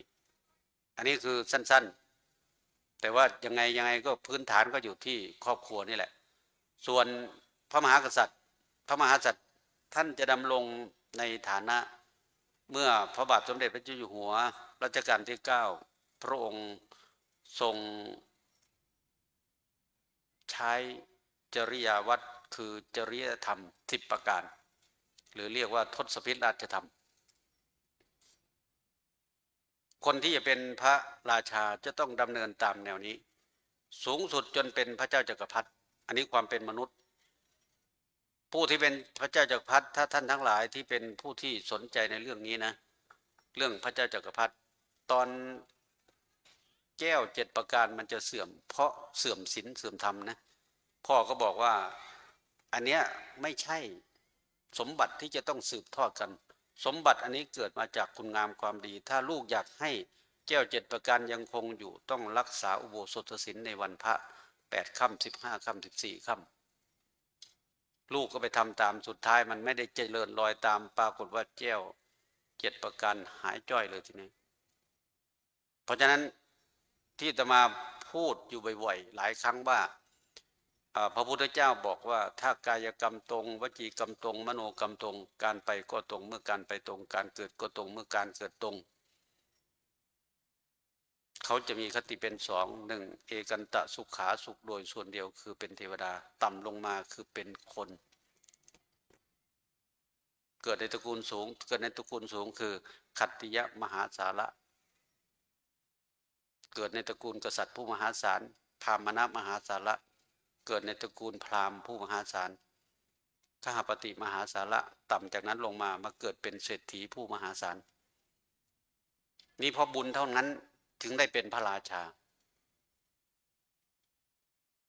แต่พวกเราเนี่ยผู้ที่เจริญรอยตามพระบาทสมเด็จพระเจ้าอยู่หัวความกษัตริย์ผู้กตัญญูท่านลองไปอ่านดูคำสอนของพ่อที่มันคนจำที่สุดก็คือในหลวงตรัสเรื่องว่าในโลกเนี้ยมันมีทั้งคนดีและคนไม่ดีการจะให้บ้านเมืองเป็นปกติสุขไม่ใช่ทำให้คนทุกคนเป็นคนดีแต่ทำให้คนดีมีอำนาจปกครองควบคุมคนไม่ดีไม่ให้มีอำนาจเพื่อไม่ให้ก่อความเดือดร้อนเมื่อก่อนที่จะมาที่เนี้ยไปเผาศพกลับมาเปิดดูเขาแถลงข่าวว่าเขาจับพวกลูกแอ้ยึดเงินได้10,000 ล้านแต่เงินพวกนี้ที่เขาทำสแกมเมอร์เนี่ยปีหนึ่งเป็นแสนล้านถ้าเกิดว่าเนี่ยต่อไปเขาออกมาซื้อพวกเราหัวละ1,000 บาทจะใช้เงินกี่ร้อยล้านประชาชนคนที่ลงออกเสียงได้นะมีเท่าไหร่แต่ว่ามันก็ไม่ได้ใช้ทุกคนหรอกแต่ว่าคนที่เขาจะมาซื้อพวกเราถ้าเขาเอาเงินแบบนั้นมา เขาพูดนะว่าเขาไม่ได้เอาเงินไปขายของมาซื้อเสียงนะมันมีคนสนับสนุนเขาแล้วอุ้มเขาเอาไว้ถ้าอย่างนั้นแสดงว่าไม่เคารพพระราชาไม่กตัญญูต่อพระราชาไม่กตัญญูต่อประเทศเห็นเขาสัมภาษณ์ไหมเขาบอกว่าต้องหาเงินให้เขาได้วันละ150 ล้านวันเดียวนะถ้าเขาเอาเงินพวกที่มันไม่ถูกมาซื้อพวกเราให้เราลงคะแนนเสียงให้แล้วให้เขาอบอุ้มแล้วต่อไปเขาก็ได้เสวยสุขบอกไว้นะว่า คน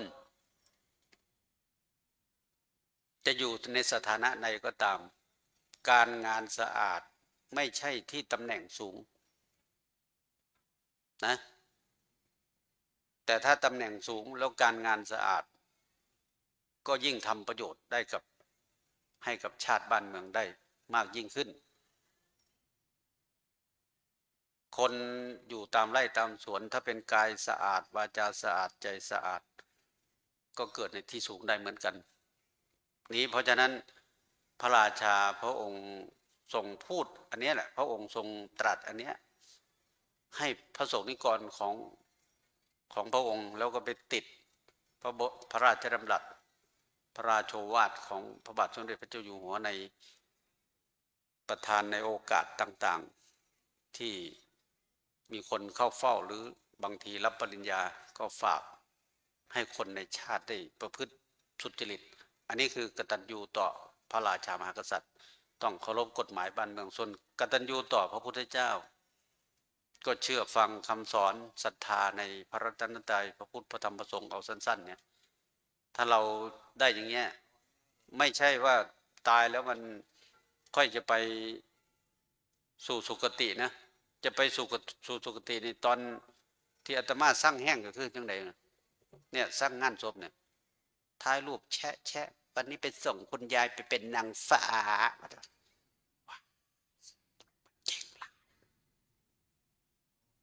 บ้านนี้ก็เลยว่ามหาภาได้จะเป็นพระครูศรีตายจะไปท้ายเด็ดขาดจะไปเว้าอีกละวันนี้ไปส่งหลวงพ่อพระครูศรีไปนิพพานเขาบวชจนหัวลานก็บ่ได้ไป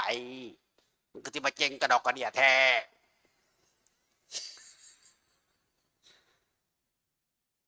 ถ้ามันทรงง่ายปานนั้นก็ติโอ้ยเห็นมากระไดพ่อละเนาะปนตีละครั้งแล้ว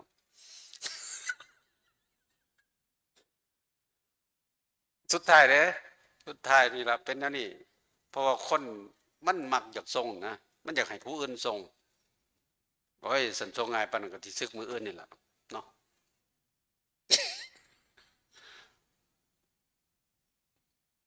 ที่ทรงง่ายปานนั้นบ่ง่ายดอกนะเอาสุดท้ายเลยคำสอนที่พระพุทธเจ้าสอนเราพอตายแล้วมันเห็นให้คนเห็นผิดนะโอ้ยตายแล้วก็แล้วฮะแนวบ่มีอย่างดอกต้องภาวะเดชให้คือเฮาแล้วก็เว้าไปซะนั่นแนวพันโอ้กูอยากนั่งไกลๆฟ้ามือใส่สลังเลยวะเขาบวชจนสิล้มสิตายยังที่ว่าบ่มีได้เฮ็ดให้คือเฮาปะนะฉันอยากเฮ็ดให้สิมาบวชหาต่อให้เนี่ย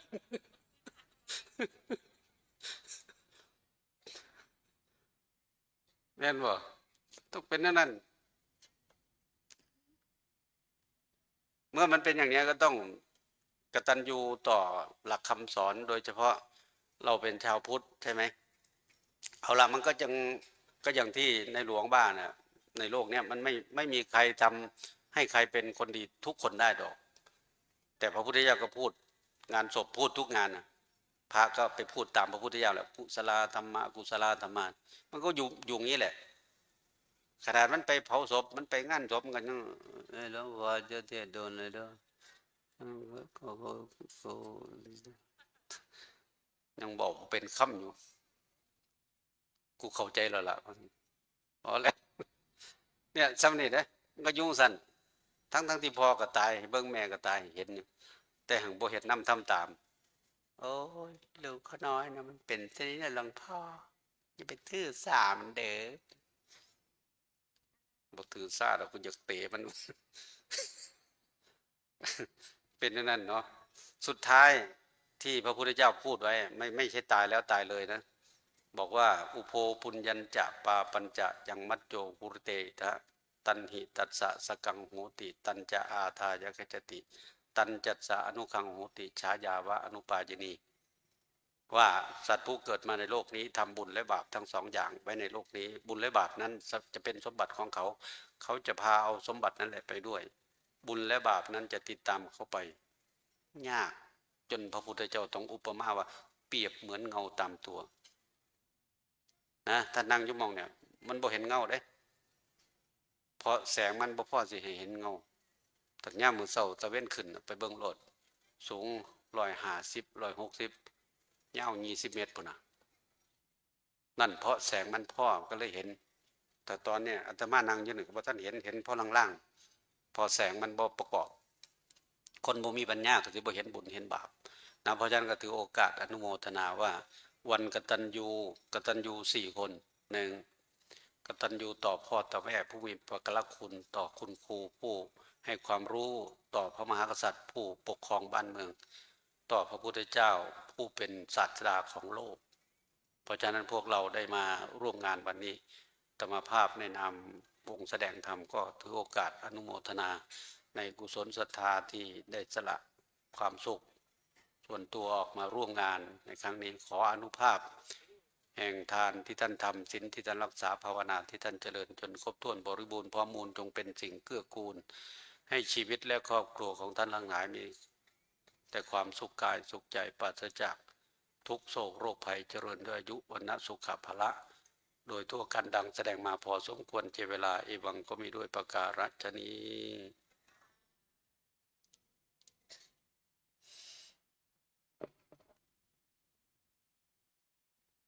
กราบองค์แสดงธรรมนะญาติโยมพร้อมเพียงกันกราบพุทโธเมนาโถกราบ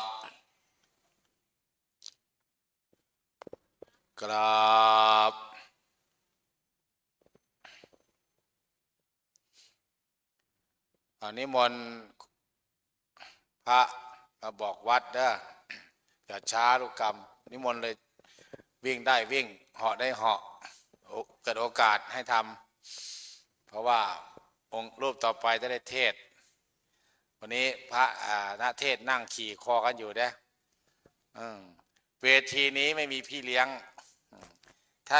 ไม่มีเวทีนี้ก็ไม่มีการฟังเทศฟังธรรมเด้อคุณแม่หมอทางนู้นมานั่งโชฟาเจริญพรเนี่ยนั่งสบายมีโชฟาวัดป่าจะทำถ้ำผาหม้อกับโชฟาวัดศรีนวงศ์เนี่ยนั่งเด้อเนี่ยแล้วนั่งมีจอด้วยมีจอเห็นฮอดแค้วพระน่ะมาเด้อคุณแม่หมอน่ะมาเดินฝั่งนี้เลยน่ะห้องน้ำก็ไปข้างหลังหรือไปงี้ก็ได้ห้องน้ำเนี่ยเดินอ้อมหลังกล้องไปอยู่ข้างหลังเด้อคนไหนมา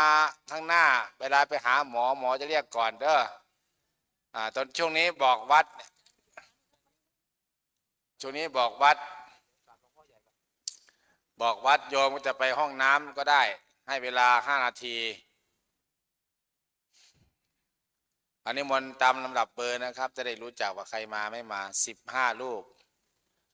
ช่วงนี้ให้เวลาโยมไปแตะมือกันเข้าห้องน้ำห้องสุขาเจิญพรญาติโยมเข้ามาเด้อรูปต่อไปพระครูปริยัติปัญญาวุฒิ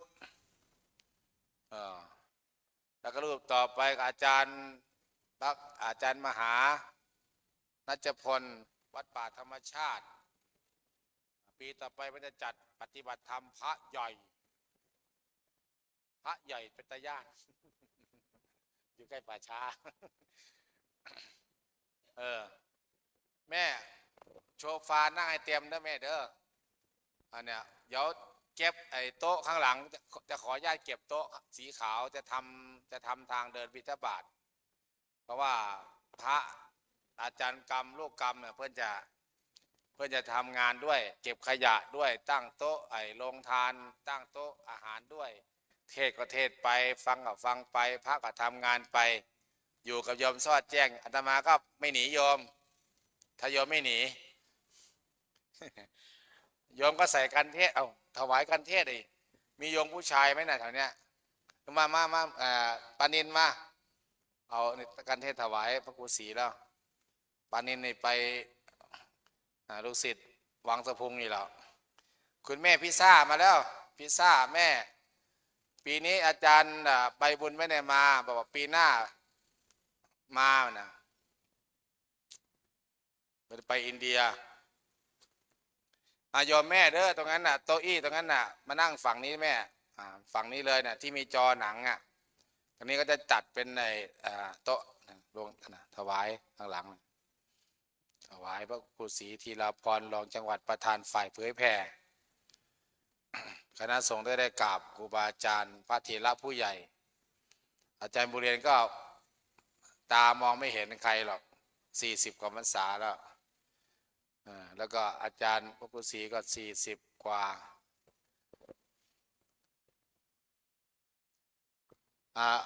ลูกอาจารย์ยุกรรม3 4 5 6 7 8 9 10 11 12 13 14 15อาจารย์กรรมนั่งให้ติดกันเลยนะทั้งพระมาเทศด้วยไม่มาเทศนั่งติดกันจะได้นับหลวงพ่อพระครูวิบูลย์สิทธิธรรมจากคณะอำเภอบางละกำโมเดลก็มาน้ำท่วมทุกปีแต่อยากพาโยมไปกินปลาร้าเพราะน้ำท่วมต้องมีปลาพื้นที่90 ไร่พื้นที่90 กว่าไร่พื้นที่กว้างมากแต่ก็น้ำท่วมกับทุกปีนะเหมือนกับเมตตาได้ไปเทศเนี่ยไปนู่นไปนี่พรุ่งนี้จะไปอะไรนะอุบลอะไรนะมันจะไปอุบลนิมนต์เจริญพรบางนี้นะแม่เดี๋ยวตรงนั้นเดี๋ยวพระบอกวัดเสร็จอนุญาตจัดสถานที่อะไรนะใส่ตักภัตตาหารตอนเช้าพระจะตักบาตรตรงนั้นโยมที่จะอาหารขึ้นโต๊ะก็ขึ้นตรงนั้นเลยพระอาจารย์กรรมเลยเด้อหลวงพี่โอหลวงพี่คิมอาจารย์กรหลวงตาดำเก็บโต๊ะจัดโต๊ะจัดอะไรต่างๆจัดไฟแป๊บๆเอาออก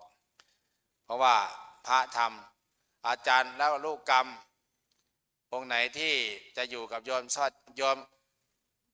อยู่กับโยมทอดแจ้งกัลยาณมิตรเป็นเพื่อนกันก็อยู่เด้อใครไม่ไหวก็ไปเมตตาตนพักฟังใกล้ๆเนี่ยตี 4ก็มาบอกวัดเหมือนเดิมเพราะว่าช่วงนี้งาน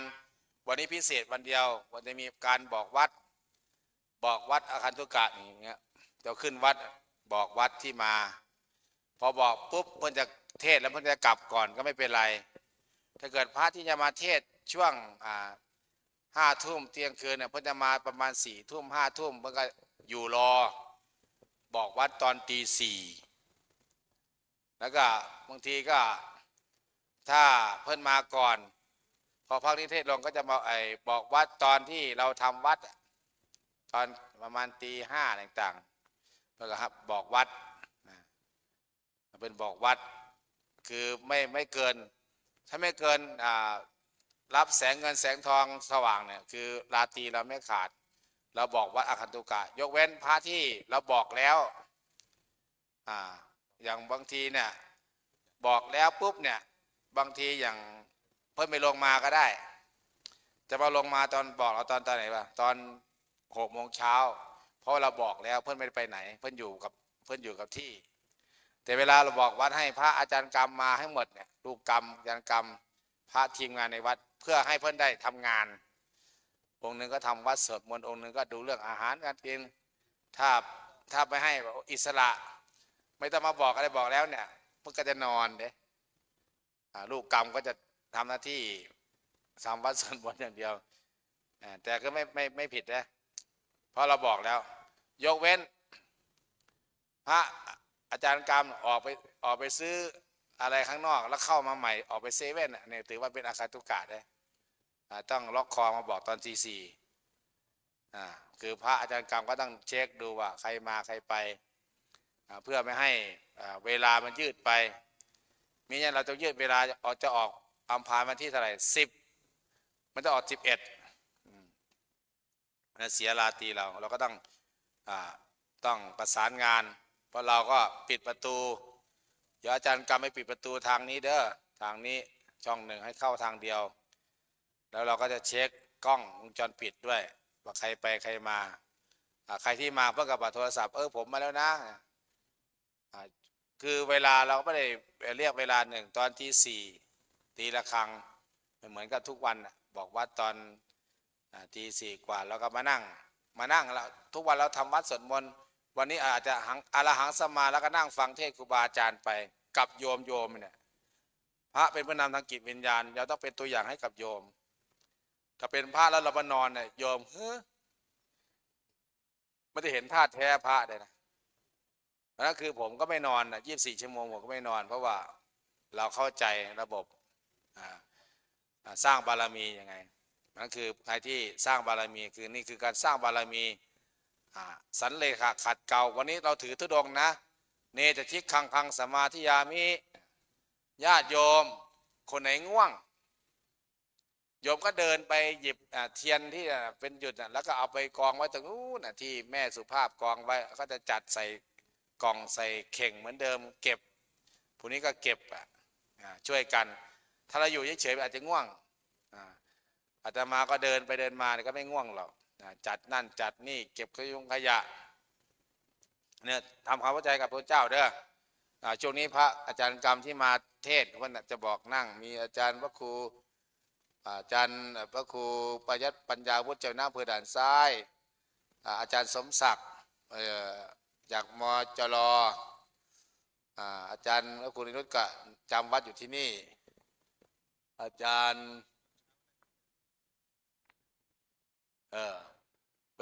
เพื่อนอยู่นี่แล้วก็ครูบาอาจารย์มันก็อยู่นี่แล้วก็องค์ไหนที่มาก็ล็อกไว้หลวงพ่อมาโทรมาเนี่ยผมจะเข้าไปได้ครับผมก็ถึงเวลาก็นิมนต์หลวงพ่อมาบอกวัด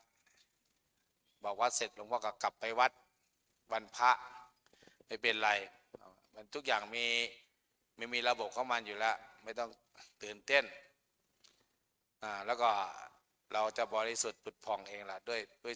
จิตวิญญาณของเราที่เราได้ปฏิบัติยิ่งเรามาฟังเทศสอดแจ้งกับโยมนี่ยิ่งสุดยอดเลยนะครับไม่เชื่อมาแอบดูโยมก็ได้ก็กินอย่างน้อกาแฟกี่แก้วน้อเพื่อนยังอยู่ได้เราจะไม่ง่วงเทละเราก็ต้องดูโยมนะต่อไปแล้วก็บอกวัดกันโยมไม่ต้องพนมมือนะโยมนะ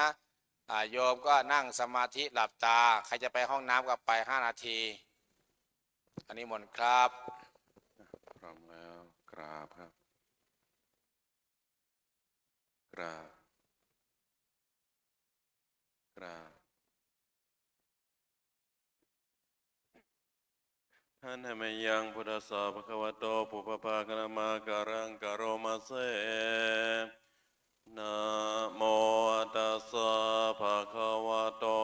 อะระหะโตสัมมาสัมพุทธัสสะนะโมตัสสะภะคะวะโตอะระหะโตสัมมาสัมพุทธัสสะนะโมตัสสะภะคะวะโตอะระหะโตสัมมาสัมพุทธัสสะมานะตังสมาธิยามิวัตตังสมาธิยามิทุติยัมปิมานะตังสมาธิยามิวัตตังสมาธิยามิตาติยัมปิมานะตังสมาธิยามิวัตตังสมาธิยามิอาหังพันเตสัมภหุลาสังฆาทิเสสาอาปติโยอาปัชชิงอาปติปริยันตังเอกจังชานามิเอกจังนาชานามิรติปริยันตังเอกจังชานามิ เอกจังนาชานามิอาปาติปริยันตังเอกจังสารามิเอกจังนาสารามิรติปริยันตังเอกจังสารามิเอกจังนาสารามิอาปาติปริยันเตเอกเจเวมติโกเอกเจนิเพมติโกรติปริยันเตเอกเจเวมติโกเอกเจนิเพมติโกโสหังสังฆังตาสังอาปัตตินังสุทันตาปริวาสังยาจิงตัสเมสังโฆตาสังอาปัตตินังสุทันตาปริวาสังอัฏฐาสีโสหังปริวุธาปริวาโสสังฆังตาสังอาปัตตินังชาระตังมานะตังยาจิงตัสเมสังโฆตาสังอาปัตตินังชาระตังมานะตังอัฏฐาสีโสหังมานะตังจารามิเวทยามหังพันเตเวทยาติติมังสังโฆทาเรตุวันทามิพันเตสัพพะอัปปราทังขมัทมิพันเตมยากตังปุญญังสามินาอนุโมทิตพังสามินากตังปุญญังไมหังทาตพังสาธุสาธุอนุโมทามิสาธุ ครับ กับพระเถระกันนะเห็นแล้วกับพระเถระผู้ใหญ่กันอ้าวให้อาจารย์กำกราบก่อนจำกราบทีหลังอ้าวกราบพระเถระผู้ใหญ่กราบพุทธเมนาโถกราบเมนาโถกราบตังโกเมนาโถพระปรมานัตจาริกะกราบจะมองไม่เห็นกราบกราบอาญาติโยมกราบคณะสงฆ์รวมๆแล้วหลาย10 รูปนะเอากราบเอาบุญเด้อญาติโยมอัญชลีวันทาพุทโธเมนาโถเงยขึ้นอัญชลีวันทาอภิวาทอยู่ทั้งบ้านก็กราบเลยนะโยมเด้ออัญชลีวันทาอภิวาทครับเสร็จแล้วก็องค์ไหนจะฟังเทศก็นิมนต์น้ำบรรณะเด้อน้ำเต้าหู้นี่พระคุณเจ้าลูกกรรมไปรับน้ำเต้าหู้อีกนั้นร้อนเอารูปต่อไปพระครูปริยัติจัญญาวุฒิขึ้นสู่ธรรมะเลยครับผมพระคุณเจ้าอ้วน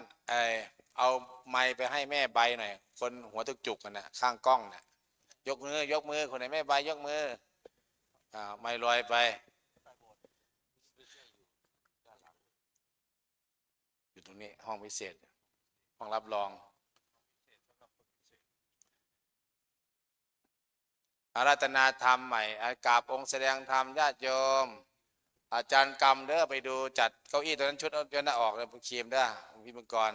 แล้วก็ตั้งโต๊ะเอาโต๊ะเหล็กมาตั้งโต๊ะอาหารเลยเหมือนทุกปีแหละตรงมุมนั้นแดดไม่ส่องพร้อมเพียงกันกราบองค์แสดงธรรม